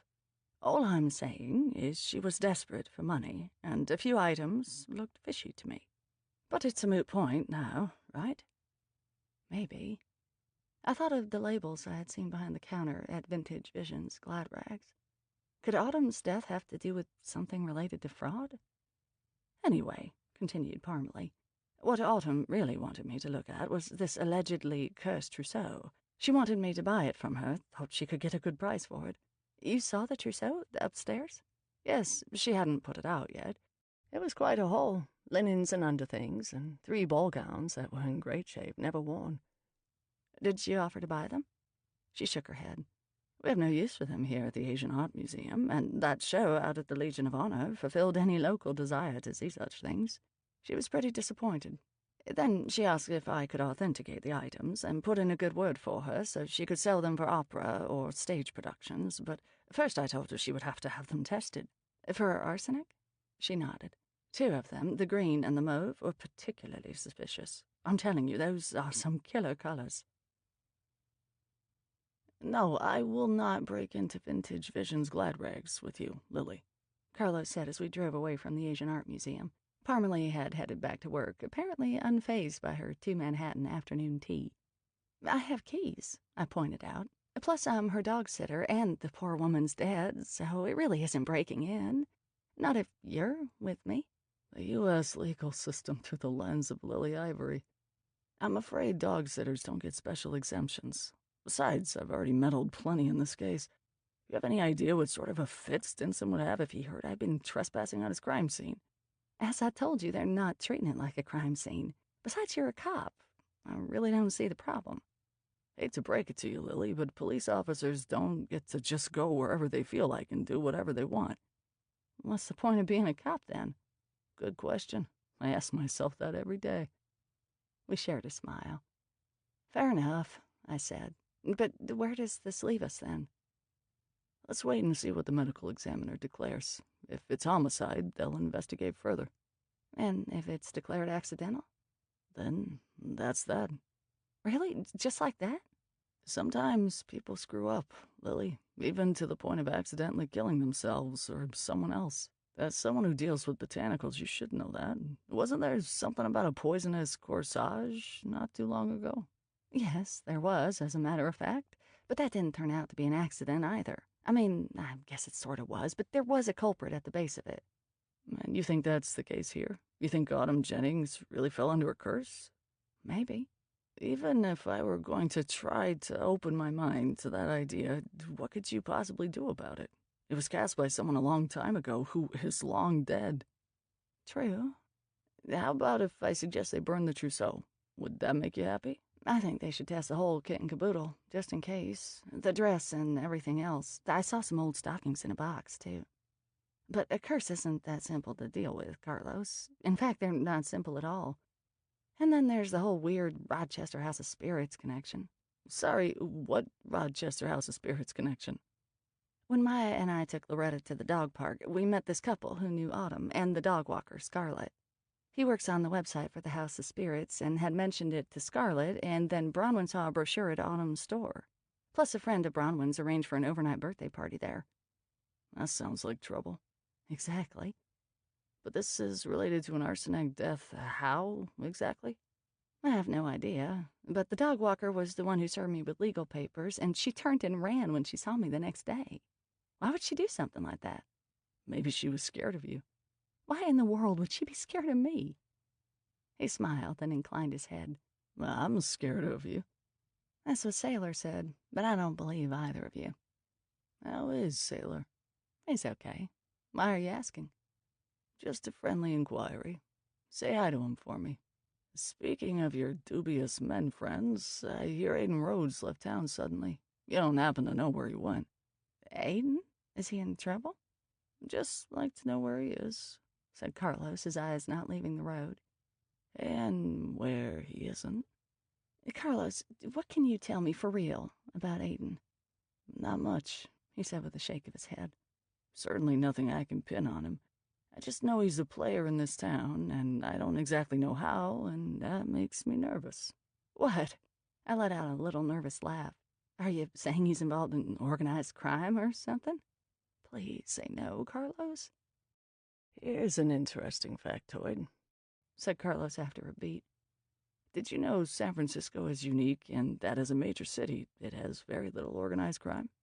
Didn't I hear something about criminal brotherhoods in Chinatown? Yes, some of the Tongs were the famous exception, but while they might have exerted some influence in Chinatown at different points in history, they don't have much pull in the city as a whole. So, are you saying Aiden is involved in organized crime? I'm saying I'd like to know where he is, and where he isn't. As much as I like to think of Carlos as a friend, he was a cop, first. So there really was no way to get him to spill the beans about a crime or a certainly wickedly handsome witch when he wasn't ready to do so. Aiden's afraid there's something afoot lately. Afoot? Some sort of supernatural threat brewing in San Francisco. Carlos pulled to a stoplight and turned and gave me a look. Is this something I want to know about? I just thought I should give you the heads up.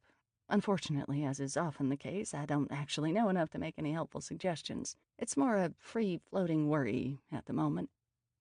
Then we'll just have to cross that bridge when and if we come to it. In the meantime, back to this dog walker. Scarlet. Right, so Scarlet saw you and turned and ran. Anything else seem suspicious or out of the ordinary? Well, she was volunteering in a clothes show at the Legion of Honor, so that was the connection to Parmalee. And the folks at the dog park said she was looking ill, too. I wish I could track her down, if only for the sake of her health. He nodded. Good point. If we're talking an accidental poisoning and your dog walker was exposed at the same time as Jennings... Autumn Jennings and Scarlet, the dog walker, were both pretty petite, I said. Maybe they both tried on the ball gowns and managed to poison themselves. Why would they try them on? That's half the fun in this business. Carlos grunted. A toxic trousseau. But would it have been that easy to poison themselves? Just by trying on a dress? Riesling mentioned sweat and exertion. Maybe that's where the curse comes in, I suggested. But what does any of this have to do with Rochester House of Spirits? I have no idea. I'm confused. Join the club. What makes you think all these things are connected? I blew out a long sigh. I guess you're right. Maybe none of this is connected. It just seems like a whole lot going wrong all at once, and in my experience, these coincidences do not bode well. A long moment passed. Carlos drove along Fell Street toward the Haight. I watched the scenery. Rows of Victorian houses on one side, the lush Golden Gate Park panhandle on the other. I don't really believe in coincidences, Carlos said finally. I'm beginning to think that way myself. Chapter 14. Out of habit, Carlos pulled up to the front of Aunt Cora's closet. I forgot, he said. You have to go in the back, right? No worries. I'll walk around. It's not worth trying to make an illegal U-turn. Besides, just because you're a cop doesn't mean you can do whatever you want, whenever you want. He gave me a smile. Lily, he said just as I was climbing out, I'll let you know what I find out about all this. But in the meantime, be careful. Sounds like you don't think Autumn Jennings' death was an accident. We both know what I said, and it wasn't exactly that. It probably was an accidental poisoning, but you're right that something about this feels a little hinky. I'm like a hinky magnet. I nodded. Thanks. I'll be careful. And hey, on the off chance that you get a call from the San Jose police on Saturday, would you mind vouching for me? This the Coven birthday party you mentioned? That'd be the one. He chuckled softly. Tell Bronwyn happy birthday from me. And tell her to be careful, too. I will. The sight of the closed for inventory sign and the chaos I knew lay beyond my shop's front door depressed me. But as tough as it was for me, I believed Oscar was the one suffering most from the current situation. Though he slept most of the day away on his purple silk pillow, he really did enjoy his time in the shop. The squeals of shoppers when they spotted him, the petting, the peeks he attempted to steal under the curtains of the communal changing room. He had plenty of books and movies in the apartment to keep him occupied, not to mention snacks. Still, it didn't seem fair that I got to traipse around town all day while he was closed in. On the other hand, as Sailor had pointed out, Oscar was more than able to get himself around somehow without being seen. Many's the time I had come home and found him gone, especially now that I had released him from servitude to Aiden. He stayed with me and acted as my familiar because he chose to, not because he was forced. So if every now and again he went gallivanting off somewhere, that was his right. And I had given him the travel cloak, of course, which he had the power to use to go wherever he wanted, apparently.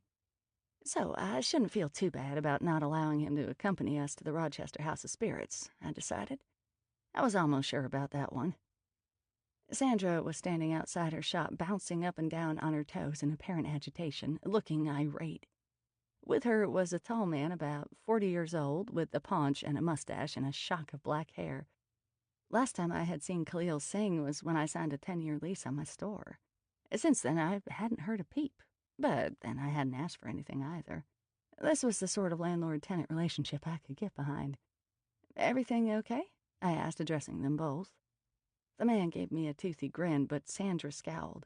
Of course, no problem," said Khalil in a lilting British Indian accent. "May I introduce myself? I am Mr. Khalil Singh, Esquire. I own this beautiful building." "Yes, I know. I'm Lily Ivory, one of your tenants. I own Aunt Cora's closet, right here." "Oh, yes, of course. I thought you looked familiar." It was actually sort of refreshing to be forgotten. I was used to sticking out in crowds and spent a lot of time trying to fit in and seem normal so I could pass unnoticed, which was why I had decided to settle in the Haight, traditional home to iconoclasts and freethinkers of all stripes. I figured it was my best shot at floating under the normal radar. It was odd to feel the other side of things, to be overlooked. Perhaps I'm fitting in more, I thought. Out of the corner of my eye, I noticed two women approach the door to Aunt Cora's closet. One wore an honest-to-goddess big black pointy witch's hat, and the other some sort of black lace number. It was nowhere near Halloween, and even on Haight Street they seemed a little out of place. "We're here for the head witch. Is that you?" asked the one with the purple eyeshadow and some sort of gold chest plate. Khalil turned his dark eyes on me. "Head witch?" So much for fitting in. "It's an honorary title," I said to Khalil. Then I turned to the women. "Give me just a minute, please. I'll be right with you." Finally, I looked back to Sandra. "What's going on?" "He's saying he won't let me out of my lease," she said in a whiny voice. "I want to go to Carson City." Khalil lifted his shoulders to his ears, splaying his hands in a "what can I do?" shrug. "Surely it wouldn't be hard for you to rent this space right here on Haight Street," I said. Another shrug. "I live up in Napa. I do not like to have to come down here all the time to show the place, run credit checks. I am no longer a young man. It is a full-time job looking after all my properties." "Oh, I see. Must be tough having all those properties. Do you mind my asking, how much time do you have left on your lease, Sandra?" "Almost 2 years," she said, her voice scaling up. "How was I supposed to know how I would feel back when I signed it? But signed it you did, and that is the way business works in this marvelous country of yours." He leaned toward me and winked. "Land of opportunity. Best country in the world. Long live the USA." Yes, thank you," I said, unsure how to respond. But something had been simmering in the back of my mind since Sandra first mentioned she was interested in moving out, and now it came to the fore. "Khalil, what if I were to buy out Sandra's lease? You already know me, so you wouldn't have to run another credit check or anything like that." His eyes gleamed, and he actually rubbed his hands together as in a cartoon. "Well, now, perhaps we could work something out. Would you like to rent this place?" "I was thinking perhaps of taking over Sandra's lease at her current rent. Last thing I wanted him to do, now that he had come south from Napa, was to decide to check the market rate. And it would be for a good cause. I'd like to add an annex for the new clothes made by my friend Lucille and her employees, and they could move in here and use it to produce their dresses." Khalil looked dubious. "It's a woman-owned business, and her employees are from the Haight Street Women's Shelter. It could be great publicity for you at a time when people are vilifying landlords." "That's because they're making everything into expensive loft spaces," muttered Sandra. "But this place wouldn't qualify for that sort of thing," I said hastily, lest Khalil get any bright ideas. "No way to rezone it or get the permits to radically alter a historic building. Trust me on this. Not worth the hassle, and it wouldn't succeed anyway." "I suppose that's true." Khalil trailed off. "Indeed." I started murmuring under my breath a little, just a quick charm to make him more open and amenable. I felt justified in doing so because this man didn't need to raise the rent, and I was a good tenant, and Lucille and her employees needed those jobs. Khalil agreed to think about it. I bid farewell to him and to Sandra and went to join the two women waiting for me. The one in the hat had her arms crossed firmly over her chest, the picture of stubbornness. The other one was looking through the glass. "That's a real mess in there," she said, as though I hadn't noticed. "We're closed for inventory." She raised one eyebrow. "Looks more like it's been ransacked." "You wanted to see me?" I asked, not wanting to engage in this conversation. "Yeah, Aiden says you're the head honcho for the interim." "That's what he tells me." They both looked me over, clearly unconvinced. As was the case whenever Aiden stopped by, I didn't want to simply say, "What can I help you with?" because of the implied obligation. It's a witch thing. So instead, I made a show of checking the time on my antique Tinkerbell watch. "Indigo wants to allow men into our coven, even though there's an affiliated men's group already." "Not men, just man, one single man. Pablo is special. Just because you have the hots for him doesn't mean he's special. Also, don't you think it's time we move beyond gender? I mean, who's to say what we are in our hearts? Is biology really destiny? What about all the trans everything out there? If men and women are good enough for every restroom sign in America, it's good enough for me." I was in the airport in Chicago, I think, and I saw a restroom with a sign that didn't say men or women. It simply said human. I like that. "There's something special about the femininity of the circle," the first one insisted, then turned to me. "Tell her." I was supposed to weigh in on this eternal debate about inclusiveness and gender inequality. "I think we're a feminine circle," the one in the hat cut me off. "Feminine as in the crone, the mother, and the daughter. Where in there does it say boyfriend?" "You are being completely unreasonable. What about your friend Geronimo? You weren't so picky when we were talking about him. Geronimo is totally different. If your boy toy goes trans, then we'll talk. But as long as he's got what he's got between his legs—" "Hold it," I finally yelled. "Hey, there's a pig in there." I could see Oscar inside, standing at the door, even though I'd closed the door to the back and told him to stay off the shop floor. Still, the police tape was down, so maybe they'd finished. I hoped so. "You've got a pig?" The woman in black started laughing, and the other joined in. "Cute little fella." I unlocked the front door, and Oscar came out, his little hooves clacking on the sidewalk as he hopped around in excitement. The two witches were enthralled. With tempers somewhat diffused, I tried again. I'm not trying to pass the buck here, I said, but isn't this issue best resolved by the decision of the coven? The vote was evenly divided, said Indigo. Don't you have 13 for the coven? Fern dropped out. She went fairy last year, and we haven't replaced her. Which is why Pablo should be allowed to be our 13th. He's willing to do the apprenticeship. Okay, I said in a commanding voice, fearing yet another ratcheting up of the argument.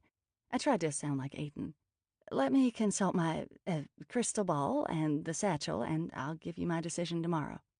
The satchel? Said Indigo in an odd whisper. Why the satchel? Asked the other, clearly afraid. You know what? Said Indigo, backing away. Never mind. I mean, why mess with tradition, right? We'll leave things as they are. My kid sister has been asking about maybe joining the circle, so we'll just do that. Pablo can join the men's drumming circle. Yeah, great. Thanks. That's perfect. Thanks a lot, Lily. Bye, Piggy. Oscar snorted loudly as the two women walked down the sidewalk. I glanced down at Oscar. He looked up at me. I guess I'd just resolved another witchy conflict. Problem is, I don't know what I did. He snorted again. Since the police tape was down and Oscar had already violated the scene, I led the way into the store through the front entrance, locking the door behind us. On the glass display counter was an envelope addressed to me. Inside was a note from Inspector Stinson. Thank you for your cooperation. Please accept our apologies for any inconvenience you might have suffered. The scene is hereby released. I picked up the phone and dialed the number at the bottom of the letter. Stinson, a man's voice answered. Hello, Inspector. This is Lily Ivory from Aunt Cora's closet on Haight Street. Yes, hello, Miss Ivory. Did you see we released the scene? I did, yeah, so that means we're off the hook? There was a pause. I could hear police station noises behind him. Phones ringing, someone yelling, the sound of a printer spitting out a document. I believe the case has been closed. Thank you for your cooperation, and I apologize for any inconvenience. As I surveyed the mess, I fought the urge to request city-funded housekeeping services to put the place back in order. But I did have one pertinent question for the inspector. Was Autumn Jennings' death ruled accidental? It is no longer considered a homicide, Stinson said in a curt tone. I can't discuss it any further at the moment until her relatives are notified. Oh, okay. Thank you for telling me. Speaking of relatives, would you have any idea how to get in contact with Jennings' family? Her maiden name was Autumn Clark, if that rings a bell. Not really. As I said, I barely knew her.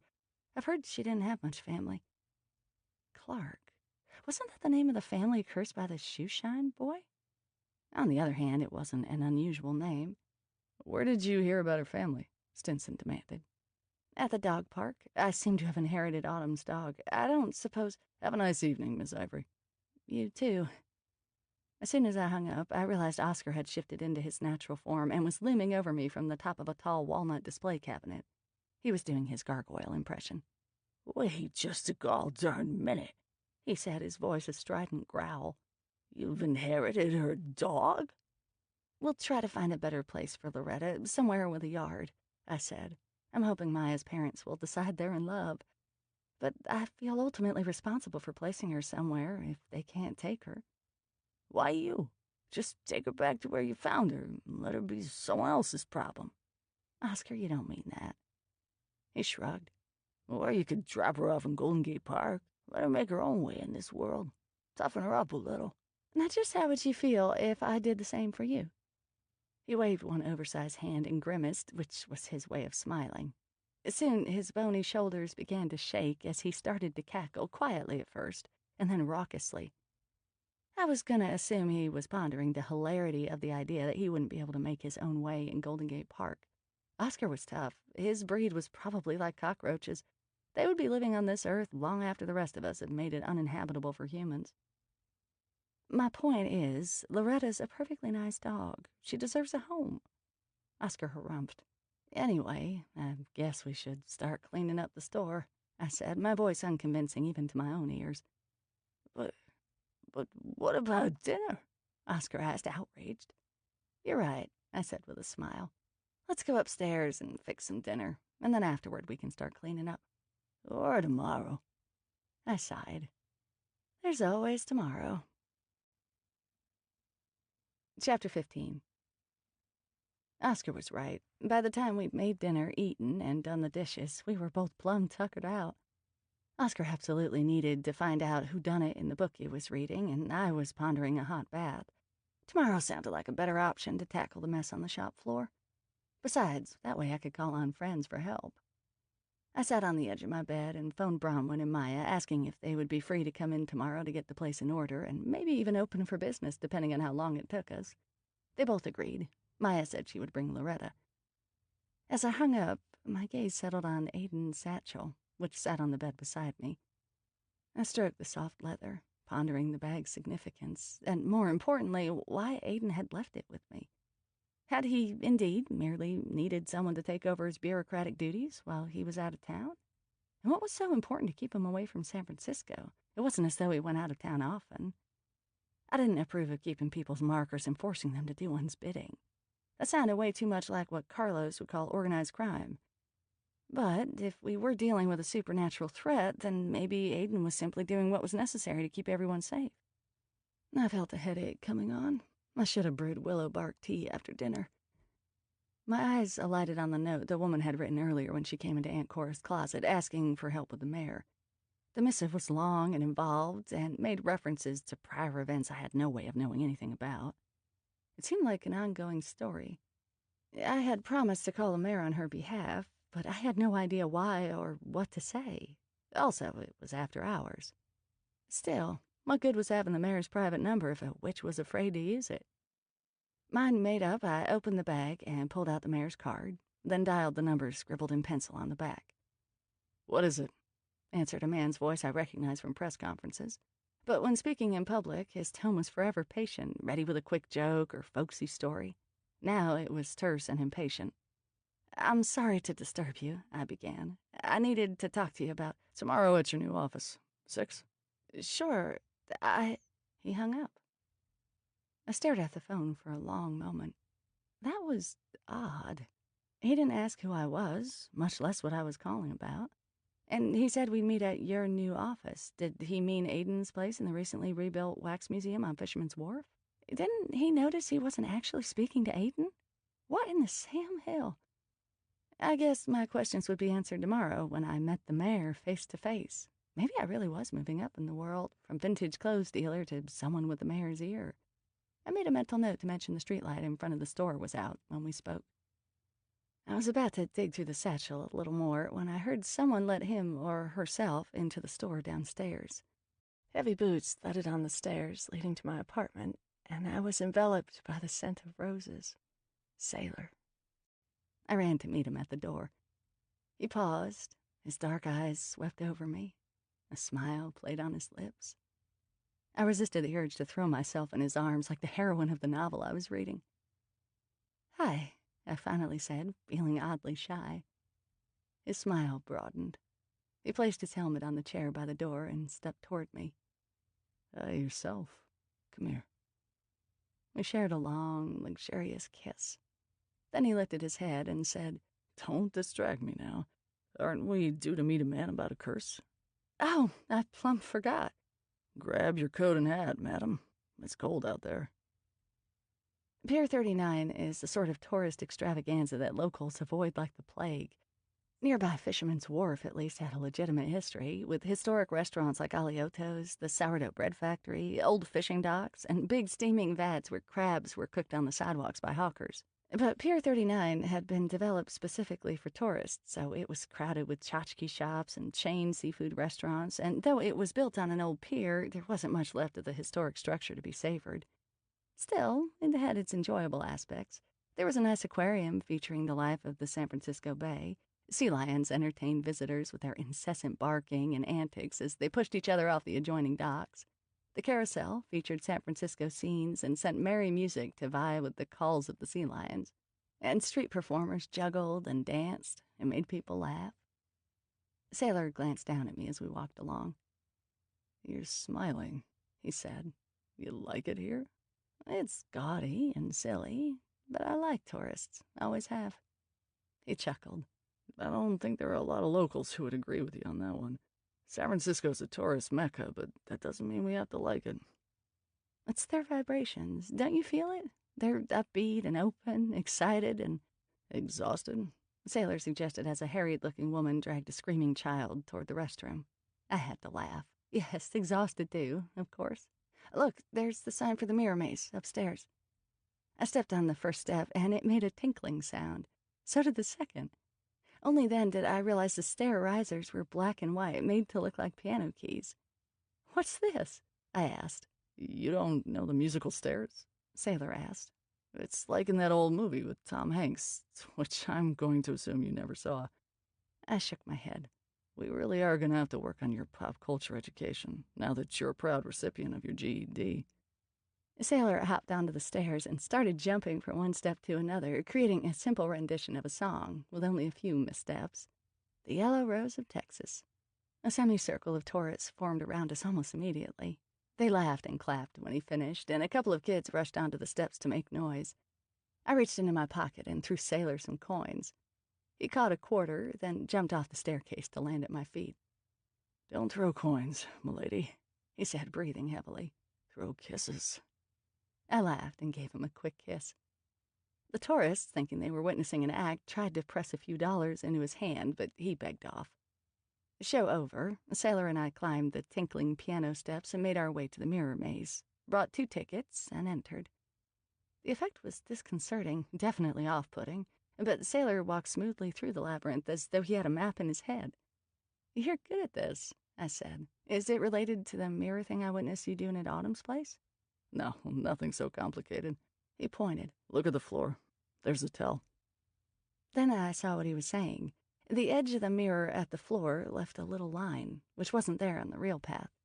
"Still, I'm impressed. I find it a little alarming," I said as I headed right into a never-ending reflection of myself. "Where do you suppose this guy is?" If he didn't set a particular meeting place, it's up to him to find us. That's the way shakedowns usually go. Just then we heard someone behind us panting and complaining. A man ran toward us around a corner of the maze. "Jeez," he said, leaning over and putting his hands on his knees as though trying to catch his breath. "What is it with you two? Usually I catch up to folks in the first turnaround." My friend Sailor is pretty skilled with mazes. Yeah, I can see that," he said, looking Sailor up and down. "Look, I never said you could bring somebody. I don't know this guy." "You don't know me either." "You got me there." Jamie was small and wiry, with a rather rodent-like face, but it was the way he carried himself that really put me in mind of a weasel. "Anyway, you got the money?" "Yes, but first we have a few questions." He rolled his eyes. "Here we go." "What were you doing for Autumn Jennings?" Confusion entered his eyes, and then they narrowed. "Wait a goddamn minute. You're supposed to be Autumn Jennings." "There was a change in plans," I said. "This is what I was just saying about trusting people." He shook his head as though lamenting the fall in morals in today's society. "Anyway, we're here now, and I think I have something you want." I waved the manila envelope under his nose. "A lot of money. Even has your name on it. I mean, you are Jamie, right?" "Yeah," he said with obvious reluctance. "And now I want some answers." All right. But let's get out of here. Had clam chowder for dinner, and these mirrors are making me nauseated." We exited and went around to the side of the pier, where we leaned against weather-beaten gray rails.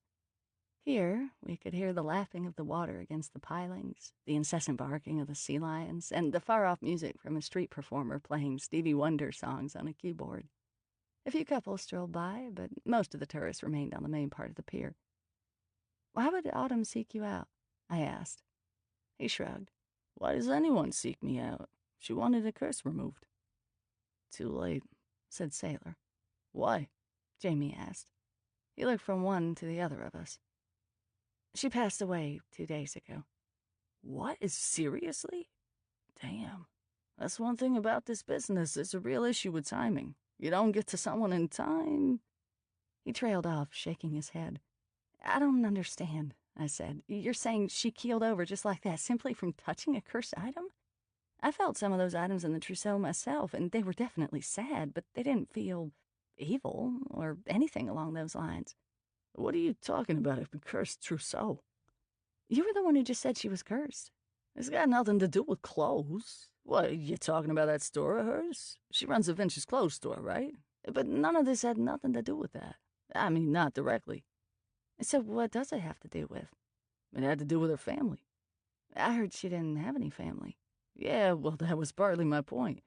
She used to. Plenty, but they all died off. Her father came from a big family. Everybody died young. And then in her generation, everybody died young, too, including her kid, I guess. Always sad when a kid gets it, am I right? I nodded. And her husband died a couple of years ago, too. So she figured maybe she was cursed. Like, maybe something was following her around. But it wasn't related to a trousseau, then? She mentioned something about that, but I got the impression she thought the trousseau was historic, like from her family. Maybe her great-grandma's or something. It doesn't really matter. This was a hereditary curse.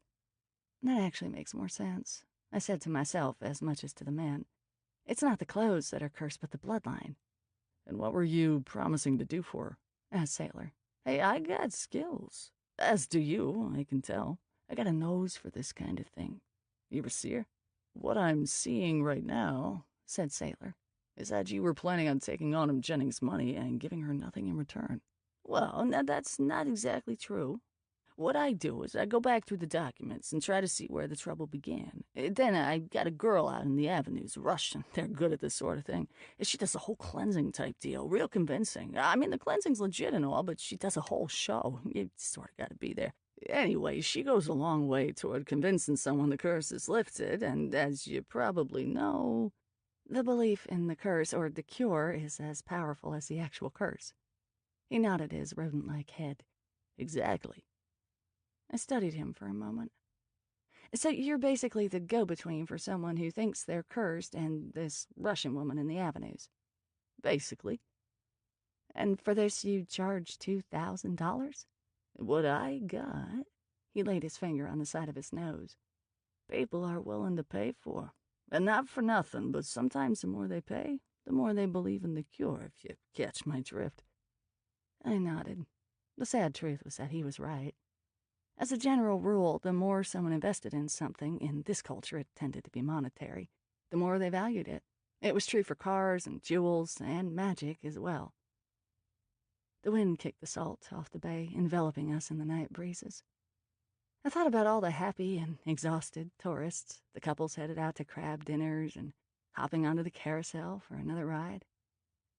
Autumn would never take another ride, would never have another night out. All of us would eventually cross that bridge from the lives we knew now to the beyond, of course, but Autumn's life tragically had been cut short. And no matter what Stinson and Young thought, I wasn't buying the accidental death theory. There were simply too many coincidences and loose ends and people acting strangely. All right, I said, blowing out a breath. You don't happen to know a young woman named Scarlett, do you? She was an associate of Autumn's? He shook his head. That should be obvious by now. I never met Autumn before. We talked on the telephone is all. Which begs the question, how did a nice vintage clothes dealer get mixed up with the likes of you? Hey, I'm a legitimate businessman. Whatever. How did she find you? Yellow Pages? Nah, through her neighbor, the cupcake lady. Renee? He nodded.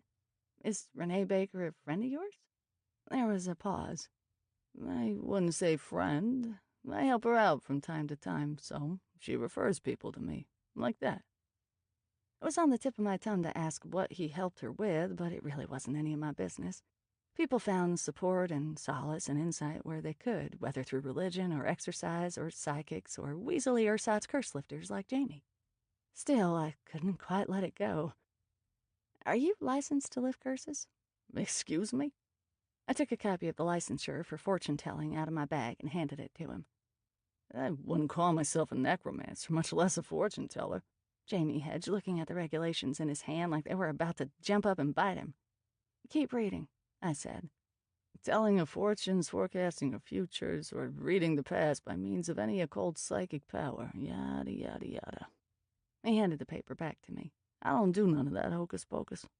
You didn't read the second paragraph, I said, reading aloud. It shall also include effecting spells, charms, or incantations, or placing or removing curses. Let me see that, he said, taking the paper back. He started mumbling. or advising the taking or administering of what are commonly called love powders or potions in order to get or recover property, stop bad luck, give good luck, put bad luck on a person or animal. He looked up at me. Dang. This is what I'm telling you. You're not licensed. You're breaking the law. You need to attend to the necessary paperwork, I said, feeling like a bureaucrat. Don't make me go looking through the satchel for your name. He looked from me to Sailor. When he spoke, his voice was edged with awe. What's she doing with the satchel? Sailor shrugged and crossed his arms over his chest.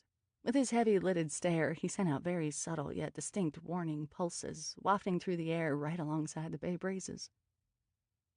Jamie's already sloping shoulders slumped further. He folded the paper several times and put it in his pocket. All right, I'll take care of it. See that you do. Chapter 16.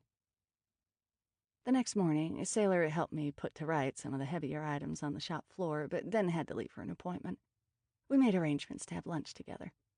Just as he was leaving, Bronwyn and Duke arrived with bagels and cream cheese, Conrad in tow, offering his services. I put on a mix of Nina Simone, Edith Piaf, and Spearhead, Conrad's current favorite, while Bronwyn brewed a pot of coffee, and we got to work sweeping and picking up, with Oscar somehow sleeping through it all, snoring contentedly on his bed. 20 minutes later, Maya arrived with Loretta. Maya placed the dog's little rug in the area behind the counter, and after sniffing lazily at a few racks of clothing, she plopped down.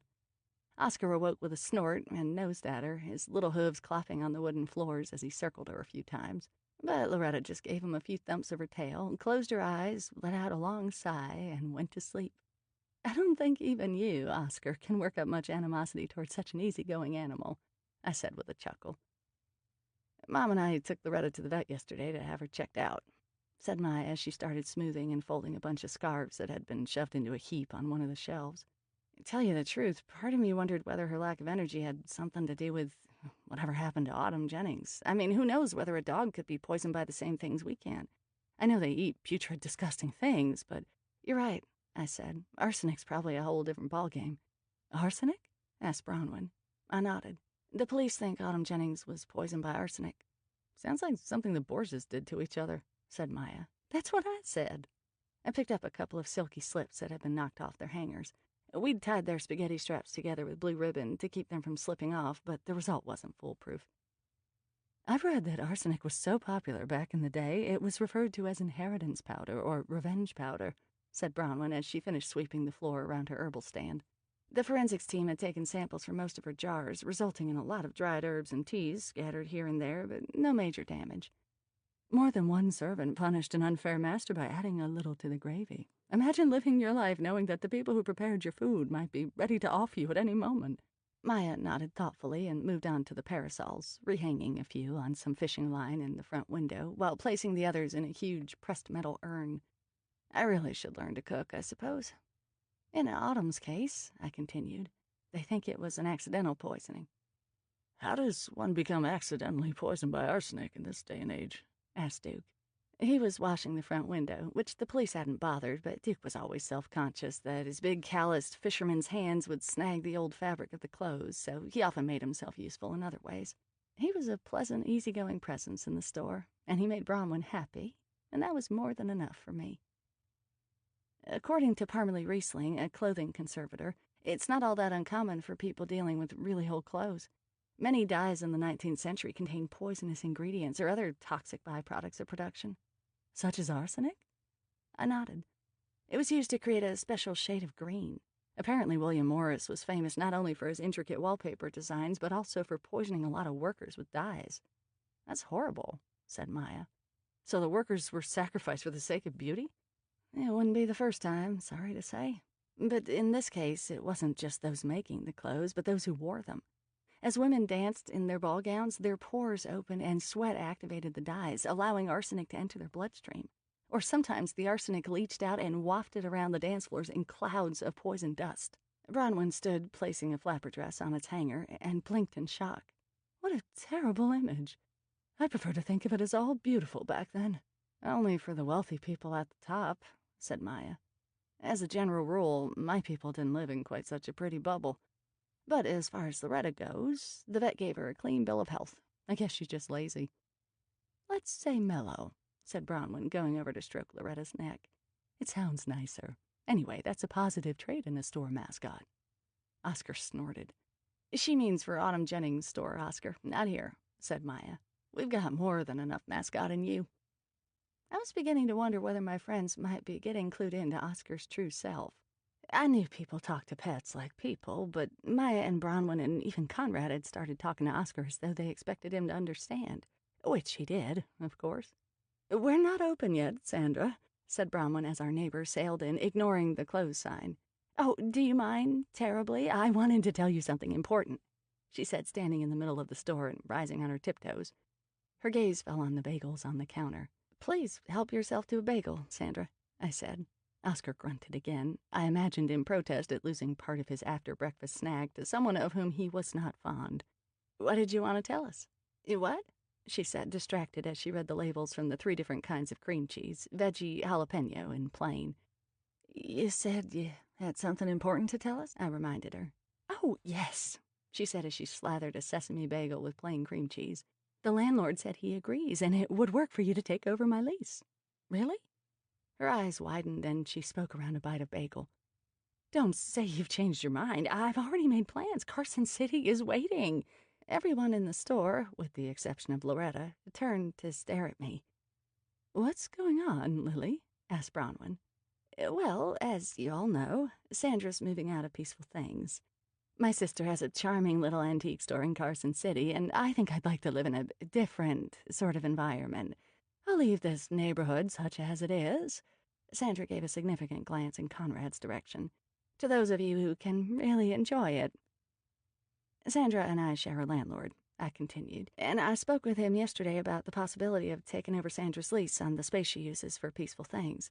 Maya's mother is getting kicked out of her loft. I haven't talked with her about it yet, but I was thinking maybe we could open Aunt Cora's annex, or maybe call it Lucille's loft, right here next door. I think that's a great idea, said Maya. I'll bet Mom would love that. Can she afford to rent it? We'll work out the money. Aunt Cora's closet has been doing really well lately. We could figure out some sort of share of the profits from the new dresses or something. I was thinking she could have her sewing room there, but also use the front part of the space for her creations. And that way we could free up some space here. I could have my little kitchen gadget corner without being so crowded. Wonderful idea, said Bronwyn. Why don't I give Lucille a call right now? I said. I'd hate for her to think I was arranging her life and future without even letting her know. I didn't mean to be controlling. It's just that the opportunity arose. I think it's great, Lily, said Maya.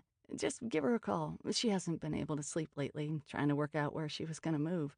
I'm betting she'll love the idea. And happily, she did. With all of us working together, it didn't take long to put things to right in the shop. Bronwyn's herbal stand had taken the brunt of the storm, but we were able to arrange a few racks and rehang dresses and tidy up enough to open the store by noon. Our first customer was none other than Renee Baker, who arrived with a pink bakery box in her hands. I see you have 2 more handsome men in your realm. She smiled and winked at Duke, who nodded, and Conrad, who blushed. Lily, how in the world do you do it? I introduced Renee to the gang and the gang to Renee. Dude, Conrad said, eyes widening as Renee opened the box, revealing the frosted delicacies within. I'm not embarrassed to admit I'm a big fan of the cupcake. Try this one, she said, handing him one with white frosting and sprinkles. I have a way of knowing who will like which cupcake. Lily's like that with clothes, said Bronwyn. She's quite gifted. Renee looked around the store, then back at me.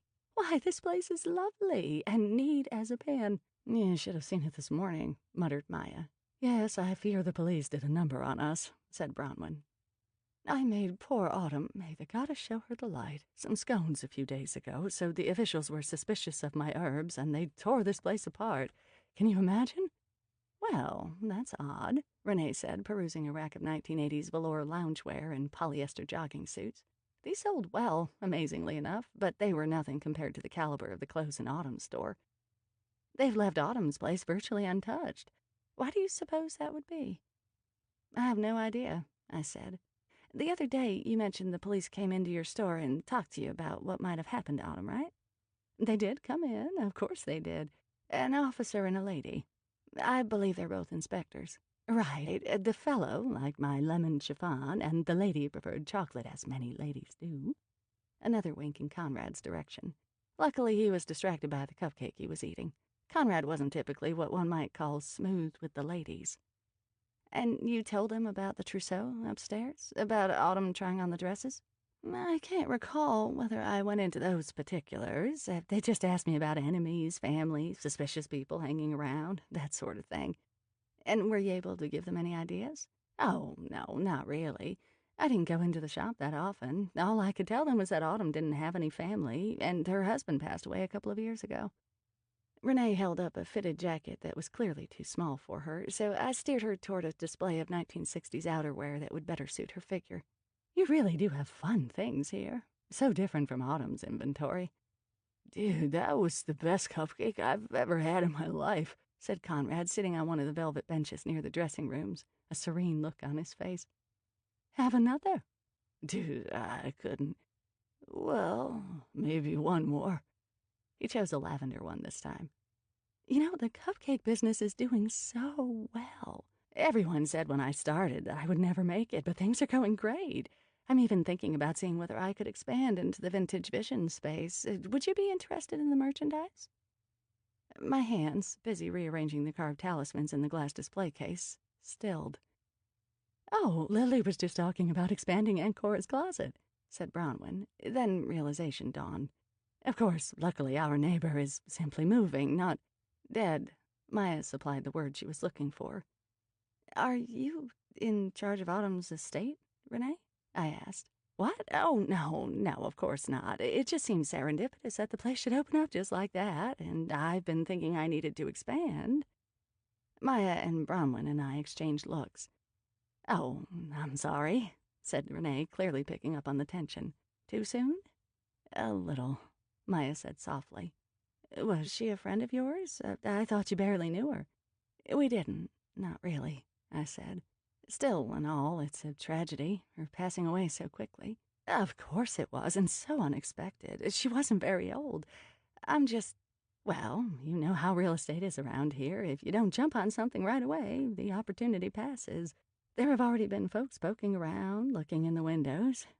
Speaking of peeking into windows, do you happen to know Eleanor and Cody? I don't know their last names, I said. They have a cute dog named Mr. Bojangles. I don't recall. They're a young couple, 20-somethings. They were there the first morning I met you in your store. Cody has a big bushy beard. What is with that style? I don't care for it at all. Agree with you there, said Bronwyn. The two took a moment to swap their least favorite current styles, sagging pants and bushy beards and mutton chops topping the list. So do you like the skinny jeans that are replacing the sagging pants? Maya asked. Not really. They're usually paired with the strange facial hair and earplugs. The two dissolved into laughter. I think this dress would suit you, Renee, I said, holding up a loose gauzy dress with a tropical theme. Its vibrations were confident, but very sweet and mellow. There was something of an edge to Renee that made me want to help her relax. Her vibrations reminded me a little of Sandra Schmidt, our soon-to-be-gone retail neighbor. So, I said, hoping to get the conversation back on track, you don't know him? The young man with the beard? I think he and his wife live in the neighborhood. He mentioned he frequents your shop. Hate to tell you, but there are a lot of people coming in and out of the shop. Everyone loves cupcakes. Why are you asking about him? No reason in particular. Maya and I met them at the dog park, and Cody mentioned he maintains the website for the Rochester House of Spirits. Ooh, the Rochester House of Spirits, cooed Bronwyn. I just can't wait. Wait for what? Asked Renee. I'm having a sleepover there tomorrow night. Can you imagine? Renee looked troubled. Are you all right? I asked. Yes, of course, she said, shaking herself a little. That place just gives me the creeps somehow. Me too, said Maya. You've been? Hasn't everybody? I think it's gorgeous, said Bronwyn. And remember, spirits aren't here to bother us. They're part of the mystical veils that surround us, cloaking us in their warmth and knowledge. Tell them, Lily. What about demons? Maya piped up. When I first met Maya, she didn't believe in my abilities with the craft, much less ghosts and demons. Since then, she'd seen a lot and had been on a pretty steep learning curve. Renee blanched and Bronwyn pursed her lips together. You think there might be demons in Rochester House? Asked Renee. No, of course not, I said. In fact, we don't know that there's anything at all paranormal in Rochester House. I think there's something there, but I don't know what, Renee said. I consulted a mage a few months ago, and he said there was no such thing as demons.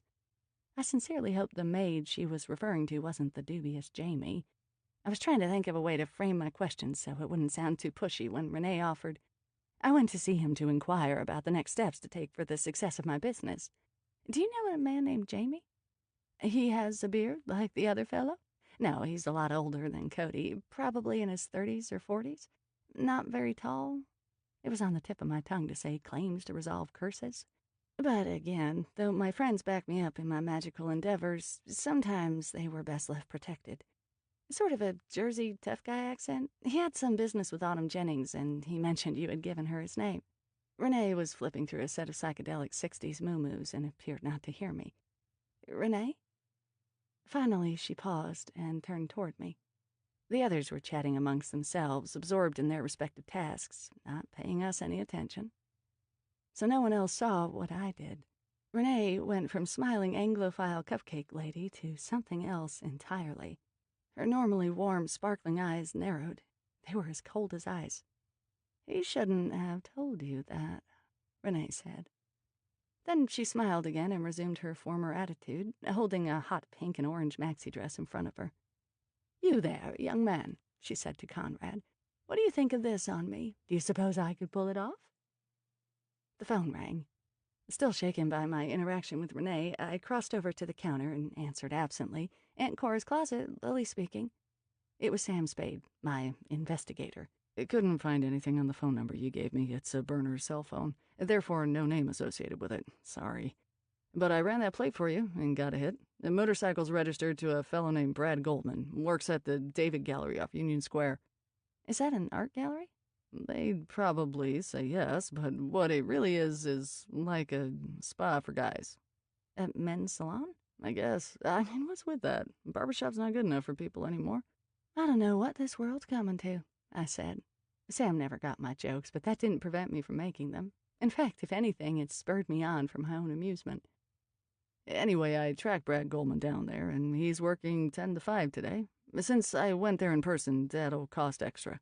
That's fine. Sam was fairly new to the investigations business and still did everything as though he had a catalog of services by his side with a list of costs. He wasn't what you'd call a natural detective, and I kept expecting to hear that he'd returned to his formal career as a financial analyst, but so far, he was hanging in there, and he had contacts that came in useful from time to time.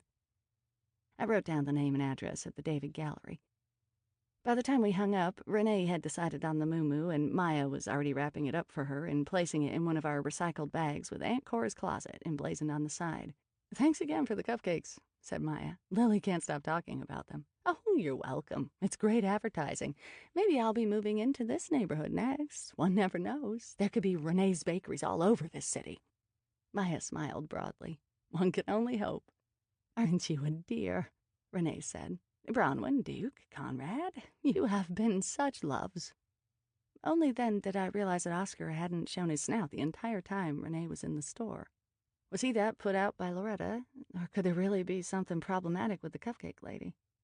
Unfortunately, I didn't have time to track Oscar down and confront him. Not long after Renee left, the sailor stopped by to take me to lunch.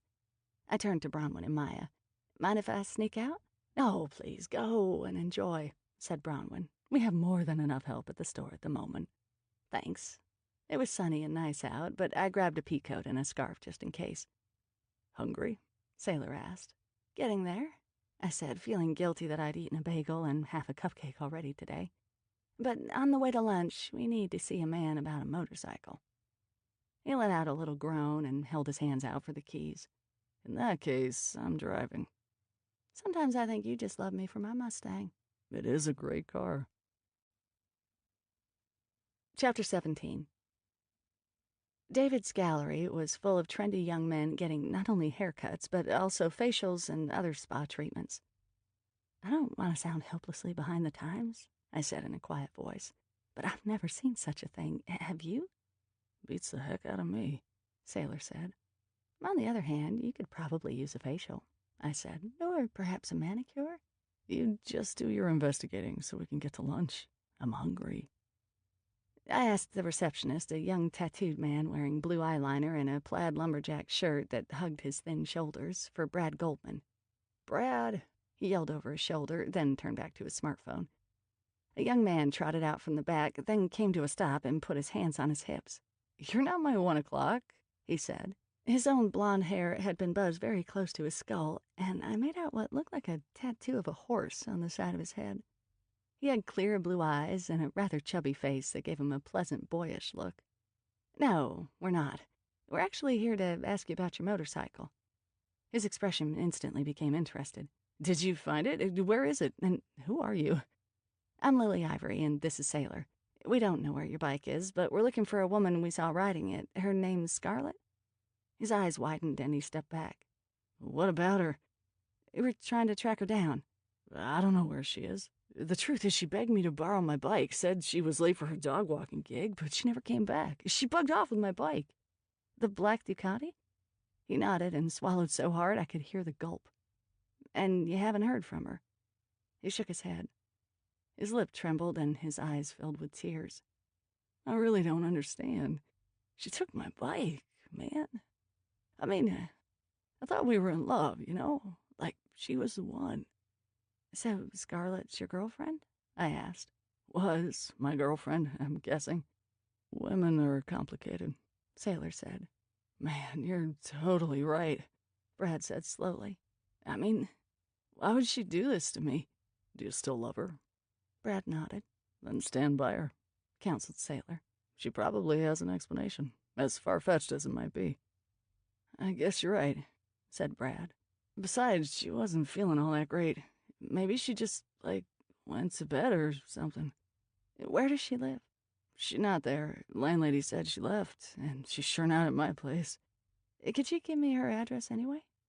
"Who are you again?" I placed my hand on his arm.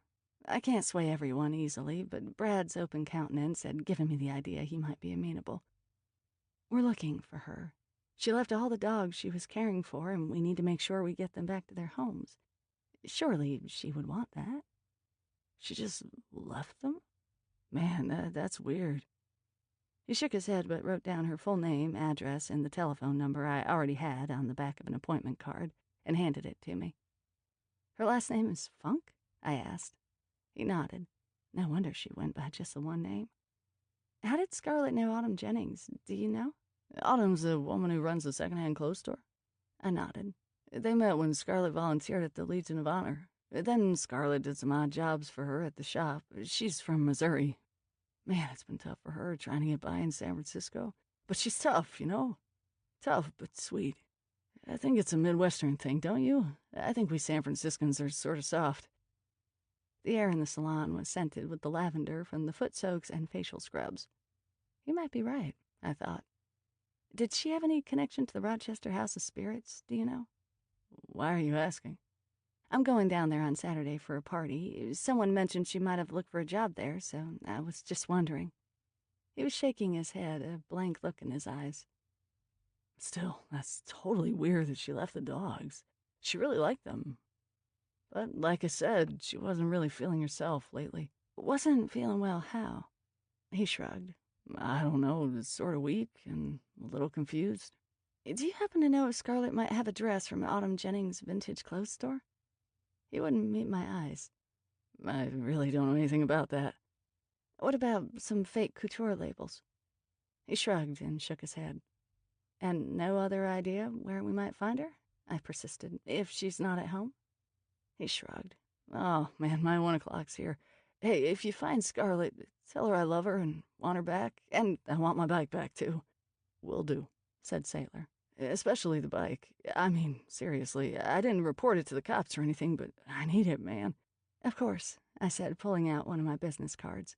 "Brad, if you do talk to Scarlett, tell her Autumn Jennings died from a poison and that Scarlett might have been exposed herself. Even if she's not willing to talk to me, she might need medical care." "What are you talking about?" "Autumn Jennings from Vintage Vision's Glad Rags passed away suddenly a couple of days ago. She had been exposed to a poison, and I fear that Scarlett might be as well." "Oh." He looked down at the business card. "Yeah, sure thing. I'll let her know if I see her." Sailor and I left the salon. Outside, I breathed deeply to clear my lungs of the scent of hair products. The sidewalks were bustling with tourists and locals who flocked to Union Square for the high-end shopping. A huge Neiman Marcus dominated one corner, and a massive Macy's, famous for holiday window displays, took up another block. Smaller boutiques featured Cartier, Gucci, Balenciaga, and the like.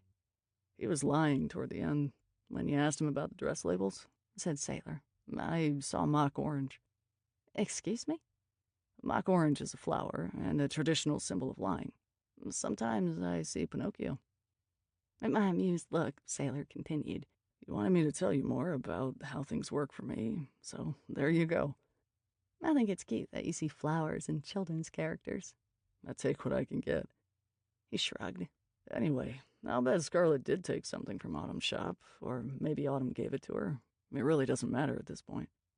Except that if it's one of the poisonous dresses, she might be in danger. Speaking of poison, I'm ready to name mine. I'm hungry, Sailor said as we negotiated the crowded sidewalk in front of the St. Francis Hotel. I know a nice little restaurant in walking distance. That way we don't have to move the car. Perfect, I said. Even with my parking charm, finding a spot near Union Square was near impossible. So we had parked in the expensive underground garage beneath the plaza. Where? Belton Place. Where's that? You don't know it? It's the French Quarter. There's a French Quarter in San Francisco? It doesn't hold a candle to a place like New Orleans, of course. But yes, there's a little alley full of restaurants and a few little shops. Where? Tucked between Union Square and Chinatown. I declare this town never ceases to amaze me. I still don't know how I didn't even realize this was here. I'm not that new to town, I said as I sipped my glass of rosé at an outdoor table under a big red umbrella. I'm poleaxed is what? You don't get out much. Don't tell that to Maya and Bronwyn. They'd say I'm never at the store anymore. Let me rephrase. You don't get out much for things like long lunches at sidewalk cafes. Unless you're meeting your old boyfriend, that is. Sailor had spotted me in North Beach having lunch with an ex-beau not long ago, and though he claimed he trusted me, I could tell it still rankled since he kept bringing it up. Very funny. Seriously, you're never in the shop because you're too busy running around chasing murderers. Just then a waiter walked by and gave me an odd look. Mostly buying old clothes, I'd say. I'm gonna start calling you Nancy Drew. And before you ask, Nancy is a very smart sleuth. The protagonist of an extraordinarily popular series of books for young adults. I've heard of Nancy Drew, I said with just a slight defensive note in my voice. And Sherlock Holmes, too. Oscar loves mysteries, and we trade. Sailor smiled. Has he talked you into letting him come for Bronwyn's sleepover yet? I shook my head. Mark my words, he'll find a way. He's a resourceful little critter. Don't I know it? The waiter arrived and took our order for lunch. He sported a thick French accent and told us he was from Lyon and adored San Francisco. My mind cast back to my chat with Carlos about the lack of organized crime in San Francisco. Had the French never had organized crime, I wondered? Perhaps they did, but since they'd never had any really good movies made about it, I didn't realize. Or, I thought as I dug into my delectable appetizer of duck pâté, most likely they were distracted with delicious food, excellent wine, and chocolate. Just as Sailor and I started in on our shared dessert, a chocolate extravaganza, a man approached our table, his hat literally in his hands. "Excuse me, I'm so sorry to interrupt," he said, and then he launched into what he needed from me, another intervention with the mayor's office. He had a file tucked under his arm. I asked him to leave the information with me and promised him I would see what I could do. After he left, I shook my head and polished off the rosé. I know you probably wouldn't agree with me, but I sure hope Aiden comes home soon. I don't think I can take much more of this. Sailor nodded, but didn't say anything. What do you think's going on? Why would he have left me in charge? I think he's got something planned for you. Something as in? I believe he's testing the waters, seeing how folks react to you and you to them. You know he's been wanting you to combine forces and work with him. You were in on that discussion as well. And do you think that would be the worst option? I mean, say what you will about Aiden, he's helped me out in the past. When the chips are down, he weighs in on the right side of things. He weighs in on Aiden's side of things, said Sailor. But that being said, I suppose it depends what he's sensing. I know he's feeling something coming. I've been hoping my Aunt Rena or patients could tell me more from their end, but the thread is still unclear. So in the meantime, working with Aiden appears to be our best option. Our? Where you go, I go. Even if Aiden's involved? Especially if Aiden's involved. Speaking of Aiden, another thing he abandoned to me was Selena's training sessions. She's coming by tonight to watch me brew. We're working on control. That's good. Her metal magic is rare and could come in handy. Be sure to have her polish some silver things while she's at your place. I don't see how I could avoid it. That girl's like a polishing machine with a one-track mind. It's a little scary. Witches are scary. One of these days you'll have to cop to that. No, I don't know. I've known a few psychics who scared the scalded haints out of me. Sailor chuckled. I guess we're a scary lot. Speaking of which, are you up for Bronwyn's birthday bash tomorrow? I'm going. As to whether I'm up for a night with a coven in a haunted house, that's harder to say. Especially... What? He shrugged. I've got a lot of love for the Wiccans out there, but you have to admit, this is one wacky coven. I smiled. You are a prince among men, sailor. You know that? All I care about is that you know that, he said as he paid the bill. Thank you for lunch. This was a rare treat. You're most welcome. Now that we're getting in the habit of taking time out for picnics and lunch, I might be spoiled for real life. But alas, I've got training with patients this afternoon. I tried to stop myself from asking, but didn't succeed. So, what does Patience think of you joining us for the overnight at Rochester House? Are we back to that? No, I lied. I toyed with my dessert fork. All right, a little bit. The training is going well. My powers are coming back. I can feel them. I have more control, more abilities to touch base with the beyond and to interpret the signs. I need these abilities in order to make a living, among other things, Lily. Not to mention to help keep tabs on you, make sure you're safe. He reached out and placed his hand over mine on top of the small cafe table. You're gonna need me, you know, if you're gonna work with Aiden to keep the magical forces in this town in check. I let out a shaky breath. Maybe that's what I'm afraid of. He gave me a crooked smile. Of the magical forces, or of needing me? Both, but mostly of needing you. I know, he said softly, tossing his napkin atop the table. But you'll get used to it.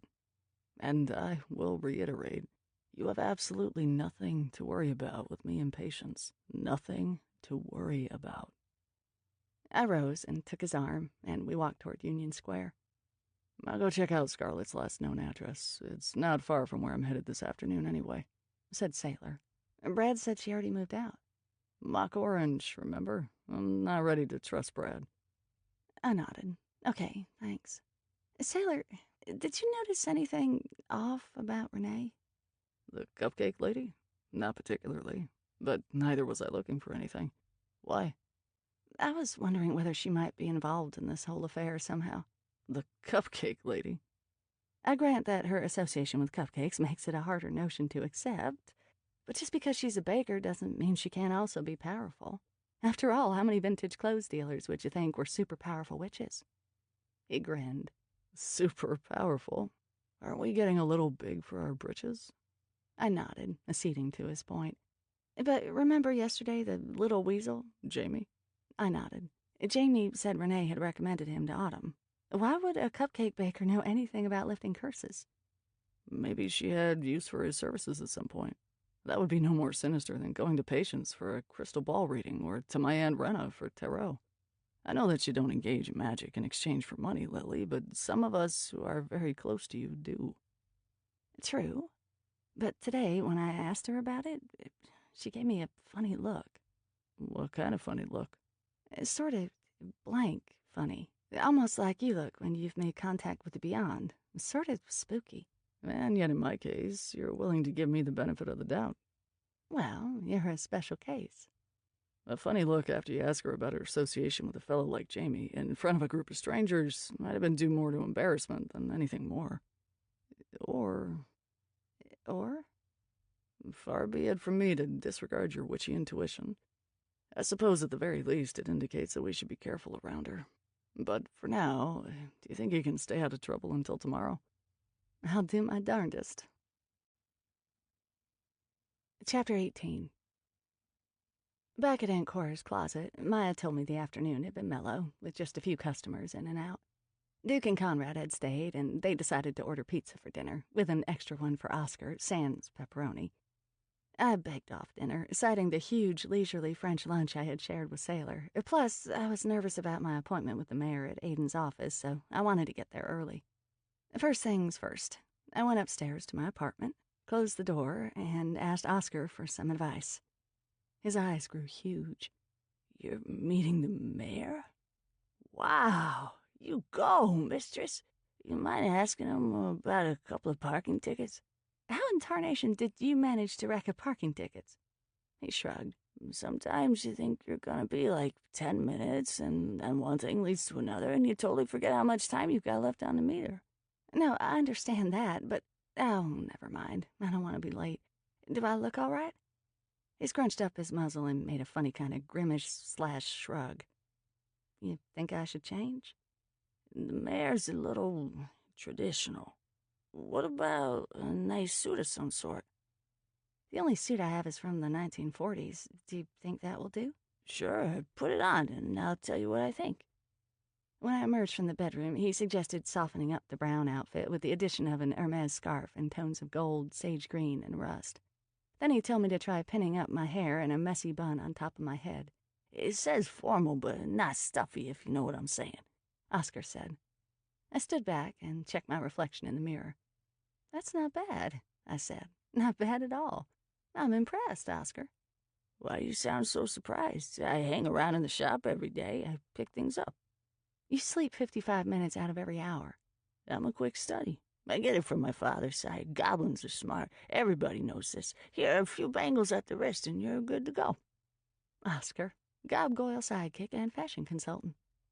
Okay, any actual advice for meeting the mayor beyond wardrobe? "Don't mention eels." Eels? Or seesaws. Why on earth would I mention eels or seesaws? Exactly. He shook his big head.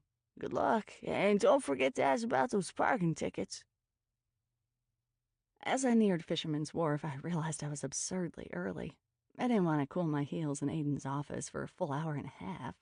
It wouldn't be much of a detour to pass by Vintage Visions. Maybe I'd stop in next door for a cupcake and try to suss out what was my overactive imagination from what was real.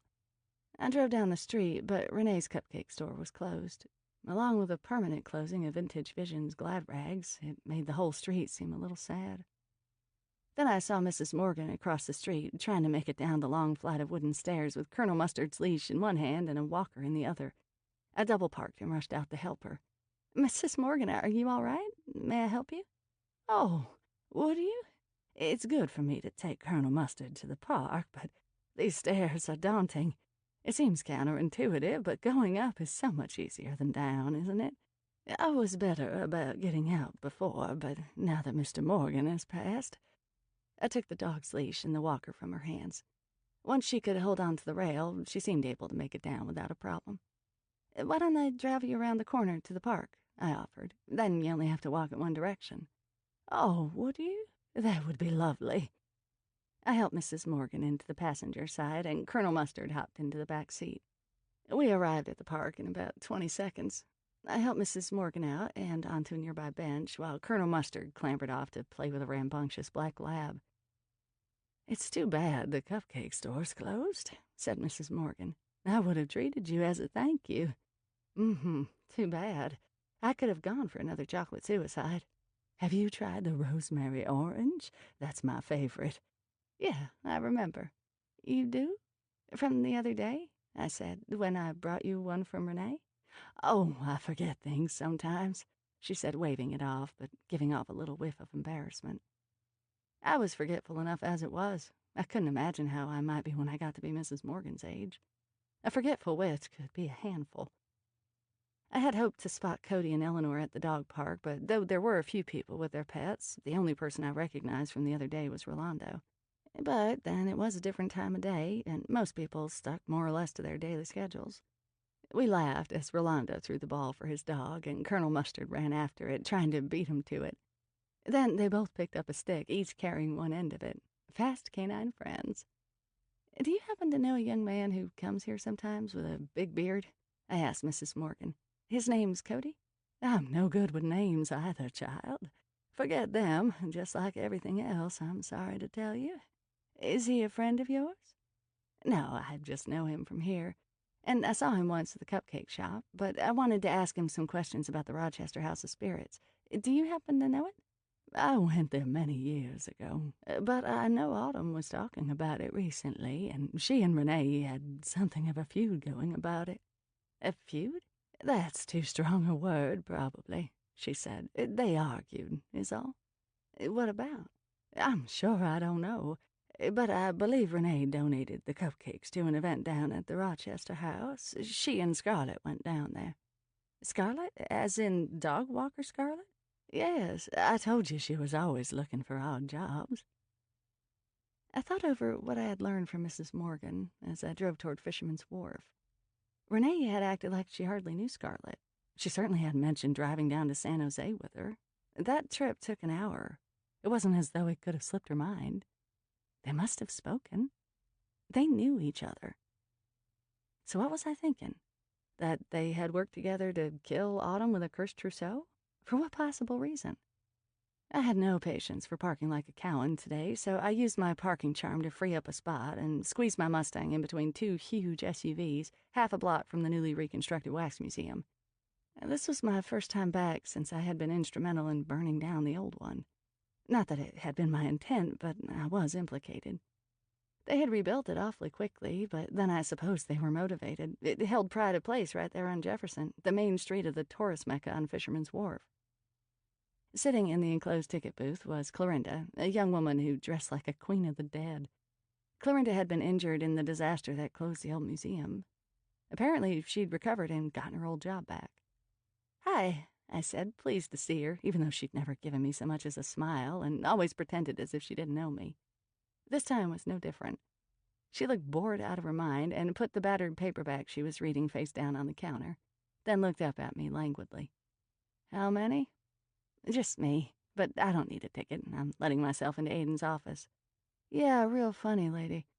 I'm serious. Look, I got work to do. Besides, Aiden's not even here. That's why I have his keys, I said, holding up the ring and tinkling it. Her eyes grew huge. For real? I have the satchel, too. She waved me through. It's behind the Great Entertainers exhibit. The new Wax Museum was sleek, with lots of chrome and glass surfaces. It didn't look much like the old place, but it was nonetheless difficult to hold at bay the memory of the wax figures liquefying, their features slipping and pooling, the scent and sensation of burning hot wax on my feet as we made our escape. I shuddered. What would make someone like Aiden, who had resources, want to have his office here? Perhaps he gained strength from the wax figures. The puppet magic was a whole supernatural world I was barely getting to know.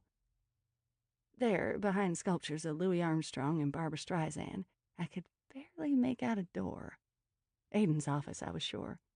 He had cast a glamour over it. It didn't make the door invisible, exactly, but most people wouldn't notice it. You had to be sensitive, and you had to be looking for it.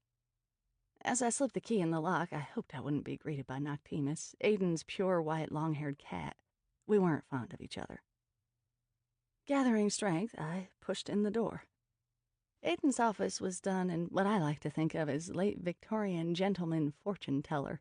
The floor was covered in a plush oriental rug in shades of deep red, sapphire blue, ochre, and green. Heavy red velvet drapes, edged in gold fringe and tassels, covered the windows, leaving the place dimly lit by hand-blown sconces that lent a subtle orangey light to the room. 2 walls were covered in floor-to-ceiling bookcases filled with a library that focused on the magical world. Many were leather-bound and ancient, with scribblings in the margins written by mages and academics. Although a lot of this information was now available on the internet, there were some nuggets that were available only in this sort of collection. I hadn't cared much when the original Wax Museum burned down, but I had winced at the thought of Aiden's library going up in smoke. Somehow he had pieced it back together over the last few months. No sign of a feline nearby. As Aiden's familiar, Noctimus would have accompanied him on his trip, unless he had a reason for her to stay. I tilted my head and perused a few titles on the shelves, and my gaze landed on a big book titled The Rochester Mystery. I took it out. Perhaps some bedtime reading for yours truly. A huge mahogany desk dominated the room. The vast surface was clean, save for a lamp, a blotter, and a manila envelope with the mayor's name printed on it. I lifted it. I felt something inside, though not a stack of money. Something with dimension, like a metal or ceramic object. I thought back to the envelope for Jamie I'd found in Autumn's bedroom. Was this the standard for bribes and shakedowns these days? I wondered. There was an upholstered chair for visitors, a globe, an hourglass, a crystal ball, a black mirror for scrying, the signs of a practitioner on display. I checked the clock on the bookcase. 5:15. The mayor wasn't scheduled to arrive for another 45 minutes. I was alone in Aiden's office. Alone in Aiden's office. Probably there weren't a lot of people who could utter those words truthfully. I could rummage through his desk drawers if I wanted, or peek in the closet. I had broken into Aiden's office at the ferry building once, but I'd never been invited in. Why would he trust me so implicitly? I was a snoop, surely he knew that. But then, he probably didn't keep any real secrets here. Certainly not if he knew I was going to have access to the place. I slipped into Aiden's leather chair behind his desk. The weight of responsibility fell on my shoulders, a tangible burden. It was all well and good to complain about bureaucracy, to tease and joke about Aiden being the witchy godfather of the city. But now, not for the first time, I wondered where Aiden actually lived, and tried to imagine his everyday experiences. Did he have a personal life? Anyone he cared about? He always seemed so elegant, but I knew for a fact that his image was in large part due to the glamour he cast over himself to hide the scars of a demonic battle years ago. Did he ever do anything normal, like sitting around in his pajamas, eating ice cream straight from the carton, and binge-watching TV dramas? Not that I would ever do such a thing. At least, not very often. What would Sailor think about something like that, if we lived together? Best not to allow myself to go down that mental road. Besides, thinking about Sailor and Aiden in the same moment made my mind want to explode. So I got up and opened a little half door behind the desk. It led to a 6-sided chamber. This was Aiden's vision chamber, a special room set up to encourage the opening of the portals and the ability to connect to the energy through the ages and to see through the veils. Tiny nooks held a series of magical objects, crystals, pyramids, and black mirrors. Essentially, the room helped focus and coalesce power, and it worked. Aiden and I had once combined our energies in the old version of this hexagonal room, and we ended up melting as light fixtures and door hardware. I caressed my medicine bag, took a deep breath, and closed myself in. Shutting my eyes, I concentrated on opening myself to the forces extant in the tiny chamber. I could already feel the whispers along my skin, the tingling on the back of my neck, what felt like the marching of an army of ants along my spine. When I opened my eyes, I saw the horizon beyond the Golden Gate Bridge. It was covered in dark clouds. The coming storm. Was this what Aiden had been seeing that had so disturbed him? As I watched, the clouds came together. Thunder and lightning shook me to my core. The rain came in a torrent, but it turned to blood as it poured into a bottle that reminded me of a massive version of the lacrimatory from the vintage Victoriana exhibit, covered in gold and silver filigree, but shaped like an almond rather than a long tube. I saw a thread being drawn through a pearl, sand pouring through an hourglass, a crown of parsley, a cup of snakes, ashes, and the phrase, coincidentia oppositorum. A loud knock on the door roused me from my vision. Startled, I felt my heart pound, and I wondered how long I had been in the chamber. Aiden was right.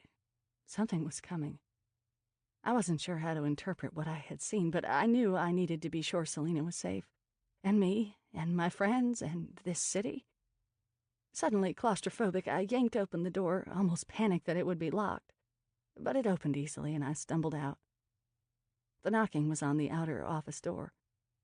I glanced at the clock. 6 on the dot. I opened the door.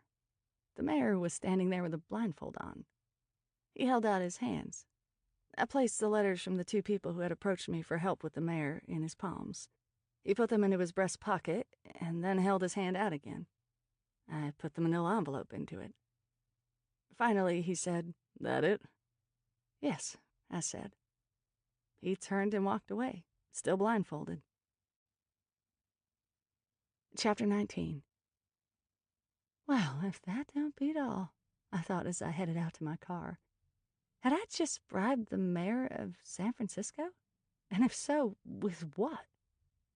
I felt sort of larcenous and clueless at the same time, like a bumbling drug dealer. Why would Aiden have gone and left me without a clue? Again, the thought occurred, he would probably find this hysterically funny. I hoped Aggie wasn't somehow watching all of this on some sort of Punk the Witch supernatural camcorder. By the time I got back to the Haight and let myself into Aunt Cora's closet, I found Bronwyn and Duke cleaning up after their pizza feast. Conrad had just left to claim his favorite sleeping spot in Golden Gate Park, and Maya had taken Loretta home. My erstwhile ward, Selena, sat on the floor, industriously shining all of the silver jewelry she had taken out of the display cabinet. She looked up at me with rather empty, frightening-looking eyes and a pinched face. At 14 years old, Selena was still young and awkward, and she was remarkably powerful. She reminded me a little of myself at that age. Gawky, out of control, miserable. At least those last two traits I could be instrumental in addressing. We were working on finding positive ways for her to direct her magic, and that, in turn, was helping her to be more confident and, dare I say it, happier. Even though she was still painfully thin, I thought she was beginning to fill out. Bronwyn and I were forever foisting food on her. Selena still had a hard time with humans, but was capable of great kindness when it came to animals.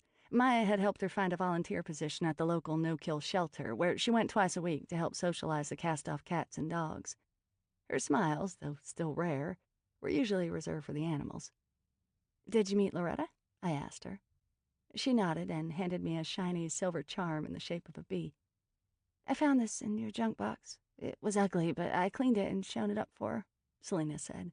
"For Loretta's collar." "Aren't you just a sweetheart? What made you think of that?" "Because she has those charms on her collar. This will add to them." And as I knew, Selena had imbued the silver with a little of her special power. The jewelry she cleaned flew off the shelves as people just felt a little better when they put it on. The energy was subtle but powerful. "Thank you, Selena. Why a bee?" She shrugged. "Loretta reminds me of bees. I like bees." "Me too," I said and gave her a little hug. She immediately stiffened, as always, and she didn't hug me back, but she accepted it. "Oh, Lily, Sailor called," said Bronwyn. "He said to tell you there was no sign of scarlet funk. I'm sure it must be some sort of lover's code. I do hope everything's all right between you two. No health issues?" "Everything's fine," I said with a smile. "He's referring to a person. Thanks for letting me know." After seeing Bronwyn and Duke off, Selena and I locked up, turned out the lights in the shop, and retired upstairs to my apartment. Selena's grandmother owned a botanica on Mission Street, and though she was skilled as an apothecary owner, she wasn't capable of helping her granddaughter learn to harness her special abilities. So Selena had started spending a night or two every week with me so we could study. She and Oscar had something of a love-hate relationship, and I had to sell him on her coming over by promising a movie and popcorn with lots of butter after we were finished brewing. "I don't see why I can't go to the Rochester House of Spirits for the overnight tomorrow," Selena said as we climbed the stairs, her tone sullen. "That's what I said," Oscar grunted. Selena was one of the select few that Oscar transformed around whenever we were alone. The two of them were quite the pair. If they weren't trying to hex each other, they were peas in a pod. "It's for grown-ups," I said as I opened the door to the apartment. "Besides, they say it's a haunted house. Do you like haunted houses?" Her eyes grew huge, but she just shrugged. I was willing to bet she, like Sailor and me and other magical folks I knew, didn't intentionally subject herself to haunted venues. "I'd like to be with the coven," she said. The Welcome Coven, true to their name, had welcomed Selena wholeheartedly into their fold. The only problem was that she couldn't control her powers enough to join them when they cast the circle or drew down the moon. This was, in part, where I came in. Our coaching sessions were geared toward helping Selena learn to control her abilities and curb her anger, which, at least in part, fed those powers. I felt just a teensy bit out of my league since I was still working on these particular aspects of my own personality. But I did the best that I could, and I called my own grandmother for advice with ever-increasing frequency. Selena would be a powerful witch one day. It was imperative that she remain on the just, humane path. Tonight, we're going to work on a general protection brew, and we'll mix some Sprite dust." Selena nodded solemnly. She did most things with sober seriousness. If there was one thing I most wanted from my young apprentice, aside from keeping her safe, it was showing her that she could and should experience joy. "You want to join us, Oscar?" "Nah," he said, grabbing his book and making himself comfortable on the couch. "What time's popcorn?" "After we brew. Aren't you still stuffed with pizza?" "That was half an hour ago." I had to smile at the outrage in his voice. "Why don't you have an apple? Pink Lady, your favorite." "We got any cheese and crackers?" "Help yourself." "What's first?" Selena asked as she grabbed the basket I used to gather my herbs. I took my sickle-shaped bowling out of the drawer, and we went out to my garden terrace. First, the protection herbs. I favor cinquefoil, black cohosh, mullein, and mugwort. With each herb, I showed her where to cut for the health of the plant and to optimize the clipping's potential. Then I traded the bowling for a small spade and showed her how to dig. As for roots, I like galangal and ginger. Always tell the plant what you are after before disturbing the earth, and then thank it with a coin and a dollop of unpasteurized goat's milk. She let out a snort of laughter. Seriously? It was so rare that Selena was moved by anything, I tried to talk myself out of reacting with impatience. Still, the girl was capable of making metal shine light upon her and had witnessed someone destroy himself by twisting a poppet made of wax. But thanking rootstock was going too far. I forced myself to answer with a gentle, "This is how I learned to do things. Maybe not all of it makes sense, but as a system, it has worked for me and for my grandmother before me and her grandmother before her. Are you sure you want to laugh at that?" She shook her head and adopted her humorless mien once again. I showed her how to wash the herbs with rainwater I kept in a small cistern, and then to pat them dry in the moonlight while chanting a simple charm of thanks. Then we brought them into the kitchen and readied the cauldron, filling it halfway with spring water. We crushed several of the herbs with the ancient stone mortar and pestle Graciela had given me, and started chanting while we added the others whole, one by one, along with the roots. I added another dollop of milk, several strings of spider webs, and 3 quail eggs. Selena stirred the brew, Jeshel. When she joined me in the chanting, I could feel the pull of her energy. She was strong, but not centered. But as she continued to stir and chant, I could feel her powers focus and calm. "Take out the spoon now." She did as I said. The brew continued to stir on its own. "You see?" I asked. "We did it right. It's creating its own energy now." "And that's it? Just like that? It will protect people now?" "Not quite like that. It needs to brew for a while. The heat transforms things, just like in cooking. The ingredients must transmute from raw to cooked. They combine to form something entirely new. The fire creates steam, and the steam helps make the magic." "Whoa," she said quietly. I was pleased that she was impressed, not so much for my ego, but because she was being introduced to the wonders of what we could accomplish. We witches were a special breed, and she was on the brink of joining our sisterhood. But no matter how much innate talent she might possess, without study and practice, she would never fulfill her potential. Or worse, it would be turned toward the negative. While the concoction brewed, we went back out to the terrace and gathered club moss and lily pollen, then the tiny petals from the Achillea mellifolium. We brought these into the kitchen, and I had Selena grind them together with the mortar and pestle. To this, I added a dash of cemetery dirt, red sandalwood powder, and a few shavings of mica. We put the mix into a small casserole dish, and I popped it in the preheated oven. "What's the Sprite dust for?" Selena asked. "I'm not sure," I said. "But my book of shadows suggested it, and I'm not one to question my book of shadows." "I wish I could see the book," she said. "Someday soon," I replied, "when you're ready." "When will that be?" "I don't know, sugar pie. Seeing the future isn't one of my skills. But I think we'll know when it happens. All in good time, as they say. Now, you smell that?" She wrinkled her nose and nodded. "I'm sorry to say there's a good deal of stinkiness in brewing," I said with a laugh. "But are you ready for the next step? This is the exciting stage." Selena gazed at me wide-eyed, then nodded. Oscar hopped up off the couch and bounded over to the kitchen. "Oh, I love this part. This is awesome," he said. I held my hand over the steaming cauldron, and using my ceremonial knife, my athame, I cut a tiny X in the palm of my hand. Then I let the blood drip into the cauldron. 1, 2, 3 drops. There was a muffled kaboom, and steam surged out of the cauldron and coalesced under the ceiling. I looked up to see the amorphous face I knew would be there, looking down at me. Made of steam, it was there one moment, gone the next. My guiding spirit, the Ashen Witch. "Did you see that?"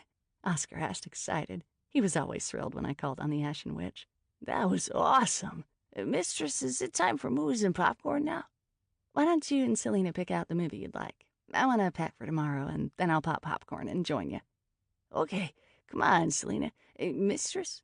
"Yes?" "What am I supposed to do tomorrow while you're gone? Why don't I just come with you, and that way you don't have to worry about me?" "Why would I worry about you? You're fine on your own. I made your favorite, mac and cheese. All you have to do is heat it up, and you can read or watch movies like any other night." He harumphed. "You can't watch movies every night. What if you need me? I like to be useful." "You could always do laundry," I suggested as I took the Sprite dust out of the oven and put it to cool on a baker's rack. "There's always plenty of laundry." He gazed at me for a long time, let out a long, suffering sigh, then turned to Selena and shook his head. "She just doesn't get me." Selena shrugged, trailed him into the living room, and suggested we watch The Lord of the Rings. This engendered a long argument over whether the adaptation held a candle to the original books.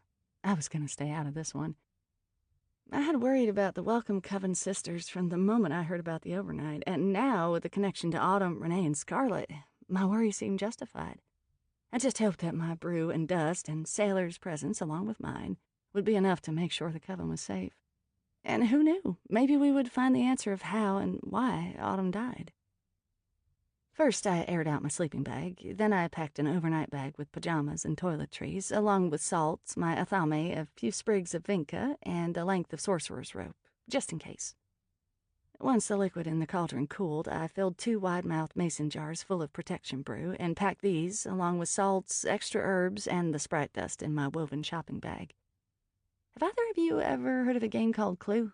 I asked as I brought out the popcorn and heated oil in a deep pan. Selena shook her head.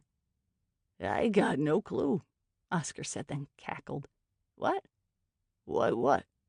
"Seriously, you haven't heard of it?" I repeated. "It's a board game, I think." Oscar blinked at me. "What? Is this the start of a joke?" "Why?" I asked as I poured the kernels into the pan and placed the lid on tightly. "What are you talking about?" Selena asked. She was as pathetically out of touch as I was, but she had a shorter fuse. "Everybody knows that game. It's like asking if I've ever heard of Monopoly." "Oh, I've heard of that one," I said, as pleased as a child winning a prize. "Me too," Selena chimed in. "Everyone's heard of that one," Oscar said, bottle glass green eyes wide with the exaggerated patience he used when trying to teach me something. "What did you two do when you were kids?" "Learned how to brew, how to not accidentally burn down the school or cause my obnoxious classmates head injuries, and how to call on my guiding spirit in order to influence reality." Selena nodded. "Ah," Oscar conceded. "Well done, both of you." I called Bronwyn and asked her if she had the game Clue. She did, so I asked her to bring it along for the overnight at the Rochester House of Spirits. I didn't expect it would provide me with any clues, despite the name, but I was tired of being clueless. When the popcorn was done popping, I poured plenty of melted butter over the top and sprinkled it with salt, and the 3 of us settled in to watch the movie. Oscar had a point. It wasn't as good as the book, but we enjoyed it nonetheless. Chapter 20. The next morning was busy, with folks stopping by who'd been disappointed to see Aunt Cora's closet closed for the last couple of days. Bronwyn and I planned to leave early, but Maya and Loretta would stay and close the shop at the usual hour. Conrad was around for backup. Given the way my life was these days, I didn't like to leave anyone alone at the shop. Selena's grandmother came to pick her up at 10. The girl stood stiffly while Bronwyn and I imposed goodbye hugs on her, and Maya shook her hand. The only overt affection Selena showed was for Loretta, who thumped her tail. "We're allowed into the Rochester house at 6, Bronwyn explained when she left at noon to get her things together. "But there's a lot of traffic between here and San Jose, so I'd like to leave early. As long as we're all there by 8, though, we're fine. Thank you for letting us use the shop van, Lily. That way a bunch of us can go down together, Wendy and Star and Winona and Averna. Oh, I'm so excited." I had to smile at her enthusiasm, despite my trepidation. I'm glad you can use the van. It's more fun to go as a group. Exactly, but at least you're coming with Sailor. Will Oscar be all right on his own? He'll be fine. I ignored the imploring look in his pink piggy eyes. I do believe he might do a little laundry with all his spare time. When we approached the Rochester house, there was a young man standing at the old iron gates who checked a clipboard for our names, then instructed us to pull up the curved drive past the mansion and up to the left where we could park next to the purple van. Thanks, I said. Are you night security? Asked Sailor, leaning over me to speak through the driver's side window. Yeah, I'm on till 9, but there's a caretaker on the grounds in the cottage. And what happens after 9? We lock these gates. After all, here at the Rochester House of Spirits, you can check in, he said, then lowered his voice to a sinister note. But you can't check out. Sailor gave him a heavy-lidded look. Oh, I'm just kidding, he said with a nervous chuckle. The back gate's modern and has a car-activated trigger, so you can leave, but you won't be able to come back in past 8 at night. But no security on the grounds, other than the caretaker. The guard looked as though he was searching for an answer. He shrugged. There's always 911. You're that worried, maybe you shouldn't be spending the night. Just wanted to know what the situation was, said Sailor. Honestly, said the guard. Every once in a while, some of the college kids get drunk and dare each other to break in, but other than that, we don't usually have much trouble. You want to know what I think? People are too scared, afraid the widow's ghost will come after them or something. Okay, thanks, said Sailor. I pulled slowly through the gates. I had read about the Rochester House of Spirits last night in the book I'd caged from Aiden's office. It was full of photos, but the stories and pictures didn't do the mansion justice. In person, it was much more impressive. A multi-storied Queen Anne Victorian, painted a cheery yellow with maroon trim. There were turrets and spires, miles of pointy roofs, balconies, and gables. It was massive, more suited to a boarding school or a grand hotel than to the home of a lonely widow. I didn't often read buildings from the outside, and even within them didn't feel things the way I did with clothes. But still, there was something forlorn about this house. It was grand and rich, and yet it seemed so very sad.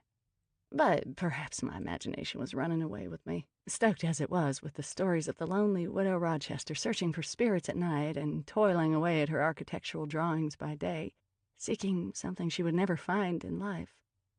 Peace. The ornate entry was framed by 2 mature palm trees, and the drive lined with formal manicured hedges. What I could see of the extensive gardens included mature trees, gravel walks, and topiary and statuary. We drove around to the left and found the purple van. We didn't have to look any farther. As soon as we pulled up, we were met by Bronwyn and her wacky coven. "Oh, my goddess," she gushed, clapping her hands together under her chin. "We're all set up in the ballroom. There are 40 bedrooms in the house, but we're in the ballroom so we can all be together. Isn't that amazing? Oh, this place has 47 fireplaces and 10,000 windows. Can you believe this? We have the run of the place." The group gathered around and helped us to unpack, though we hadn't brought all that much, just sleeping bags in a small pack each, plus my shopping bag full of protection brew, the Sprite dust, and some packs of herbs and stones, just in case. Bronwyn had assured me that Coven had snacks and dessert and cocktails covered. "Too bad Oscar couldn't come," said Val, one of the Coven sisters. "He really wanted to, but I made him mac and cheese, so he's okay." They laughed. "So, really? We have the run of the whole mansion and the grounds?" "As long as we obey the signs," put in Wendy. Wendy was the head barista at Coffee to the People, and she was also one of the high priestesses of the Welcome Coven. She liked to shop in Aunt Cora's closet for vintage lingerie, slips, camisoles, garters, and the like, which she then wore as outerwear to complement her combat boots and tattoos and Betty Page haircut. Despite her distinctive style, or perhaps because of it, she was extremely practical and level-headed, and I knew her to be one of the more law-abiding of the bunch. Or else they reserved the right to send us out into the night. Well, then by all means, let's obey the signs. And also velvet ropes, added Wendy. We must respect the velvet ropes. They have surveillance cameras as well, so they're pretty strict. There's still more than enough house to check out. This place is huge, as you can see. Her eyes swept over Sailor. Hey, he's not staying too, is he? Her objection reminded me of the discussion I'd had with the squabbling witches yesterday. "He won't be participating in the circle," Bronwyn said. "Sailor's here as our bodyguard." "A psychic bodyguard. Only the best for the welcome coven," Sailor said with a slight shrug. "I like to think I can see him coming and going." "It's just in case," I said. I wasn't sure. I don't know, haunted houses make me a little nervous. So Sailor and I wanted to make sure Bronwyn's birthday bash was just good, safe fun. Wendy studied Sailor for another moment, then nodded slowly and said, "That's cool. Thanks." "Well, now let's all go inside and get you settled," said Bronwyn. "We're just having a quick arrival ceremony in this lovely grove of trees, which was where the widow Rochester used to sit and contemplate, apparently. But we're losing the light, so let's go inside. They don't use the actual front door here except for very special occasions, and since we're practically like family already, we just use the side door." She looped her arm through mine and led me to the side entrance. According to Clyde, the front door was used maybe half a dozen times in all the years Sally Rochester lived here. Can you imagine? In fact, she tried to use a different door every day and asked the servants to do so as well. They say when the bell tolled at midnight, she would take a different route to the russet room for her seances. Every night she would consult the spirits in her special seance room, and then in the morning she would come out to the grove to analyze what the spirits had told her. And what sorts of things did they tell her? Oh, all sorts of things, but mostly what to build next. We passed through the small oak door. Inside, the hallway was cramped, low-ceilinged, and lined with tongue-and-groove paneling painted a creamy white. Bronwyn, an intricate floor plan of the house in hand, led our group left, then right, this way and that, up a few stairs, down some more. We passed myriad doors and windows, staircases, and narrow passages. Labyrinthine was the word that came to mind. "I've always liked the servants' quarters in old homes, don't you?" Bronwyn asked as she led the way. She'd been here all of an hour, but already seemed prepared to lead a tour. "The upstairs is quite grand, as you'll see, with paneling and stained-glass windows and fine furniture. But if you asked me, the best parts of Masterpiece Theater take place among the servants, in the basement rooms and the kitchens. And speaking of which, there are 6 kitchens in the Rochester house." "You already seem quite at home," I said. "And honestly, you have run of the place?" "Well, as I was saying, and reminding my coven sisters, there are pretty strict rules," said Wendy behind me. "All the velvet rope places are off limits, and of course any locked door. We're pretty much restricted to the regular tourist areas, though we get to check them out at our leisure, which I'll admit is pretty darn cool. They made us practically sign away our firstborn when we arrived," said Winona, another one of the group's high priestesses. The coven had several leaders, as any self-respecting non-hierarchical group would. Only recently had I learned that Winona, in addition to practicing witchcraft, was a very well-regarded paralegal in a high-powered law firm with offices in a high-rise on Market Street. Starr was a bookkeeper, and Kendall was a surgical nurse. We witchy women were to be found everywhere these days, it seemed. We continued through the maze of hallways and chambers and past a second kitchen. Then we mounted a staircase made of very shallow steps and emerged in a broad wood-paneled hallway. There was a thick oriental runner on the polished inlaid oak floors, beautiful amber sconces glowing along the wall, and a row of stained-glass windows overlooking the garden. "Isn't it lovely?" asked Bronwyn. "This is a side hall, and right down here we take a left, and then we come upon the ballroom. I have to say I'm glad to have the map in hand. I think it would be awful easy to get lost in here, don't you?" "I don't suppose it could go too badly," said Starr. "There are security cameras, and Clyde says they'll be watching." "And Clyde is?" I asked as we headed down the hallway toward the ballroom. "Clyde's the caretaker. He lives in a cottage on the grounds, so he'll be around if we need—" "Oh, here he is now." I was glad she pointed him out to me as a real person. Otherwise, I might have assumed he was a ghost. Not that he appeared to be floating or misty or fading in and out, but the 50-ish man sported an honest-to-goddess walrus mustache, and his portly physique was encased in an old-fashioned brocade waistcoat. I wondered what the well-coiffed boys at the David Gallery would make of him. I reckon they'd either love his look and therefore try to emulate it, or make fun of it. "These the rest of your folks?" he asked. He had a decided limp as he walked toward us. "Yes, Clyde," answered Bronwyn. "The last 2 stragglers. Let me introduce Lily Ivory, and this is Sailor—" "Just Sailor," he said as he stepped forward and put out his hand. "Nice to meet you, Clyde." Clyde looked Sailor up and down. "Don't tell me they're letting menfolk into the coven these days." That appears to be a matter of some contention, I murmured. Our dear sailor isn't one of the sisters, said Bronwyn. He's a protector, and so's Lily, in this instance. She won't be taking part in the circle, but they're both here as friends of the coven. Glad to hear it, Clyde said with a broad wink toward Sailor. Keep 'em in line, Sailor? That way I don't have to get out of bed. Come get you to quiet down with the giggling. I know how girls get. So I take it the idea of the coven activities doesn't bother you? I said, ignoring Clyde's blatant sexism. I've been caretaker to this house for several years now, said Clyde. Our dear departed Mrs. Rochester was quite a spiritualist herself, you know. She was a medium, I believe. Used her planchette in early form of the Ouija board every evening in the seance room to communicate with her husband and other friendly spirits. I do believe she'd be pleased as punch to welcome the likes of the Welcome Coven. That's very accommodating. You know, we just started this overnight program and got lots of requests from people wanting to have bachelorette parties, that sort of thing. But I choose carefully. I don't like the idea of people staying here, hoping to be scared out of their wits or to scare their friends. It seems disrespectful, don't you think? I agree, I said. I think that's a good way to approach this. Anyway, Bronwyn's got all the paperwork in the ballroom. You'll need to sign a release if you don't mind. It's an insurance thing. And the girls can give you the floor plan map and inform you of all the rules. Remember, always use the buddy system and ring the bell if lost or anything goes wrong. He gestured toward a tasseled strip of heavy cloth hanging at the end of the hallway. I had seen several as we walked through the corridors. An old-fashioned bell pull, I gathered. We'll fill them in on everything, said Wendy. Good. I'm about to retire for the evening, now that you're all here. Just one thing I forgot to say.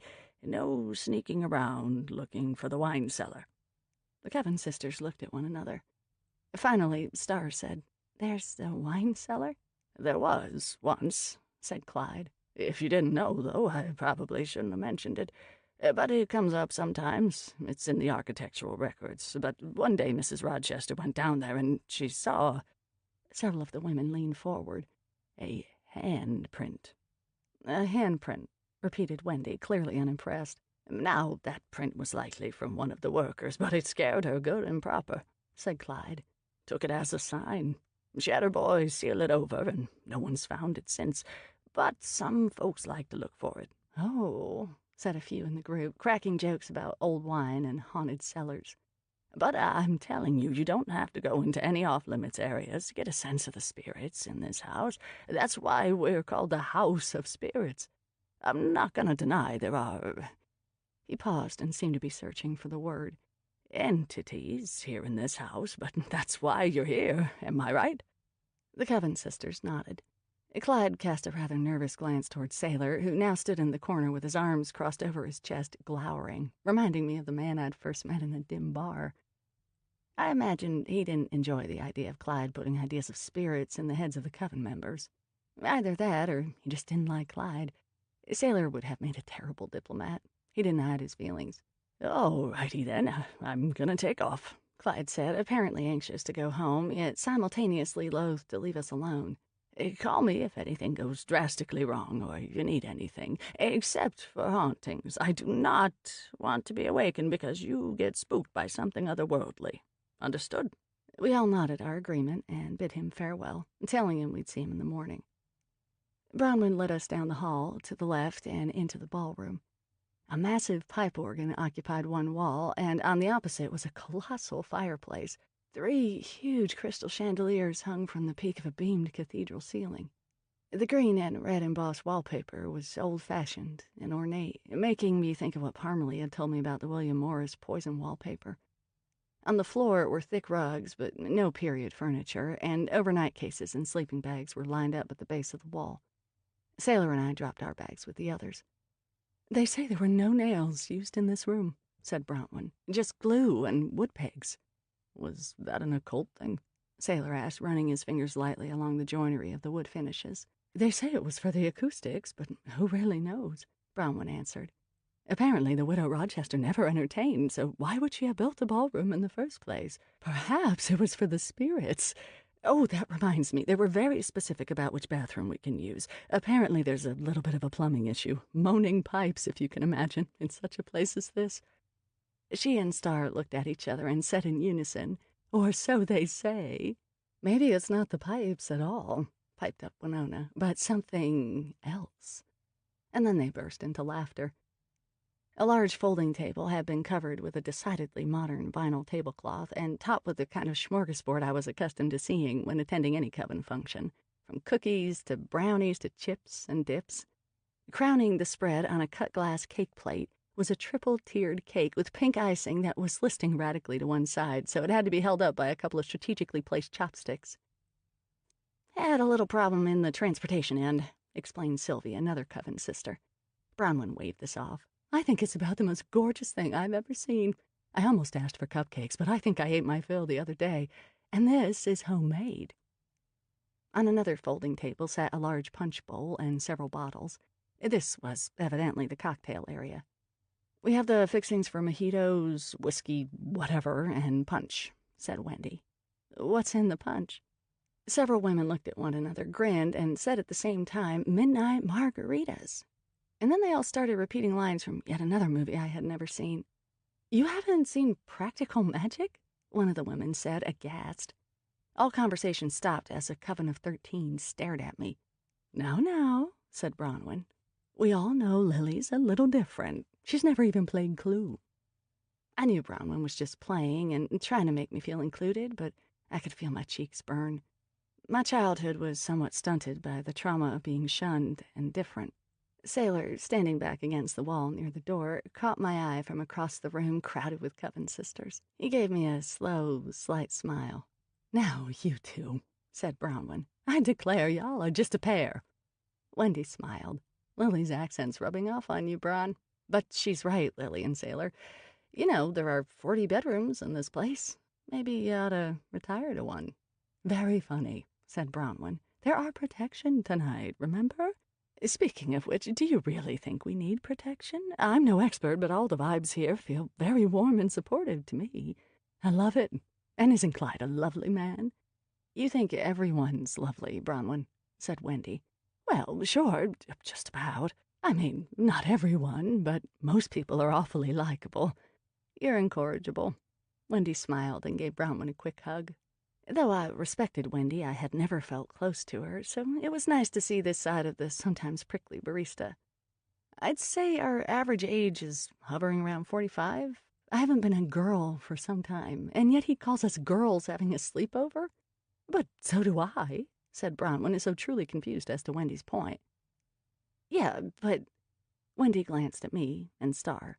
"A little help here?" "I agree, Clyde has a little work to do on the whole woman thing," I said, "but at least he's open-minded about the work of the coven." "True enough," said Star, "and that's rare. This way there'll be no negativity for the circle." "Oh, Lily, I forgot to tell you," said Bronwyn. "As a special treat, we're allowed to call down the moon in the russet room." "What's the russet room?" "That's the seance room." "Ah, this is where the widow Rochester commune with spirits every night?" "The very one." Sailor was already locating the room on his map. "All right," I said. "Let's take care of those waivers and have something to eat. Then Sailor and I will do a quick walkthrough just to see what we're dealing with before you cast your circle. I know it's a tourist attraction, and this is all fun and games, but we want to keep it that way." Chapter 21. Sailor led the way. We walked in silence. Back out through the formal entry hall, down one corridor, up another. I peeked into open rooms as we passed. Everything on this main floor was marked by the opulence of the Victorian era, rich dark woods gleaming with French polish, heavy velvet and brocade drapes bordering intricate leaded and stained windows, Tiffany lamps hanging from the ceiling and studding the paneled walls. The fabrics were embellished with tassels and fringe, the furniture with knobs and stiles and curlicues. Sailor would pause and check the map now and then at the junctions of hallways and foyers and parlors. "You're good at reading that floor plan," I said. "I like maps. No GPS for me. I need to be able to orient myself." "Yet another of the reasons I like you." "Do you feel anything?" I asked as we walked down one hall and around another. We went up one staircase, it circled back down, depositing us at the base of the stairs we had just mounted, leading nowhere. "The question in a place like this is what to feel and what to ignore. It's jammed with sensations." I heard a muffled banging. Do you hear that? Hammers. What? According to what I've read, Sally Rochester employed 13 carpenters 24 hours a day for 38 years to build this place. They didn't put down their tools until the moment she died. He turned down a corridor, then opened a strange little door that looked like a cupboard. We had to step over a foot-tall threshold, but the portal opened onto a different section of the house. One or two are still on the job. Do you think all the Coven sisters can hear it, or is it just us? Between the chatting and the margaritas, I'm sure they'll hear only what they want to hear. Now you sound like the very sweet and sexist Clyde. We both know the Welcome Coven is here for the goodwill, not the icky stuff. Let's just make sure they don't have to deal with any less welcoming than they are. We walked down a broad hallway, and Sailor stopped short in front of a huge mirror built into the wall. The back was flaking slightly, as antique mirrors tended to do, and the border was cracked in a few places. Now this is interesting, he said, looking into the mirror and then glancing behind us, over and over. What is it? I asked. Sailor took me gently by the upper arms and positioned me in front of the mirror. Tell me what you see in the mirror. A very handsome man, brooding and intense, but with a heart of gold. Cute. What do you see besides us? Anything else? I shook my head, wondering what I was supposed to see, or not. All I see is the wall behind us and an empty hat rack. Is there a crack in the wall? No. Why? I see a big crack in the plaster, and something that looks like a worker's smock hanging on the rack. I craned my neck to look at the wall and the empty rack, then back at the mirror. What I saw reflected the here and now. Does that happen to you a lot? That you have visions of mirrors? Not a lot, no, but it's something I've been working on. As you know, mirrors can be powerful. This is the only one I've seen in this house so far. You're right. I haven't noticed any others. If Sally Rochester was a spiritualist, she might have avoided mirrors for that very reason. Too many issues with spirit portals, the backward world, that sort of thing. And right this moment, there's a worker standing behind us. I whirled around, but saw nothing but air. Sailor chuckled slightly. Don't let him spook you. He's just checking on the place. He put his heart and soul into this building. Quite literally? Sailor nodded. I suppose you could say that. Okay, let's check on the russet room before the sisters draw down the moon. How much time do we have? I checked his watch. They planned on midnight mountain time, which is 10 o'clock here. He gave me a questioning look. Bronwyn was born in that time zone. It's her birthday, so it's a thing. Apparently the staff even agreed to ring Mrs. Rochester's tower bell to mark the occasion. Anyway, it's all margaritas and games until then. I didn't think covens formed the circle after drinking. They don't, not usually. It's sort of a special occasion, a birthday circle. We passed through a second kitchen and a series of pantries. For a woman who lived alone and didn't entertain, the widow Rochester had quite the extensive party facilities. Sailor showed me a second-story door that opened to the outside with no stairs, another that opened onto a wall. Several windows led from one interior room to another or were blocked by walls. I started counting. 13 panels in the ceiling of the dining room, 13 lights in the chandelier, 13 panes in the spider-web-patterned windows, 13 jewels studding the glass. We walked up a stairway with 13 steps and down a corridor with 13 sconces. There's someone in that corner, floating up near the ceiling, Sailor said quietly, maneuvering himself so he stood between me and the shadowy corner. I didn't see anything, but I could feel the shiver, a feeling like a puff of cold air on the back of my neck. Keep walking, said Sailor. What was it? I asked quietly when we reached the end of the hallway. Hard to say. A random occurrence, I think. Nothing to worry about. An old house like this hosts all sorts of energy. Everything from residual memory in the walls to the occasional sentient spirit. I get a sense that woman may be one of the housekeepers. This house seems to have a way of keeping people around. She won't bother anybody. Oh, good then. I kept walking, but my nerves made me chatty. Hey, remember when we went through the Paramount Theater after hours? That was fun. He glared at me over his shoulder. That wasn't fun. You practically got me killed. Not really. I mean, okay, maybe it did go wrong, but I was thinking about how you went with me and helped me even though you didn't even like me. He muttered something. Sorry, what did you say? I said I liked you. You did? Of course I did. He paused and turned to me. Why else do you think I went with you? I thought Aiden forced you to go. He told me to go. But like I said, theaters are jammed with ghosts. They give me the creeps. I wouldn't have gone, but I knew you'd go without me if I refused. And I was worried about you. You were? Why didn't you say anything? You're always so grumpy.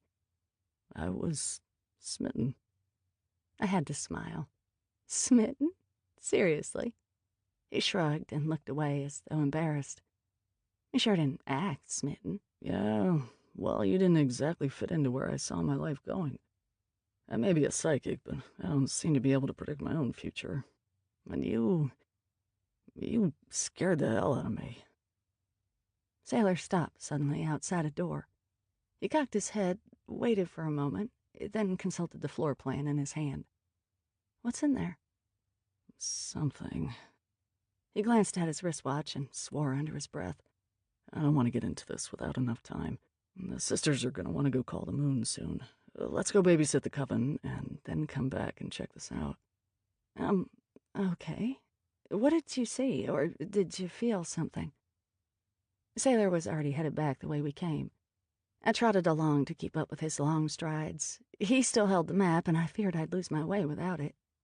Clearly something was on his mind. He was distracted, determined. Sailor? I tried again.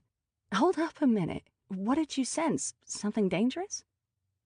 He stopped and turned to me, lifted his hand and cupped my cheek, gave me a half smile. Not dangerous, I don't think. I'd rather not say more until we can come back and check it out properly. But it has to do with something I felt in Autumn Jennings' apartment.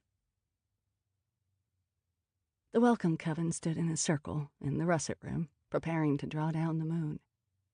Sailor was guarding the door on the outside, and I looked down on the group from one of the odd interior windows that led from one space to another. It overlooked the room from a story up.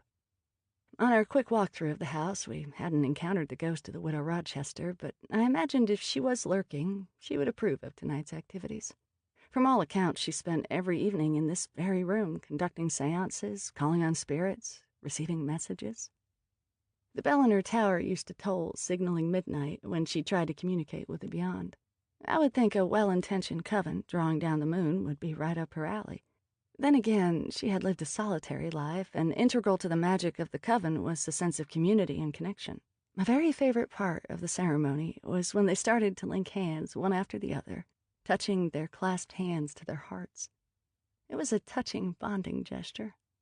It linked them to one another and to the long line of powerful women who had walked Mother Earth throughout the ages. As I watched, part of me wished I could join the circle. I had done so in the past, but only on specific occasions when I needed the strength of the coven behind me for going up against demons and the like. But although I had been learning to ask for help and rely on my friends, in general, my brewing was a solitary affair, notwithstanding Oscar and now, on occasion, Selena. But coven magic was special. As I felt the hum arise from the circle, I realized I could never be a full member of the sisterhood, and I accepted that. The coven moved through the stages of the circle, with first one priestess, Wendy, then another, Star, taking the lead, invoking the Lord and Lady of the Woods, Kwan Am, the Corn Mother, and Hulda. They called on several goddesses from different cultural traditions. It was an equal opportunity belief system.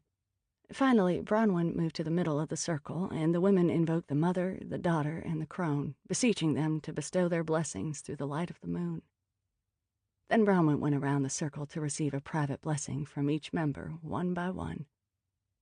As they bowed their heads in a final moment of worship, thanking the calm strength of the moon, as women have done throughout millennia, the bell of Mrs. Rochester's tower began to toll. And then Star screamed. Chapter 22. The door flung open and Sailor rushed into the room. "Over there!" Star exclaimed, pointing. "Did you see it?" Sailor ran toward a pair of shutters that opened onto a kitchen the floor below. There were no stairs. The shutters were ajar. I saw someone or something. I saw it too. What was it? A cacophony arose from the group as the women milled around, gasping and exclaiming. I ran down the narrow stairwell and joined them in the room. By the time I arrived, they were giggling with excitement and nerves, everyone talking at once. Was it a spirit of some sort? More like a demon. It was so ugly, covered in scales with a long snout. Sailor and I exchanged glances. And big ears, like a bat. About how big was this creature, would you say? I asked. I don't know exactly. I just caught a glimpse, but not as big as we are. With green scales and a snout and long ears. Big ears and eyes that glowed green. Yep, that'd be a common house demon, said Sailor in a grave tone. I gaped at him. When he met my eyes, I could see he was fighting to keep a straight face. A house demon? Said Wendy. Harmless little critter, by and large, he continued. But he can be mischievous, I guess is the best word. I think he was attracted by the energy of the coven. If I were you, I'd go back to the ballroom and stay there for the rest of the night, just so you don't scare up anything else. Well, said Bronwyn, holding her hand over her heart, this is the best birthday ever. If this doesn't call for a cocktail, I don't know what does. I encircled the entire ballroom with salt and sprinkled the protection brew at the 4 compass points, east, west, north, south. Then I lit a white candle and uttered a charm. Do you think that'll do it? Star asked Sailor. He nodded. Your average house demon won't cross the threshold of a protected room. No worries. Use the buddy system for the bathroom, I said. And here, take the pouch of Sprite dust when you go, just in case. Sprite dust? It's helpful, sometimes. It made spirits think if a person has a sprite, and therefore they kept their distance. But I didn't think it was worth going into a long explanation. The dust was probably overkill, since we hadn't actually encountered anything particularly troubling in this bizarre house, but it couldn't hurt. Then Sailor and I headed back to the strange door that had attracted Sailor's attention. As we traversed the house, I expected Oscar to show himself, but there was no sign of him. I can't believe he disobeyed me, I muttered. Really? You can't? Sailor said in a sardonic tone. He does hate to be left out. Where do you suppose he is? Probably exploring. It's a fascinating place. Given all I'm feeling, I can only imagine Oscar is sensing even more. It's sort of like a dog's sense of smell. Oscar can pick up on things way beyond human perception. Since Oscar hated being compared to a dog, at Sailor's last comment, I thought he might pop out of somewhere and surprise us. But I'll remain quiet. We climbed the steps to the 3rd floor, and Sailor paused in front of the door that had caught his attention during our earlier exploration. What do you think is in there? I whispered. One way to find out. Sailor reached out, slowly, gripped the doorknob, and turned. The door opened onto a narrow stairway leading up into blackness. Do you suppose we're allowed to go up there? I whispered. There's no velvet rope. True. There's something up there, and it's not on the regular tours, so maybe there'll be less scattered energy, and it'll be easier to tease out whatever it is. Want to wait for me here? No, of course not. I'm your girl Friday, remember? He nodded and led the way up the stairs into the attic. The roof was steeply slanted, so we could easily stand in the middle, but had to crouch along the sides. The attic was dimly lit by the moonlight coming through several dormer windows. It was jammed with old furniture, cardboard boxes, and sheet-shrouded forms that looked, to my all-too-vivid imagination, like human-shaped creatures. Sailor walked around the perimeter, pushing past an old armoire and a dusty globe. There's definitely something here. He sat cross-legged on the floor. I'm gonna take a moment. Of course, sure. I watched him. It bothered me, to tell the truth, to watch Sailor go into a trance. It took him away from me, however briefly. This was a part of his experience that I would never understand, something I could never be part of, rather like the sisterhood of the coven. On the other hand, my brewing was like that as well, a private, guarded thing. I supposed it was all right for each of us to keep part of our journey to ourselves.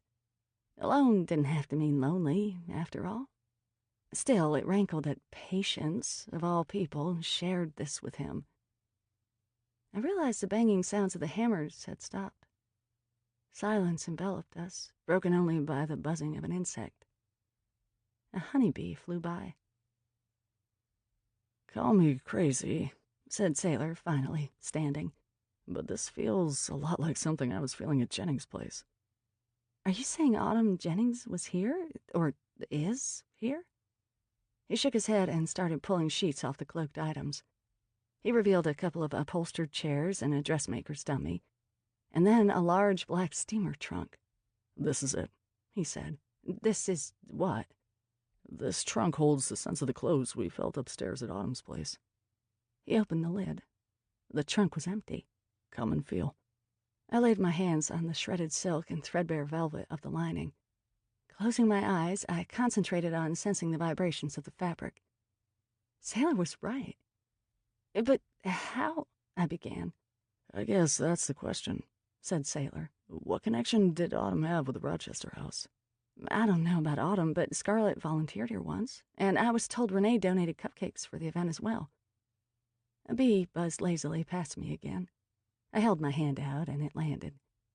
"A little unusual to see a bee at night, isn't it?" asked Sailor. He was already moving toward the dormer window to see if he could get it open. It was stiff, but with effort he managed to lift the sash a few inches. I held my hand out through the opening, and the bee tapped a little on my palm, then flew off. "I've heard bees communicate through dance," Sailor said, his voice thoughtful. "Is she trying to tell you something?" "I think it's possible," I said, realization dawning. Selena had mentioned bees the other day as well, when she gave Loretta a bee charm for her collar. I wonder... Apparently the name of the woman who owned this trousseau, the woman who died because of the curse, was nicknamed Bee. "And what do you think she's trying to tell you?" "I have no idea. But this reminds me of something I meant to ask you about. I had a vision that included a thread being pulled through a pearl, and a crown of parsley, a cup of snakes, and the phrase, coincidentia oppositorum. Any idea what that all means?" "Since when did you start having visions?" "I don't, normally, but I was in Aiden's vision chamber, and they came surprisingly easily." "What were you doing in Aiden's vision chamber?" "Waiting for the mayor." Sailor looked at me for so long I started to feel defensive and was about to assert my right to be in Aiden's office whenever I darn well wanted to when he nodded. "Okay. The thing about visions, in my experience, is that they can mean different things to different people. Well, the symbols are incredibly personal. To some, a rose is about beauty or love. To others, the thorns indicate danger." "That makes sense, but I can't think what a pearl being threaded might mean." The pearl can be the world, the globe. The thread is the energy that runs through its axis, the special energy that your kind tap into." "My kind?" He nodded. "The crown of parsley is female, the cup of snakes, male. Coincidentia oppositorum is all about the primordial forces of male and female coming together, the all-mother and all-father." "Seriously?" "As I said, it's usually a personal interpretation, but that phrase was pretty specific." "True. So, what does it all mean?" He shrugged. "Beats me." I chuckled. "Okay, back to the bee. Or the young woman named Bee. Isn't this your area? Why isn't she talking to you if she's hanging around?" "These things don't work according to the rules you and I live by, as you know," said Sailor. "She might be sending you a sign because she knows you're the most likely to be able to help her. Or it might not be her at all, but something altogether different." "Like what?" "Your guiding spirit, letting you know you're on the right path." He shrugged. "Or knowing you could be manifesting it somehow, because you have bees on the brain. There are a few things we could try next time a bee comes by to see if we can communicate, but for now, let's head back to the coven." I started down the stairs with Sailor following close behind. "That's a disturbing thought," I said. "If I start manifesting everything on my brain..." A man stood on the landing, glowering at us. Chapter 23. I screamed, just a little, more like an undignified squeak, really. Then I realized it was Clyde, the caretaker. His hair stuck out from the side of his head slightly as though we had gotten him out of bed. "The attics are off limits," he groused. "Don't make me send you and your friends home." "Sorry," I said. "It didn't explicitly say so, and there was no velvet rope." He swore under his breath. This is what I told the higher-ups when they came up with this harebrained scheme that we needed to test it out. You never know what tourists will come up with. Listen here, the attics and basements and outbuildings are all off limits. You got that? You kids have 160 rooms in the regular house to look through, and you go up into the attic? We apologize, I said. Sailor just held the man's gaze until Clyde looked away. How did you know we were here? I asked. You tripped an alarm. I really am sorry we got you out of bed. The truth is, I ventured, considering the respect the caretaker had shown for witchcraft and spiritualism. Sailor is a talented psychic. He was feeling for spirits. His roomy eyes lit up. Really? Sailor gave a slight inclination of his head. Huh. You feel stuff here? Like... His eyes rolled upward. Up in the attic? Maybe, said Sailor, Mr. Cooperative. Could I ask you something? I ventured. There's a steamer trunk up there that looks like it used to have something in it. Was it recently emptied out? If possible, Clyde looked even more disgruntled. Yes, it's a shame. A real shame. People have no respect for this place. The only consolation is that what goes around comes around. They won't be sleeping well at night, I'm sure about that. What happened? There was a volunteer workday. That's all we can think of. That's the last time that section of the attic was opened, as far as anyone knows. But we still haven't figured out how they managed to get all the stuff out of the house without being noticed. What kinds of things were in the trunk, do you know? It was a trousseau. A cursed trousseau. When I informed him that I might well know where the stolen trousseau had ended up, Clyde invited us to one of the kitchens still in use by the staff. The trousseau was acquired by the widow Rochester not long before her death in the late 1920s, explained Clyde. She purchased it in a lot along with some other items from a spiritualist dealer she knew in San Francisco. He set steaming mugs of tea in front of us, then joined us at the large farmer's table. According to legend, the trousseau was never put to use because the young fiancée died on the eve of her wedding. Her intended always believed he had been cursed by a shoeshine man. Here's an interesting factoid. He included his lacrimatory in the trousseau. Some say that's why there was so much power there, though I don't know if that's true. A lacrimatory? I just learned what that was the other day, I said.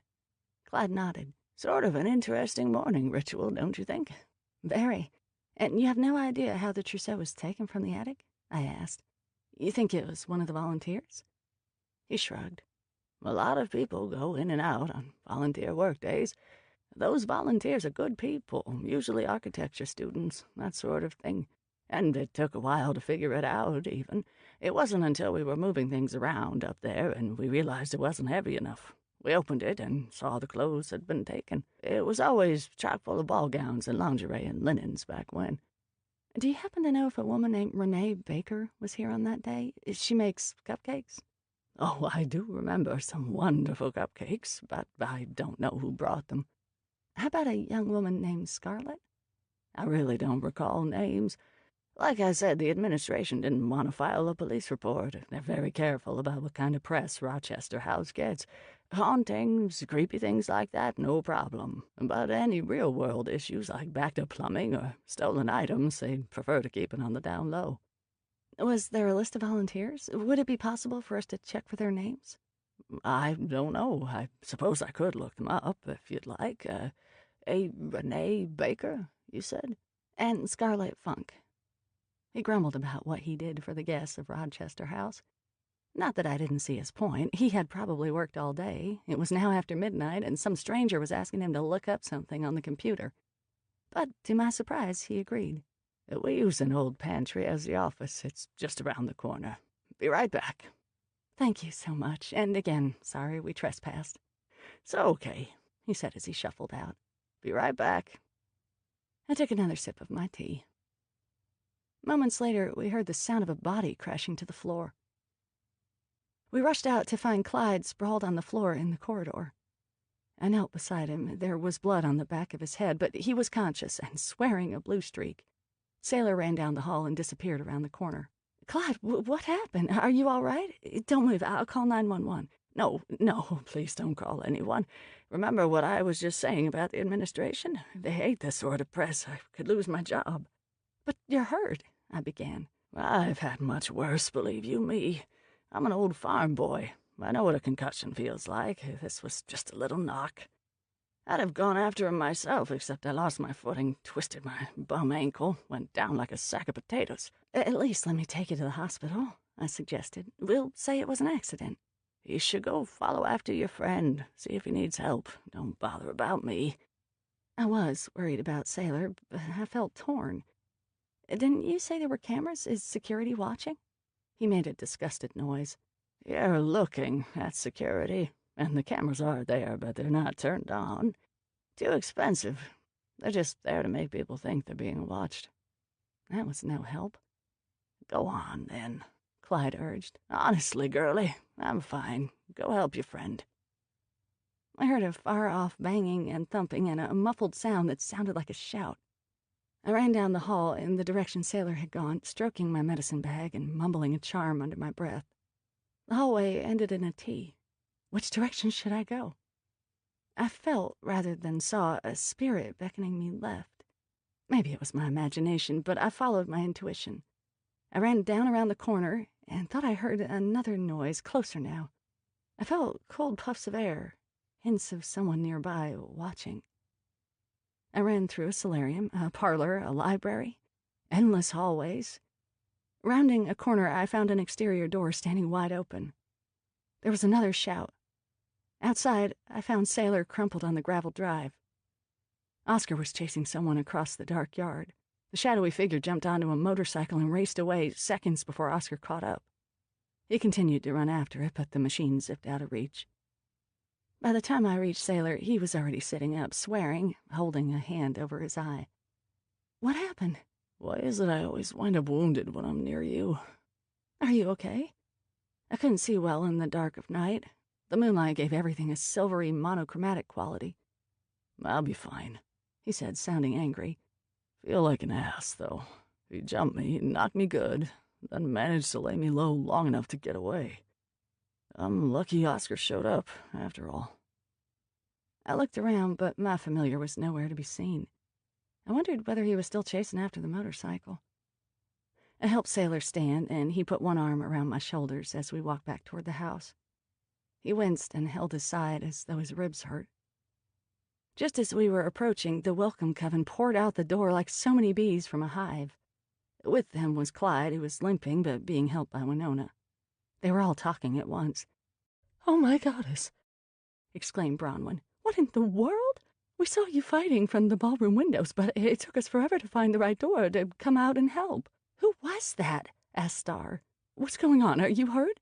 "Wow, I guess we really did need a bodyguard," said Wendy. "Are you all right? Hey, Kendall's a nurse. Let her take a look at you." "Should we call the police?" "Hey, Sailor, if you're psychic, how come you didn't see this happening?" You and Lily did say they had a bad feeling about tonight, to be fair. I think I saw the house demon again. Such a spooky, ugly little thing.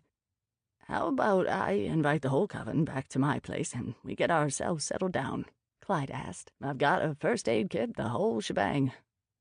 "I tell you what, Bronwyn," I said once we were all sitting in Clyde's comfortable sitting room in the caretaker's cottage. Kendall was attending to the men's wounds, and Wendy passed around a flask. I took a good swig. "You throw a heck of a birthday party." "It could have been Scarlet," I said around a yawn as I drove us home the next day. By the time we bid farewell to Clyde, we'd managed to get only a few hours of sleep before morning. Maybe she's not sick at all. Maybe that's just a cover-up, and she came down here on Brad's motorcycle and attacked us. Attacked me? You and Clyde. I meant us in the sense of the royal we. He reached out and tugged my ponytail. Princess Witch? "How are you feeling?" I asked. I knew he had a headache and his eye throbbed, but so far he had refused to take anything for it. I was pretty sure it was because he wanted to stay sharp, just in case something else happened in the Rochester House of Spirits. He shrugged. "I'll survive. My ego's taken something of a beating, though." "Don't be ridiculous. I'm the one who put you in harm's way, after all, and you went running after that assailant like you were Superman."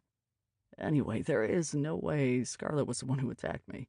Whoever I was fighting was a man," said Sailor. "Did he have a beard?" "No, but with all due respect to some truly amazing women I've known in my life, it would have taken a heck of a woman to fight like that.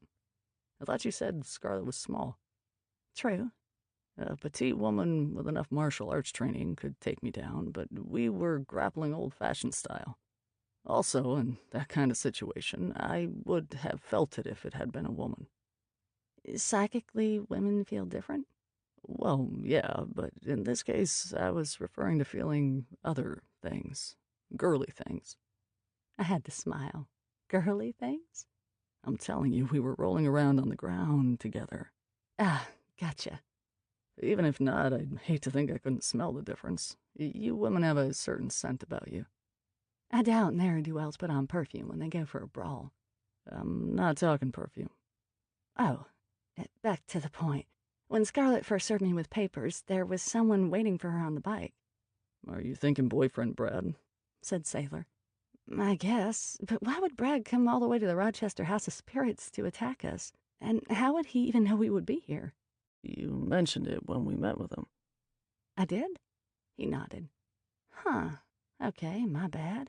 But clearly Brad's not the only person who rides a motorcycle. And what reason would he have to attack us? Maybe he didn't want us to discover Scarlet had stolen the trousseau. I suppose. Speaking of which, I wonder how she managed that trick.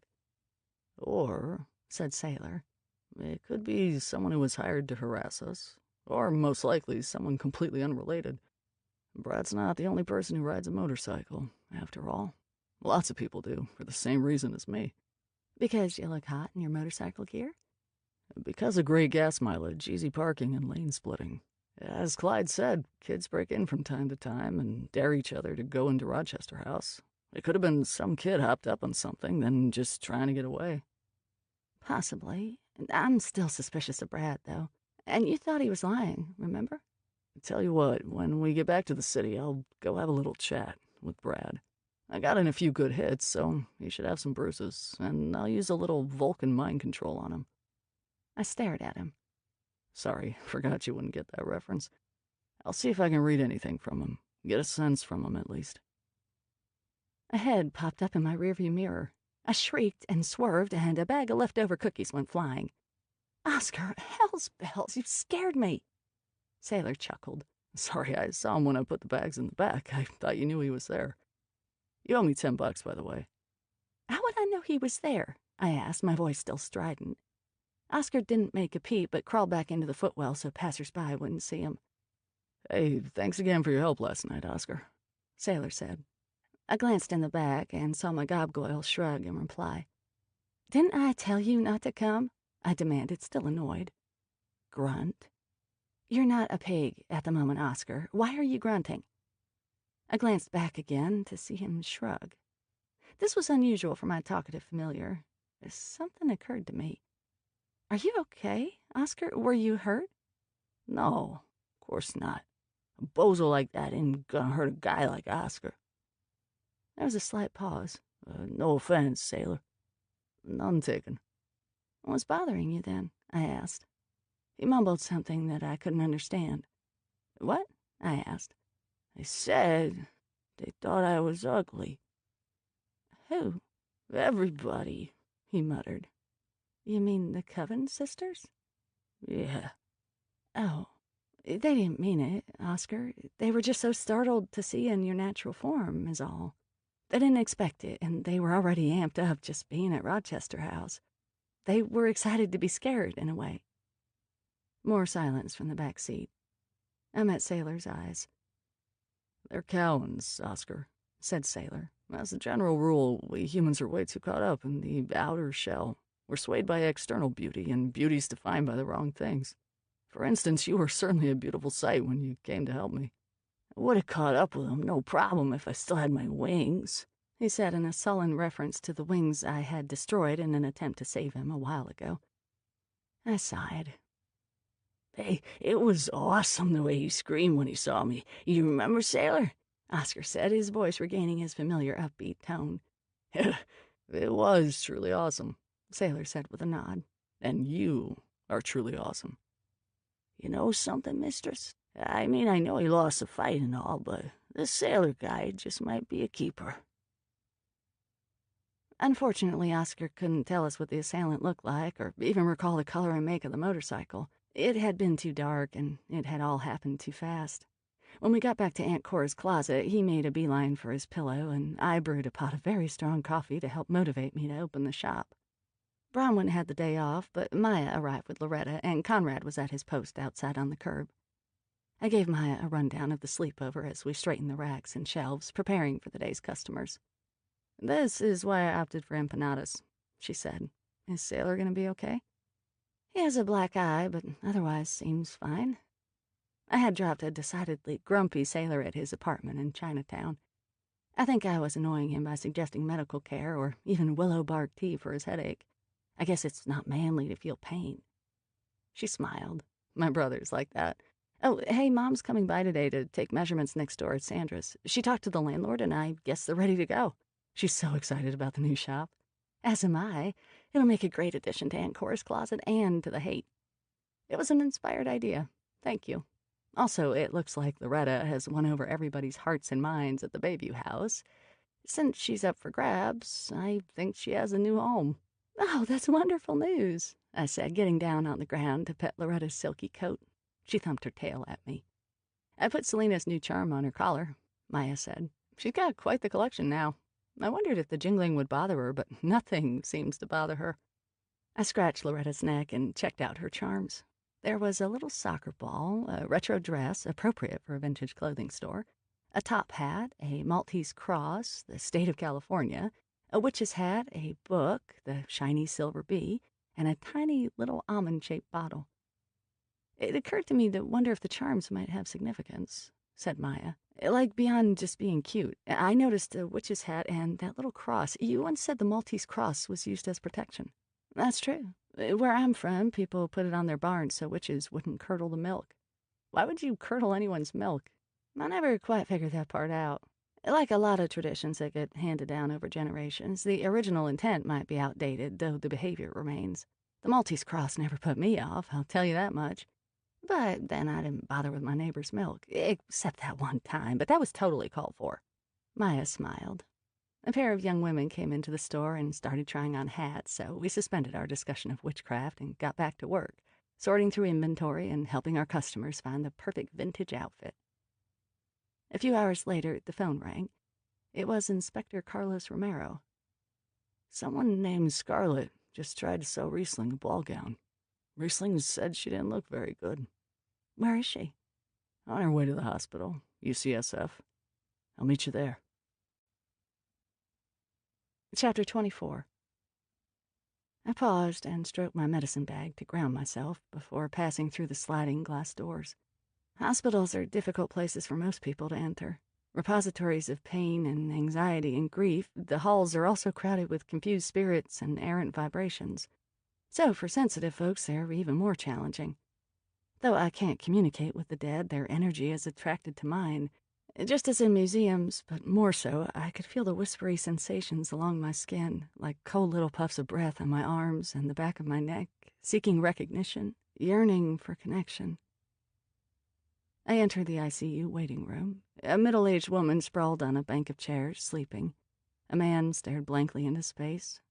2 young children were coloring together on the floor at his feet. A television tuned to a news channel was muted, the closed captioning informing whoever was interested that the president had signed a new bill into law. Beside the door leading to the actual ICU, a sign over a telephone told family members they must speak with the nurse before entering. Carlos stood in the middle of the room, gazing up at the television. He looked exhausted. "Hi," I said. "You made good time," he said in a low voice, checking his watch. "The nurse is supposed to notify us when she's able to talk." "What happened?" "Like I told you, she showed up at Parmalee Riesling's place. I assumed she knew about it from Jennings. She tried to sell the gown, said she needed cash. She was experiencing visible symptoms, so Riesling tried to explain to her that she needed to see a doctor, and she collapsed right there. Riesling called an ambulance, and then me." "Do they think she'll be all right?" He shrugged. "Sounds complicated. There's a chelating process they can do, but there could be lasting kidney damage, neuropathy, all sorts of nasty stuff. Poor kid. Anyway, apparently it's not difficult to test for arsenic. Riesling has already determined the ball gown was loaded with the poison." "Does she still have it? Could I look at it?" He reared back and fixed me with a look. What are you planning to do, feel for vibrations? This thing's so loaded with arsenic, it'd be like hugging a toxic powdered donut. Matter of fact, she already called in hazmat to deal with it. They'll take it to the lab, redo the tests, but I don't doubt Riesling's findings. Hard to believe the old dyes would still be so toxic. After all, this wasn't slow. It was acute poisoning, right? Here's the thing, Carlos said, dropping his voice to a whisper. Riesling said this amount of arsenic was way off the charts, much more than what she would have expected to find. Which means? It looks like someone added arsenic to the gowns, sprinkled it on like so much Parmesan cheese on pasta. Are you hungry by any chance? All your metaphors are food-based. Skip breakfast. Oh, I have leftovers from the birthday sleepover. I brought out a pack of brownies Star had wrapped up for me. That looks delicious, thanks. He took the goods from me and started to munch, letting off a soft, appreciative moan. Did you have anything for lunch? I might have missed that, too. Tough day or night? Not as tough as some, but busy, definitely. Homicide in the tender one. And now you're pulling overtime with me. He shrugged. It's a living. So what happens now? As we both know, this isn't my case, so it's not up to me. But I think Stinson's gonna have to reopen the homicide investigation. I imagine now he'll be going through Jennings' place with a fine-tooth comb. Carlos cast me a glance. You didn't happen to remove any pertinent evidence from the scene, did you? I looked through a few things, but that's about it. Good. We'll see if they come up with any clues from her place. They really should have processed the scene long ago, for Christ's sakes. If they had time to go through Aunt Cora's closet. He trailed off, shaking his head. A nurse came out. Inspector? She's awake and able to answer a few questions, but please remember she's a very sick girl. Let's go, Carlos said to me. He was clearly going out on a limb here. Surely it would get back to Inspector Stinson and known that Carlos Romero had been here with a woman in tow. But I was going to leave that to Carlos. He was smart and more than able to take care of himself. And this was my chance to get some answers. The air in the ICU was loaded with spirits. I could feel them. Everything was white and sterile-looking, and everywhere I turned there was the incessant beeping and blooping and whooshing of machines. Nurses with running shoes and scrubs in pastel colors and cartwheeling teddy bears. Scarlett was almost unrecognizable as the young woman I had seen a few days ago. Her skin was ashen. Her eyes had dark circles around them. They darted around the room as though agitated. She had tubes sticking out of her arms and oxygen in her nose. Carlos introduced himself and told her we wanted to help, but that she would need to be honest with us. His voice was incredibly gentle, yet firm, in a tone that would have gotten me to confess any number of things. Scarlett seemed to sense the same thing. She started talking. I'm so sorry. I know we shouldn't have done it. Done what? We stole the trousseau from the House of Spirits. They said it was cursed, but we didn't believe them, so we took it. How did you manage it? I asked. That was a lot of stuff.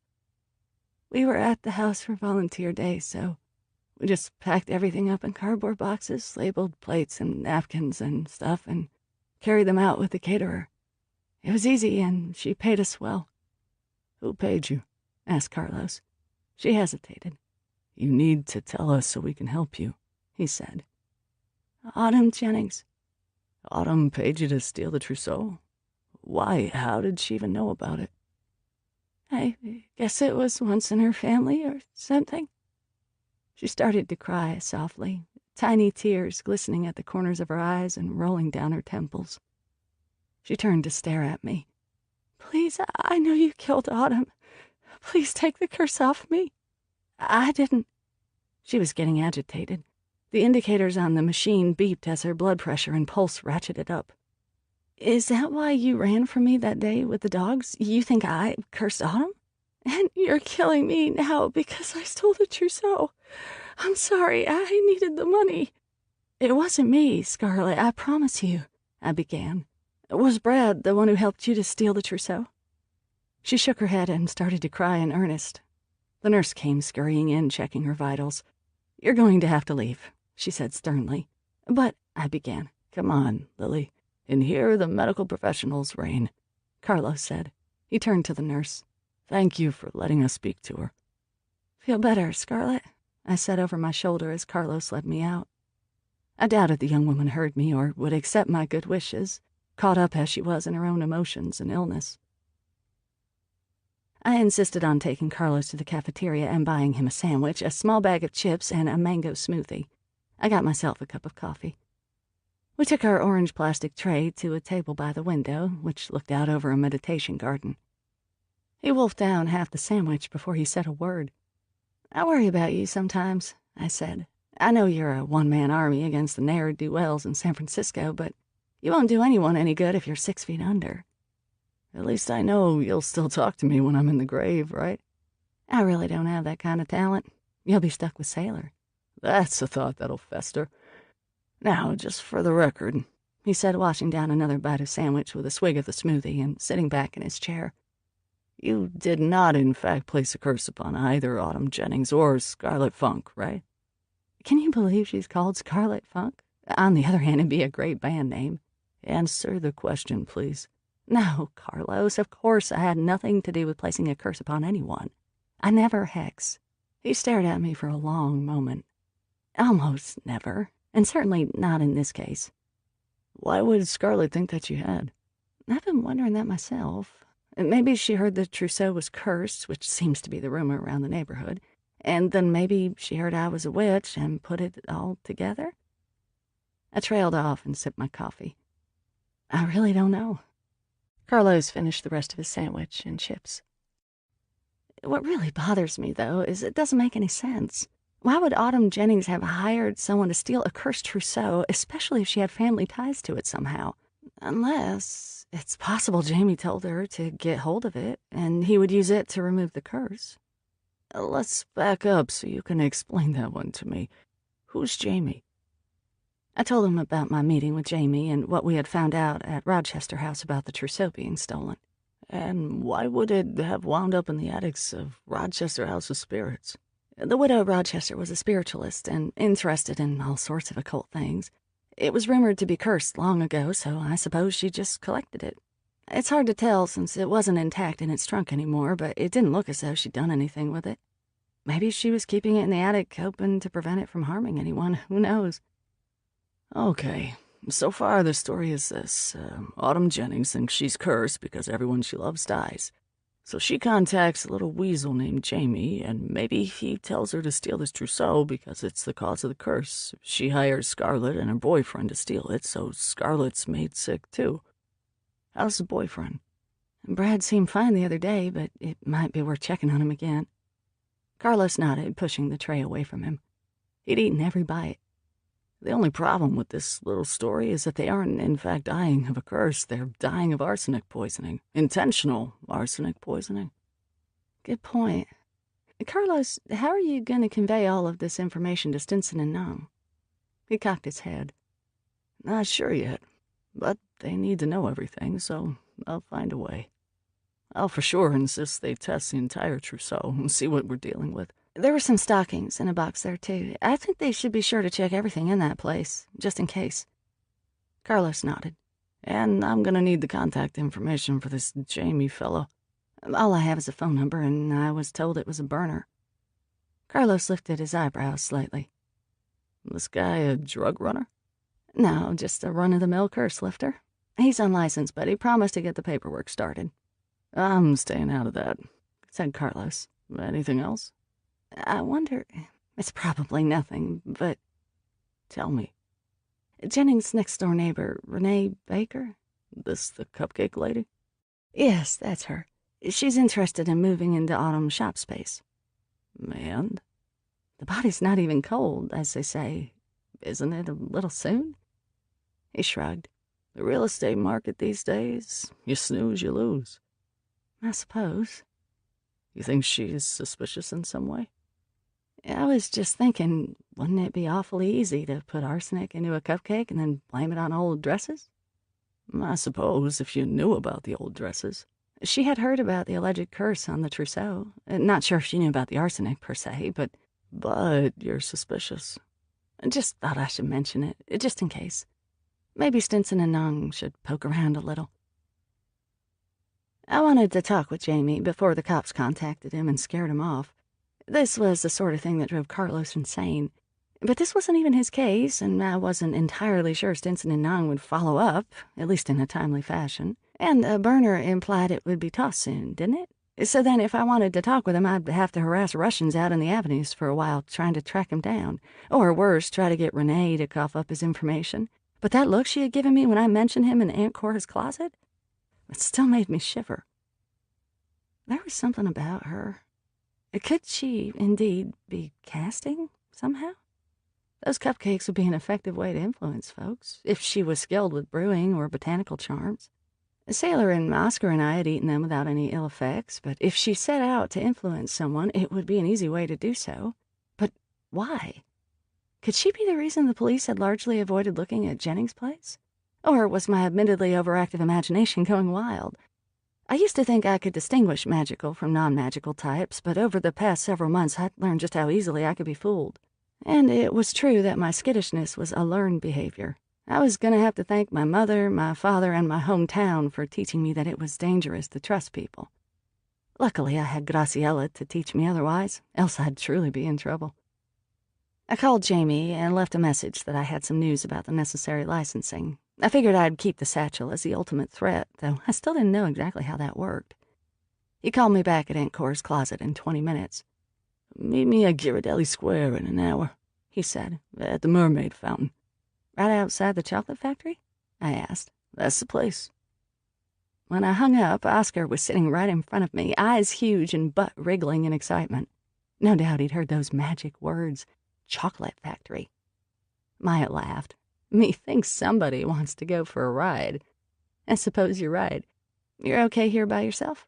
"Sure, Conrad's outside, and Mom has been in and out all day. And I've got Loretta for company, of course." "All right, see you in a bit. Chocolate in hand." Chapter 25. "You have a thing for tourist spots, I see," I said as we approached. I had called to tell Sailor where I was headed, and he insisted on accompanying me. "Force of habit," Jamie said with a shrug. "Lots of people around, no locals to recognize a person." I suppose, given the way my life was heading, I should spend more time with the criminal element and learn some basic skills such as this. Jamie was sitting on a low brick wall by a big fountain with a white paper bag in one hand. He held it out. "Chocolate?" "No, thanks. I'll buy some before we leave." He took an irregular chunk of chocolate out and broke off a piece. "Ghirardelli. Not really the best chocolate in the world, but it brings back my childhood." "You grew up around here? Really?" "Yeah, Potrero Hill. Why?" "You speak like you're from Jersey or New York, maybe." "You talk like you just walked out of the Alamo and you're making fun of my accent? You got some nerve, lady." Sailor chuckled. "I wasn't making fun, and for your information, no one walked out of the Alamo alive. Anyway, let's go over it again," I said. "What exactly did Autumn Jennings say? Try to remember as closely as possible. And remember, Sailor's a human lie detector. He'll know if you're holding back." "Look, lady, not for nothing, but I think you got a screw loose, maybe." "Remember, I have control of the satchel." Jamie muttered something under his breath. "What was that?" I asked. "Nothing. Like I said, she comes to me thinking she's cursed on account of everyone in her life dies. Says it's some sort of family deal. I guess her great-grandfather got cursed by some shoeshine boy." "And was this connected to the cursed trousseau? Did you tell her she had to get it back so you could lift the curse somehow?" "What? No, of course not. That's not how these things work. You should know that. Being near a cursed object would make things worse." "Then why did she have someone steal it?" "She didn't have no one steal it. She got it from one of her neighbors. It was only afterwards she realized the family connection. And then she was afraid it had come to her on purpose." "Wait, she got it from one of her neighbors? Which one?" He shrugged. "I don't know." "Was it Renee?" "I don't know. You got a hearing problem?" "And how do you know Renee, exactly?" He gave me a funny look. "We go way back. What's it to you?" "Look, lady, as a fellow practitioner and someone who might be just a tad too invested in by the book, you should know that the practitioner-client relationship is sacred. I don't tell stories out of school." "I thought Scarlett told you Autumn hired her to steal the trousseau," Sailor said as we headed back to the car, bag of chocolate in hand. We each had a piece, savoring the sweet cocoa taste. "She did. I said, but it never made sense to me. If you already think you're under a curse, why would you invite more bad juju into your life? And even if Autumn did it because she thought Jamie might help her, would she go around trying on cursed dresses? It makes no sense. I'm sure Scarlett was lying to me. Why would she lie at this point? Because she's afraid of whoever hired her to steal the trousseau. Easy enough to blame it on a dead woman. She said she stole the trousseau with her boyfriend, right? Let's go chat with Brad. I've been meaning to check in with him since we left San Jose. I called to check. His shift started half an hour ago. We got back to the car and handed the bag to Oscar. He was in chocolate bliss. How are you feeling? I asked Sailor as I drove us back to Union Square. Fine. It didn't take a mind reader to know he was lying. Still, I said, you look pretty macho, that black eye. It's a good look for a bodyguard. He gave me a reluctant smile. Yeah, well, wait till you see the other guy. We stowed the car in the garage. Oscar snuggled down in his nest in the back seat for a nap. Then Sailor and I walked to David Gallery. Brad did not seem pleased to see us. It wasn't me, man. I was on a date last night. All night, if you catch my drift. The girl was pretty chill. She can vouch for me. I thought you were in love with Scarlett, I said. She took my bike. And then someone said they saw her with another guy. He shrugged. I was saving myself for her. I got a good job. I got options. Who was this other guy she was with? He shrugged. I don't know. Some guy she met while she walked those dogs. Life's too short, man. Time to move on. I even reported the motorcycle as stolen. Could you lift your shirt for me, please? Asked Sailor. What? Why? I want to see if you have any bruises or marks from a fight. Yeah, looks like somebody sucker punched you, huh? He yanked his shirt up to display a white, hairless, well-padded torso. It looked completely untouched. There, that good enough for you? Yes, thank you, said Sailor.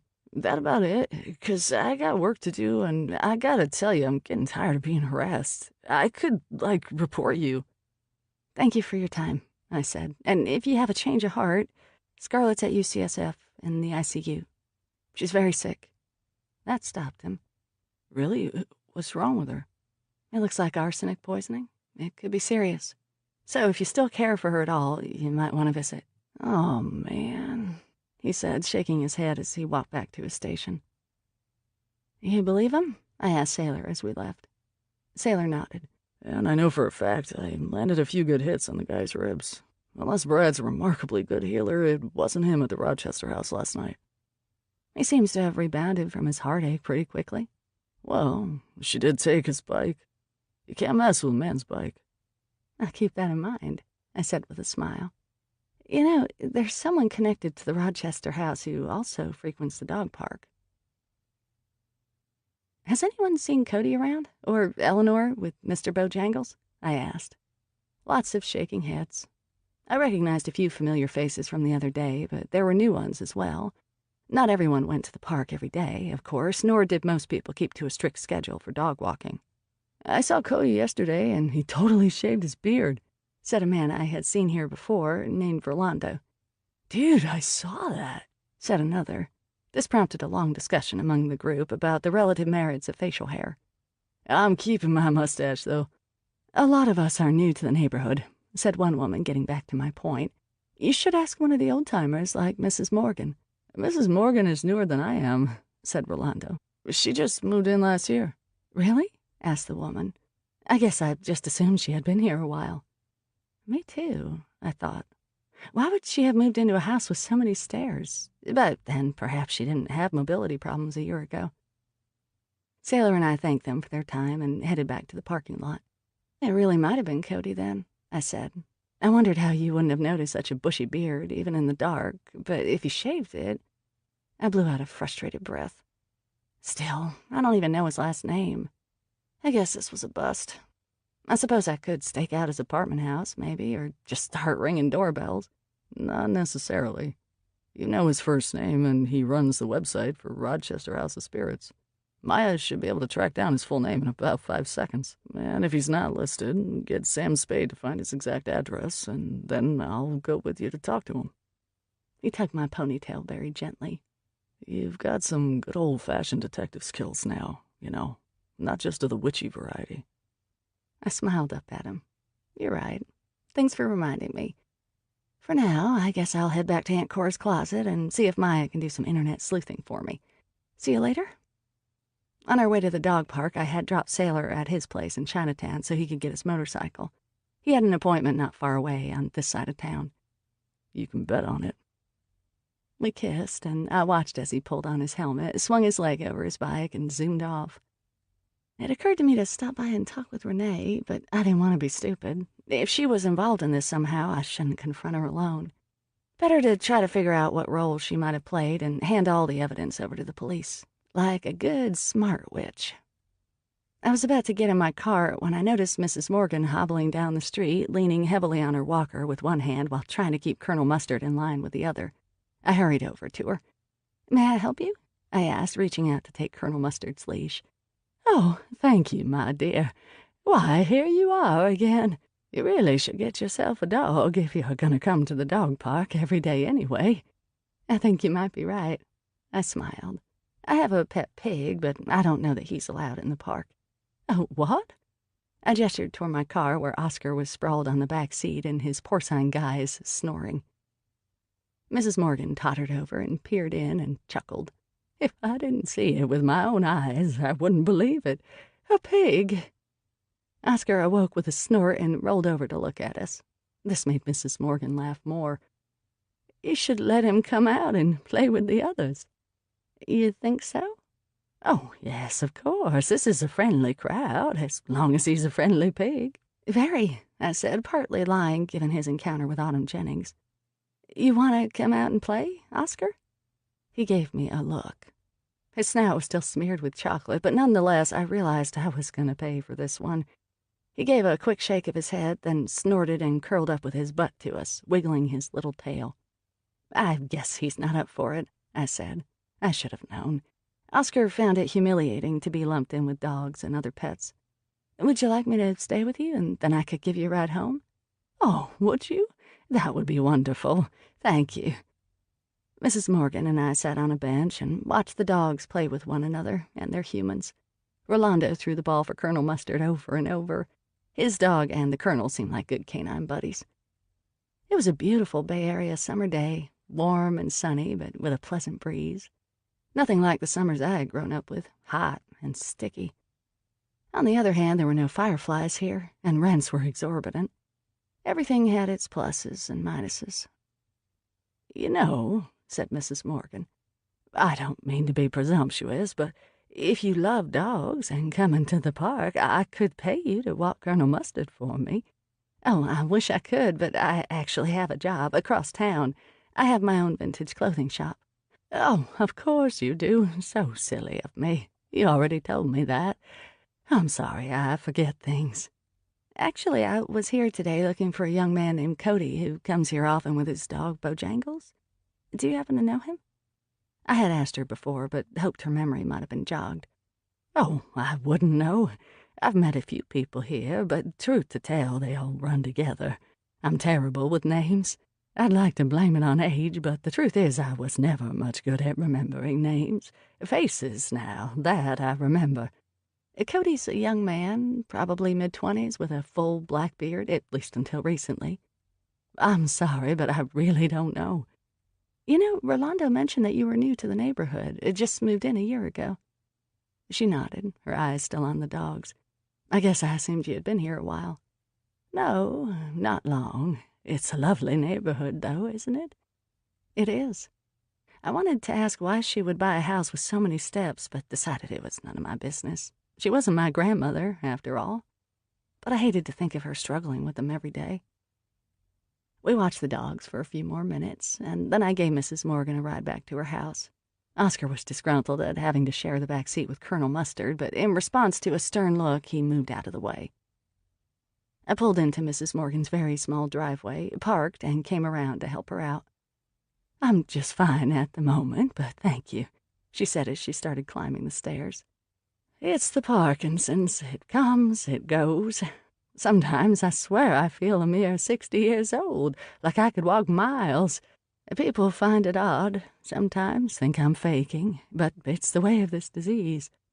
I'm sorry. That must be very difficult. I'm much luckier than many. Look at what happened to poor Autumn. One never knows what's in store. That's why it's so important to appreciate every day." "So true," I said as I followed her up the stairs, holding Colonel Mustard's leash. When we got to the door, Mrs. Morgan searched her handbag for her key. I noticed the package had been left on the landing, so I picked it up to bring it inside, barely glancing at the name. Mrs. Morgan opened the door and let us in. "I would be happy to help you take those catalogs down for the recycling, if you like," I said, setting the package on the foyer table and reaching for an armful of catalogs. "No, thank you. There's really no need. Put those down," said Mrs. Morgan. I had glanced at the name on the package, but it hadn't registered. Now I looked back at it and read Mrs. Mildred Parr Morgan. Parr. Unlike Mrs. Morgan, I was usually pretty good with names, and that one rang a bell. The knob's name was Clark. The shoeshine boy was Thomas Parr. Not that it was a particularly rare name, but she had that catalog from Rochester House. "I wondered if you'd figured it out," said Mrs. Morgan. She was holding a gun trained on me, and unlike when something similar happened just a few days ago with Autumn Jennings, her hands were steady. So steady, in fact, it made me wonder if the whole Parkinson's thing had been an act, like everything else about Mrs. Morgan, apparently. I stood very still, trying to think through my options. Oscar was out in the car and often had a kind of psychic awareness of when I needed help, but he wasn't faster than a speeding bullet. So if Mrs. Morgan was actually intent on killing me here and now, I'd better think fast. "I do know Cody. Of course I do," she said. Good. At least she wasn't in any hurry to end this. That was good.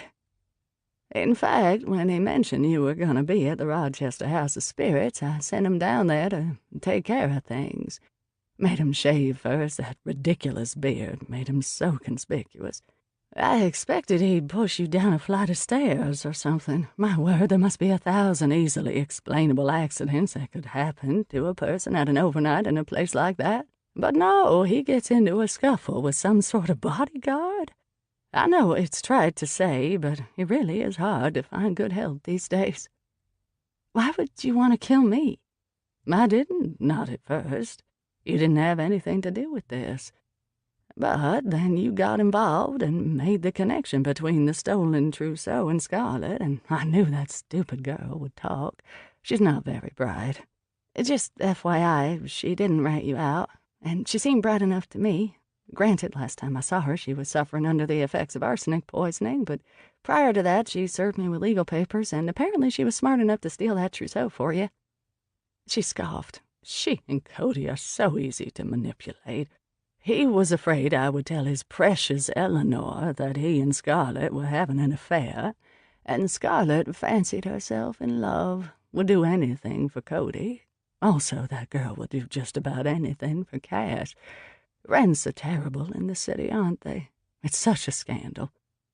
"How did you find the trousseau?"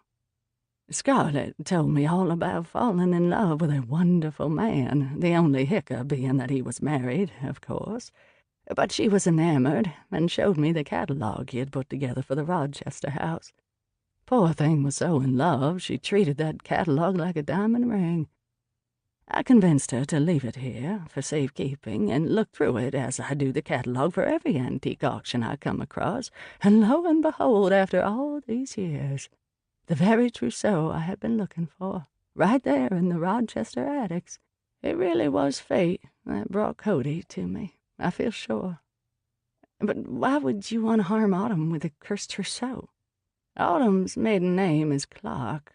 Didn't you know that? Somehow she escaped the curse my great-grandfather laid upon hers." "I don't know if that's true. Everyone she loved died, after all. That's a curse." She shrugged. "It wasn't enough. Not nearly enough. It came to me a couple of years ago, after my husband committed suicide. No children, no friends. And I was afflicted with old age and ill health. This was why I'm still alive. This was my purpose. I tracked Autumn down and spent my life savings to move into this house right across the street. But then what? I can barely get around. How could I enact this final curse, avenge the death of my great-grandfather? And then you discover the trousseau. Exactly. I almost gave up more than once. But then Autumn came over here, whining about losing her husband, everyone she loved, as though I haven't lived a life full of pain. That's what life is. My great-grandfather was poisoned by the shoe polish he used every day. Do you have any idea how painful that was for him to be slowly killed by nitrobenzene while he polished the shoes of wealthy men? I shook my head. I certainly didn't, but I was pretty sure she didn't either. So you paid Scarlett and Cody to steal the trousseau from Rochester House of Spirits, and then what? Then I gave the curse a little boost. I know a lot about poisons. Something else that was passed down through the family. You added powdered arsenic to the dresses. She nodded. And I called and told Autumn I had some very old dresses to sell from an old trousseau. She didn't make the connection that it was attached to the family curse. She was blinded by her own greed. She thought she was getting something over on me, that I didn't know how valuable the clothes were. I remember Jamie saying Autumn had bought the trousseau from a neighbor, only realizing afterward that this might be related to the family curse. I had thought neighbor referred to Renee, but I had been wrong. Don't feel too sorry for her, continued Mrs. Morgan, shaking her head and tisking. Willing to take advantage of a little old lady. Who does that? And she was no saint. She used to sew fake designer labels into her clothes to boost the prices. Scarlett's old boyfriend, Brad, helped her sell them over the internet. Did you at least warn Scarlett about the dresses? She made a dismissive sound. Unlike Autumn, Scarlett knew that trousseau was cursed. What kind of fool tries on dresses she knows to be cursed? Cody doesn't believe in curses. He probably scoffed at the idea. Mrs. Morgan shrugged. We stood there for a moment, two adversaries assessing each other in her front entry, which smelled of lemon polish and potpourri. The place was beautiful, with a warm redwood trim and a small tile fireplace. Colonel Mustard was curled up on the stair landing. It could have been a beautiful, welcoming home, if not for the mad woman intent on vengeance for a great-grandfather she'd never even known. The hand holding the gun began to sag, and Morgan used her left hand to help support it. And then her head began to shake. Were these the off-again, on-again tremors she had told me about? And then I saw an ugly gargoyle face in the window, my knight in shining armor. "What are you smiling about?" Morgan demanded. You know how sometimes something or someone is physically attractive but truly a terrible person, and once you realize that, all you can see is the ugliness? And sometimes it's the other way around. Someone is a truly wonderful soul, but just as ugly as a mud fence. And you'd rather have their ugly than the beauty any day? What on earth are you going on about, child? Mrs. Morgan, your world is about to be taken apart, and I'm not your child. What? Before she could get the sentence out, Oscar crashed through the window and bowled her over. Morgan cried out in pain as she went down. The gun skittered across the tile of the foyer. I lunged for it, then pointed it at the old woman who lay, frail and pathetic, on the floor. "My arm," she cried out. That thing head-butted me." said Oscar. Then he looked at me. "It was okay this time, right, mistress?" I nodded. It was just fine, Oscar, just this once. Chapter 26. When the police arrived, I told them I had disarmed the old woman myself and that I had no knowledge of how the window had been shattered, shaking my head about the things that happened in urban neighborhoods these days. Mrs. Morgan tried to tell the paramedics about the horrifying creature that had crashed through her window and head-butted her, but they assumed she was hallucinating. Oscar waited patiently in the car, in pig form, while I told Inspectors Nong and Stinson what I knew about Morgan's belief in a family curse and how she'd admitted to adding arsenic to the dresses to be sure the curse came true. I suggested they speak to Scarlett and track down Cody for the rest of the story. "What do we do with the dog?" asked a young uniformed officer. "Call animal control," said Inspector Stinson.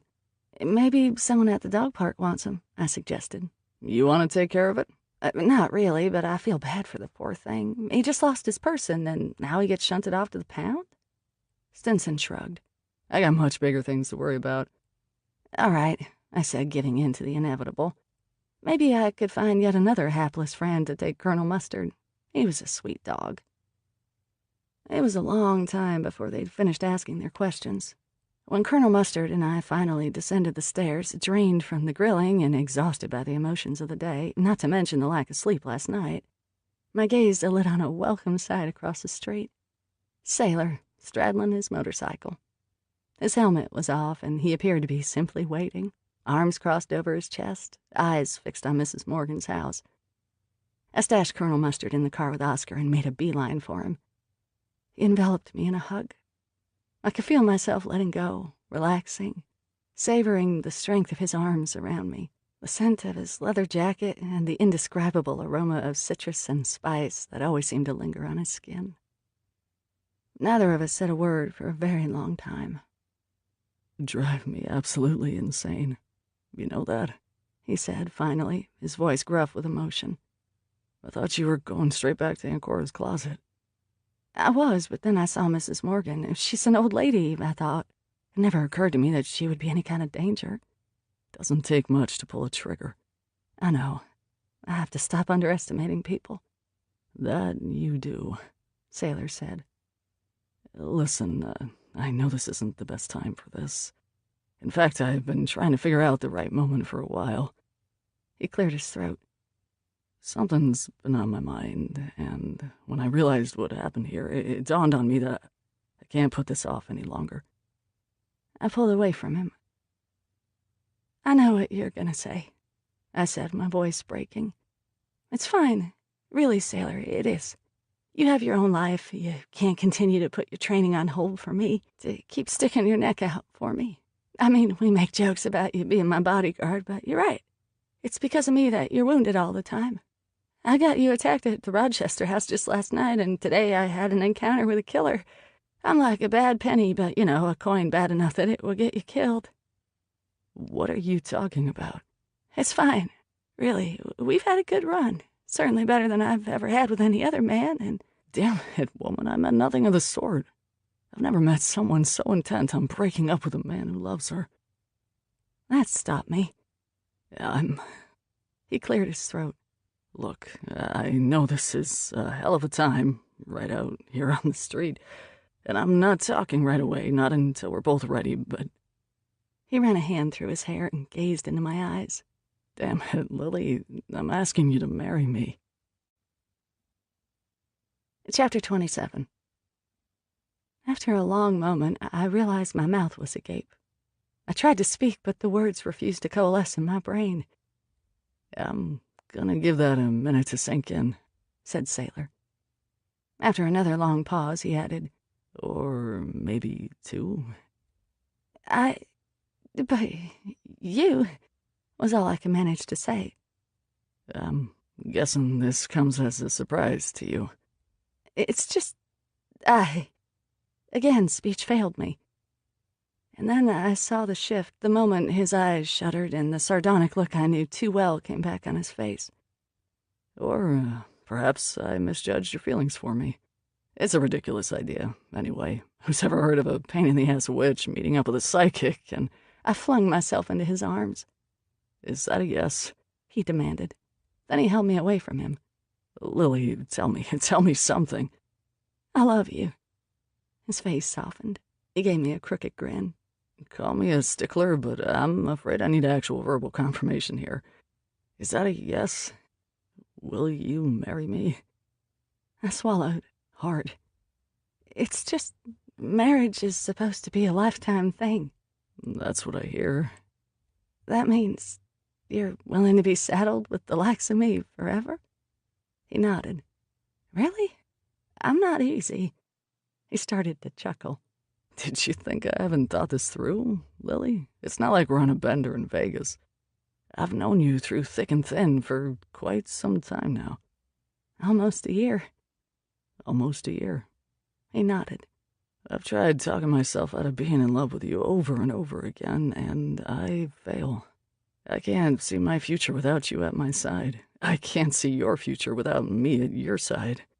And I've been married before, remember? I realize now that I wasn't ready. Not nearly. And she wasn't the right woman for me. And now you're ready? Yeah. And I'm the right woman for you? Heaven help me. Yes. Aiden says we won't be good for each other. I think you know my feelings about Aiden, and especially with regard to his thoughts about our relationship. Ever since Aiden proclaimed that I would never be able to experience true romantic love, I had been insisting I was strong enough to break the trend to love someone, to have a partner. Was I ready to put my magic where my mouth was and take the plunge?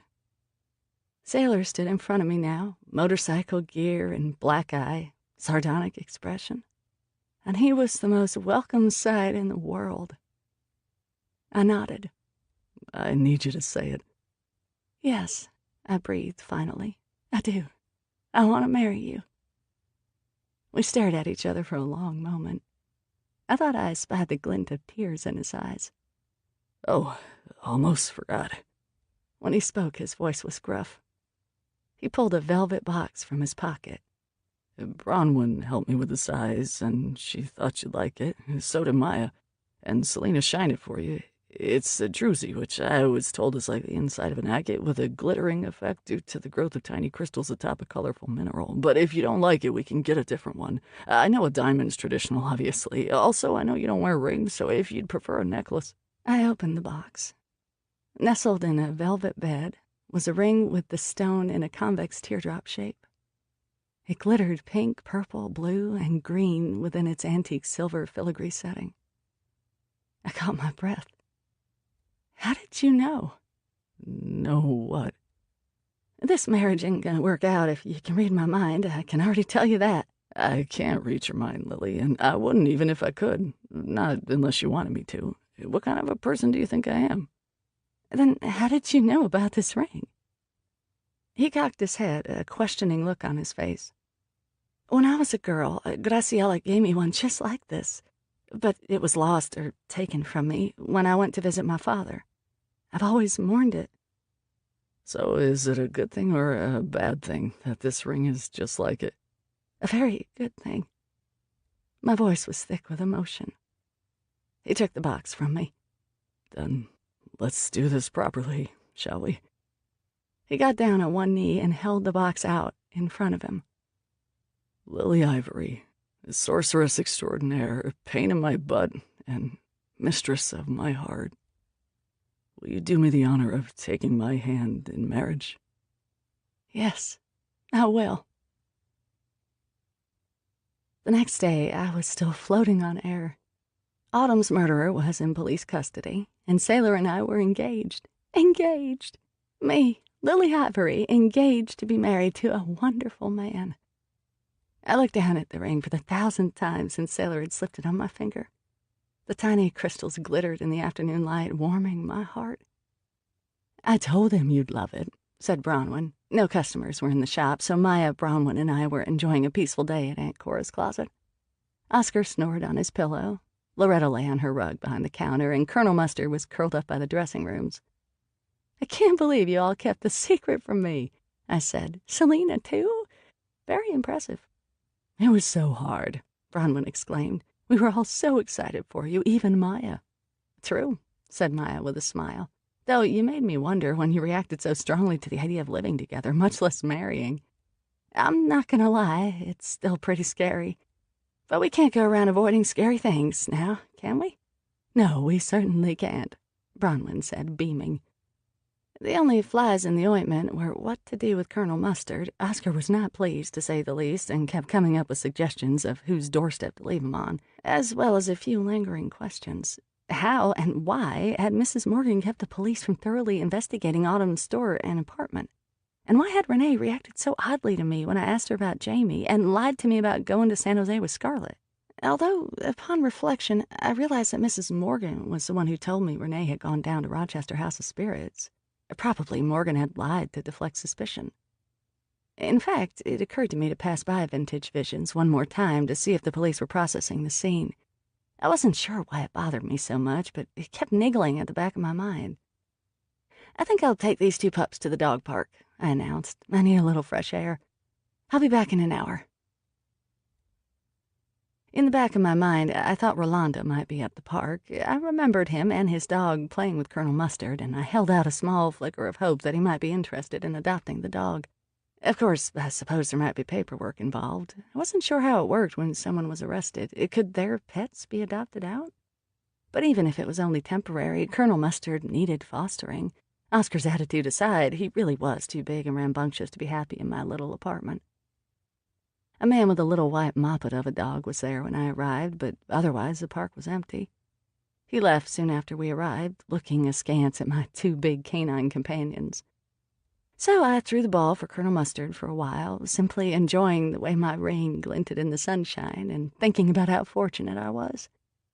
Loretta lingered by the oak tree, a bee buzzing around her head. I went to shoo the bee away. When I scratched Loretta's neck, her collar tinkled. I could feel the faint vibrations of Selena's power in the silver bee charm hanging from her collar, but there was something else, something more. I crouched down to inspect the charms. The Maltese cross didn't draw my attention this time, but the little almond-shaped bottle did. It reminded me of the receptacle that I had seen in my vision when I was in Aiden's hexagonal chamber.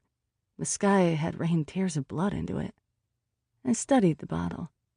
It was tiny, but when I cradled it in my palm, I could feel it. It hummed.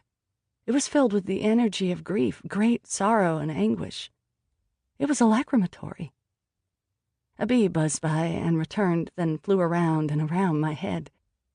"Are you trying to tell me something, Beatrice Beach?" Could this be Jedediah Clark's lacrimatory? Had he shed tears over his fiancée into this bottle and tucked it away in her trunk? Had Autumn found it along with the trousseau, thought it pretty, and attached it to Loretta's collar? Or had she somehow known it was powerful and tried to hide it in plain sight on her dog's collar? A man arrived at the park, but he didn't have a dog with him. "Jamie, what are you doing here?" "Just happened by. Thought I recognized you." "Nice to see you," I said, straightening. What were the chances that Jamie was just happening by? I looked around, hoping some other dog lovers might be arriving. We were in a public place, but still. "Those your dogs? Hey there, pup." He made kissy sounds. Colonel Mustard came trotting up to him. Jamie scratched his neck, then threw the ball. Then he crossed over to Loretta, who lingered by the oak tree. He crouched down in front of her and started stroking under her chin. "You look like you're a dog lover," I said. "I don't suppose you'd be interested in adopting Colonel Mustard, the poodle?" But Jamie wasn't listening. His hands froze, still on Loretta's neck. "Well, I'll be a monkey's uncle. She was right," he said. "Who was right?" "Here's the thing," he said, taking off Loretta's collar. "I need to borrow this." "No," I said. But for the third time that week, a gun was pointed at me. "Hey, I'm really sorry. I gotta tell you, this is a desperate situation, so I wouldn't push it if I were you. I gotta do what I gotta do, if you know what I mean." "Who do you work for?" He shook his head. "Not for me to say. You'll find out soon enough. We'll meet again, and then, I don't know, I guess you can try to get your revenge or whatever. Listen, I'm sorry, I got no choice." He backed away, gun in one hand, collar in the other. Then he turned and ran. The bee buzzed by, and Loretta let out a howl. I got the dogs in the car and pulled around the corner to drive by Vintage Visions. Sure enough, the store was now covered with crime scene tape and appeared, from what I could see through the windows, to be a mess inside. So the police were finally investigating. Unfortunately, there didn't seem to be any cops currently on the premises. Next door, Renee's cupcake shop was open. I parked in a shady spot and cracked the windows. "I won't be long," I said. "Be good pups." I took a moment to stroke my medicine bag and center myself before entering the cupcake shop. The scents of cinnamon and orange enveloped me, but I thought I sensed something acrid underneath the heavenly aroma. "Well, hello there," said Renee, smiling and radiating welcome. "Lily, how lovely to see you." "Does Jamie work for you?" I blurted out. Her smile froze. "I can't believe he told you that." "He didn't tell me, I guessed." "Well, you work for Aiden, right? We all work for someone, unless, of course, we're in charge." "Okay." I wasn't sure why that was pertinent, but if she knew about my association with Aiden, it was clear I was on the right track. Jamie stole a dog collar from me." "He did? Good for him. Well, now that's wonderful news." A big metal sifter made a metallic clanking noise as Renee applied a dusting of powdered sugar to a plate of frosted cupcakes. "Stop playing around, Renee. Tell me what's going on. Are you involved in what happened to Autumn?" She stopped what she was doing, set down the sifter, and focused on me. The pleasant smile never left her face, but her eyes seemed to glitter with malice. And I caught another whiff of something putrid under the sweet smells emanating from the cupcakes. "I had absolutely nothing to do with poor Autumn's demise. Haven't you figured that one out yet? From what I gathered, the lovely Mrs. Morgan, the one with the poodle right down the street, had a bee in her bonnet over some ridiculous curse from her ancestors. I'd wager she was involved somehow. I could tell there was something a little off about her the first time we met. You didn't notice?" "I don't have the best track record when it comes to little old ladies," I admitted. "I'd never think they're capable of something so violent." She wagged a finger in my direction. "Well, now, you'll need to rectify that way of thinking, wouldn't you agree? No way for someone in your position to be acting." She chuckled and continued to speak while decorating the already sugar-topped cupcakes with little marzipan apples. "I tell you what, running a cupcake shop, everyone comes in here at some point or another. I hear all the neighborhood gossip. So one day Cody comes in here all upset, poor thing. I fed him a cupcake, one of Renee's special fairy cakes, and he told me the whole story. That he'd been having an affair, and how he had to steal a trousseau from the Rochester house. Mrs. Morgan had found out about it and was blackmailing him, but she also promised to pay his girlfriend a pretty penny, and Scarlett really needed the money. There's a lot of that going around. Autumn needed money, too. Was that just so she could stay where she was, with rent increases?" Renee nodded. "That, and the fact that she had spent a fortune on inventory she was having a heck of a time unloading. I mean, really, who wants an Edwardian dress with a bustle? They're fun to look at, but to spend thousands on? I don't think so. Also, she was paying out a lot of cash trying to rid herself of a family curse. Imagine that. Then she goes and buys the contents of that trousseau without even realizing its connection to her own family. She thought it was just a bunch of old clothes. Why did you send Autumn to speak with Jamie about lifting the curse?" "I brought her some cupcakes one day, hoping to encourage her to move her store out so I could expand into that space. I didn't even realize she had the trousseau until she insisted on showing me upstairs. I could tell right away this was no average trousseau. She sat right there on the floor, clad in that beautiful gown, and started crying and telling me she was suffering under a curse. I still hadn't put it all together, but I figured there was something very special about this trousseau. Some reason dear Mrs. Morgan would orchestrate its theft and then turn around and sell it to Autumn. So I told Autumn I knew a man who could help with her curse. I hoped she'd spill the beans. But then she died." "Exactly. Can you imagine?" She sighed and rearranged some mini cupcakes on a tiered display plate.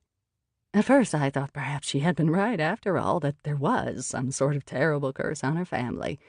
But I wanted the opportunity to look through the trousseau at leisure. So you kept the police from thoroughly investigating her store." She winked and gave me a huge smile. "I offered them cupcakes. No one refuses cupcakes, am I right? Simple enough banishing spell. They looked around a little, but they could sense they weren't welcome. Anyway," she sounded slightly annoyed that I had interrupted her story, "I wanted to look through the trousseau at my leisure, and guess what I found?" I waited. "Guess," she urged. "Oh, sorry, thought that was rhetorical. I don't know, old stockings full of arsenic dye?" She looked peeved. "It's no fun if you're not even going to try. No, I found this." Renee opened a cookie jar and pulled out a very old yellowed piece of paper encased in a plastic sleeve. She handed it over. The letterhead was from an auction house in San Francisco. A list, written in faded ink, enumerated the contents of an intact trousseau, Beatrice Beach, circa 1890s. At the bottom of the long list of gowns, lingerie, and linens was one lacrimatory thought to have been added subsequent to the demise of the young lady. "A lacrimatory?" I said, looking up at Renee. "Can you imagine? I don't give a damn, pardon my French, about old clothes, but a lacrimatory? That's a whole different batch of cupcake batter, if you catch my drift. They're adorable. I collect them. I've quite the assortment right next to my little souvenir teaspoons." "How did you figure out it was on the dog collar?" "Got one of Jamie's crazy Russian psychics to read for me. She kept seeing a dog bone. I couldn't figure it out until I remembered you had taken Autumn's dog." She shrugged. I sat right down and had a lemon chiffon fairy cake and pondered, and then I remembered about those charms Autumn was forever attaching to the poor dog's collar. I blew out of breath, wondering where this left us. Yes, she had interfered with a police investigation, broken into Autumn's apartment, but then so had I, and ordered a lackey to steal a dog collar with a lacrimatory. But she hadn't killed anyone. That had been Mrs. Morgan's doing. So what was going on? Lily, think about this. You don't have to work for Aiden. You have other choices. Such as working for me. I laughed. I'm serious. Aiden is weak. He's off now, looking for a fountain of youth, if you can believe that. But as we both know... I leaned forward, wondering what we both knew. She cocked her head. There is no such thing. Oh, right. She narrowed her eyes and focused on me as though trying to read my mind. You're saying there is a fountain of youth? Heck if I know, I said with a shrug. Frankly, I'm not even all that sure about vampires. Renee gave me a strange look. She pushed a pink cupcake across the top of the case. It was sprinkled with red and white striped crumbles. A new flavor, peppermint patty. Try it. I'm good at the moment, but thank you. No more eating between meals or I won't fit into my own vintage clothes anymore. I said a crack about my weight. I had to laugh. It was all so absurd. We were talking about Autumn's untimely death, a toxic trousseau, and facing some sort of supernatural showdown for the soul of San Francisco. But Renee was talking about cupcakes and her weight. I promise you, I said, that was not a crack about your weight. I would think you were a beautiful woman, except for the fact that you're trying to take over the city. Why do you assume I'd be any worse for San Francisco than is Aiden Rhodes, of all people? Who died and made him dictator? That was a good question. Why would I assume Renee was less equipped than Aiden to deal with this city? When I first met Aiden, I thought a woman should be in charge. So here was a woman ready, willing, and apparently able to mount a challenge. And she made a hell of a cupcake. So what was I so afraid of? Rain turning to blood, a cup of snakes, the coming storm. I couldn't get the visions out of my mind. I was going to have to trust my admittedly weak third eye on this one. Renee was no good. Cupcakes or no. I guess I'll take the devil I know, I said. I mean that quite literally, though. Do you know who died and made him boss? You should ask him that. This is the way of it, Lily. The weak are taken out for the good of the herd. There can only be one leader. We're talking metaphorically here, right? She paused for a long time before smiling sweetly and saying, whatever else could I possibly mean? It has begun, said Aiden.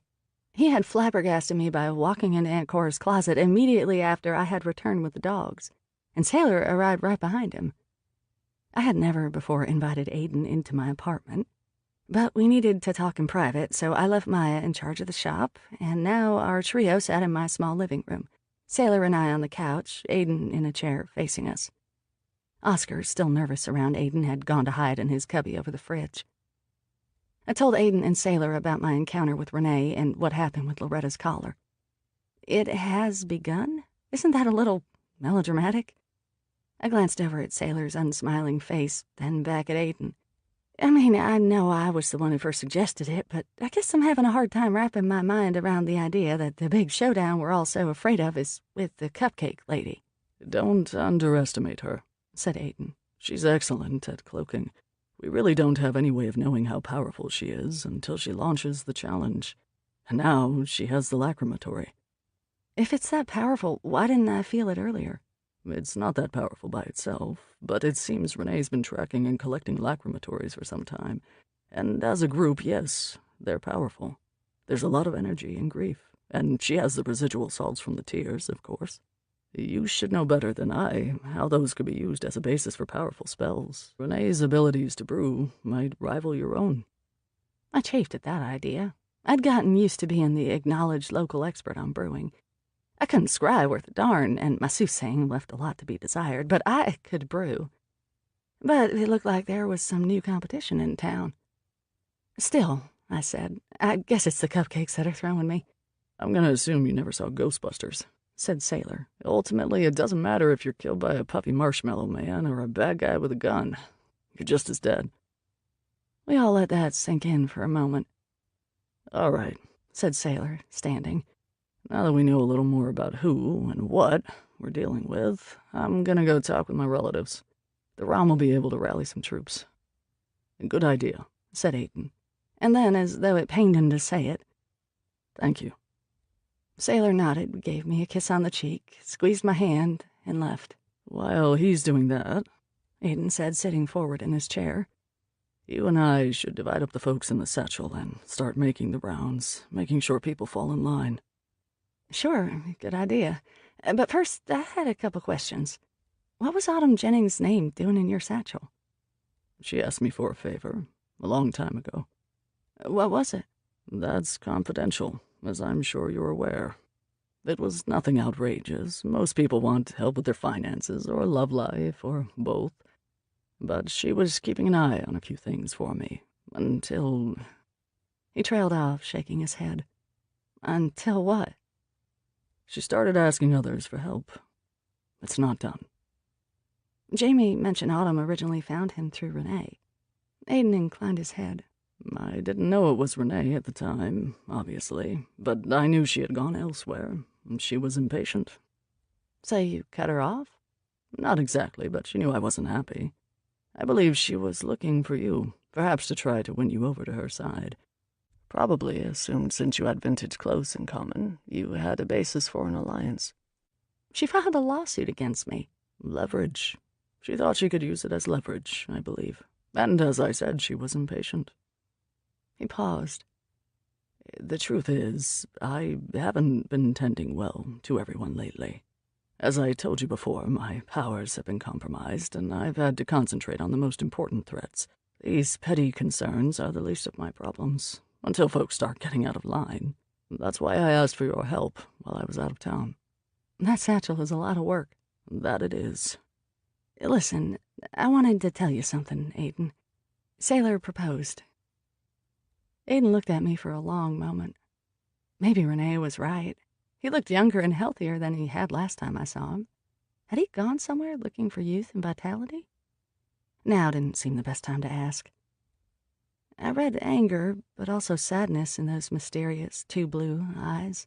They were as cool and beckoning as a turquoise Caribbean sea. The kind with an invisible riptide that could pull you into the depths before you even realized what was going on. "Proposed what, exactly?" "Marriage, of course," I said, barely refraining from rolling my eyes. "You can't be serious." "I am." "I sincerely hope you told him no." I just looked at him. Aiden gave a disgusted toss of his head and threw his hands in the air. "What is it with you two? You're like a couple of hormonal teenagers. I rue the day I introduced you, I tell you that much." I shrugged. "What did I tell you about your chances in a romantic relationship?" "I don't believe you." "You think you aren't subject to the same rules as the rest of us?" "Not in this case. Besides, who made up those rules?" "No one made them up any more than someone made up gravity. It's just the way it is." I shrugged again. "Your concern is that the relationship will make me vulnerable, right? But I'm powerful enough that a little chink in my armor isn't going to do me in." A ghost of a smile played on Aiden's lips. After a moment, he reached up and very slowly started clapping. "Well, I have to hand it to you, Lily. When you first arrived in San Francisco, you were unsure of yourself, afraid of your own power. And now, here you are, considering yourself so powerful that it doesn't matter who challenges you." "I've learned a lot since I arrived, and I've been introduced to the Ashen Witch, my guiding spirit." He shook his head. "It's not that. It's her nemesis that's giving you this confidence, or dare I say it, this arrogance." "What are you talking about?" "I told you, you defeated the demon known as Deliverance Corridon too easily. She left a bit of herself with you." I shook my head. I didn't want to accept that possibility. Deliverance was evil incarnate. "I was worried about it," Aiden continued. "The first time I felt it was when we combined our powers, that time on the Golden Gate Bridge. Do you remember?" "Of course I remember." "I felt it then. A definite vibration." He studied me as if he could read the future in my face. Then he nodded and let out a long breath. "Maybe you're right at that, Lily. Magic is all about powers and balance, the male, the female, the androgyne. Good and evil, the ancient and the contemporary. Coincidentia oppositorum. That Latin phrase, I heard it when I was in your vision chamber. He nodded. Male and female united together. We have this advantage over Renee, unless she finds a male practitioner to work with her. I thought our society was moving past this whole male-female dichotomy. Not in this case. Anyway, who's to say? Maybe you really are made of tough enough stuff. Do me a favor. Don't ever think yourself strong enough to do without me. We're going to have to work together to make sure Selena is safe, not to mention San Francisco as a whole. You're saying you and I are the essential primordial female and male forces? We're the best we've got. Chapter 28. Lily, it's for you, said Bronwyn the next day, holding up the telephone. She says she's your grandmother. I froze. I had been arranging some newly carved and charged talismans in a display cabinet. My grandmother?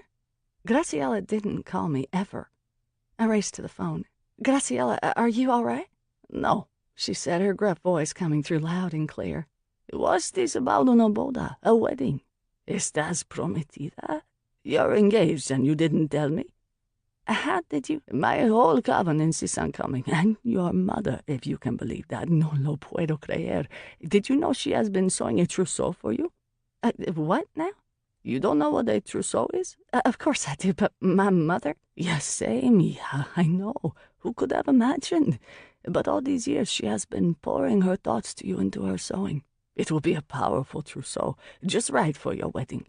Or will it be a hand-fasting?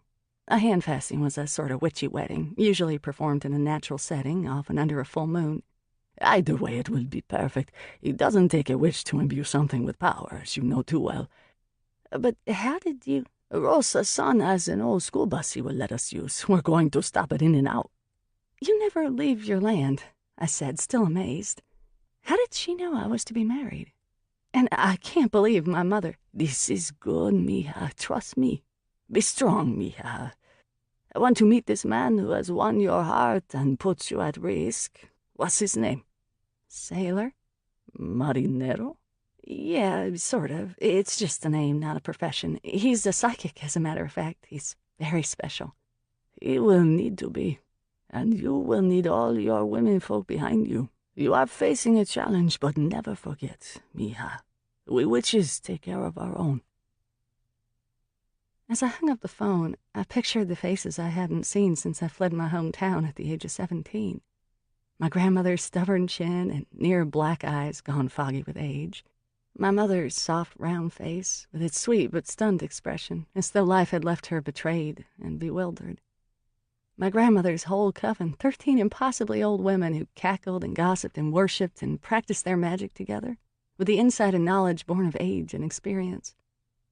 It made me smile to imagine what that road trip would look like, an old school bus full of ancient witches stopping for burgers and fries. Excitement and warmth filled my core. I couldn't wait to see them, to hug them and share stories and ask magical questions late into the night, and to have them stand with me as I entwined my life with sailors. On the other hand, if these witches were all coming to San Francisco, they must be very worried indeed. On that unlikely road trip would be 13 witches and my mother. All these years she had been sewing me a trousseau. My mother, who never answered my letters or acknowledged the checks I sent to her, who had cast me out of her home when I was a child for fear of my magical abilities, who had once loved my father. My mother. Oh, yeah, we had some catching up to do. This concludes A Toxic Trousseau by Juliet Blackwell, narrated by Exie Sands. Copyright 2016 by Julie Goodson Laws. This unabridged audiobook is recorded by arrangement with New American Library, an imprint of Penguin Publishing Group, a division of Penguin Random House, LLC, and was produced in the year 2016 by Tantor Media, Incorporated, a division of Recorded Books, which holds the copyright thereto. Please visit tantor.com for more information on our growing library of unabridged audiobooks and to take advantage of special offers. Audible hopes you have enjoyed this program.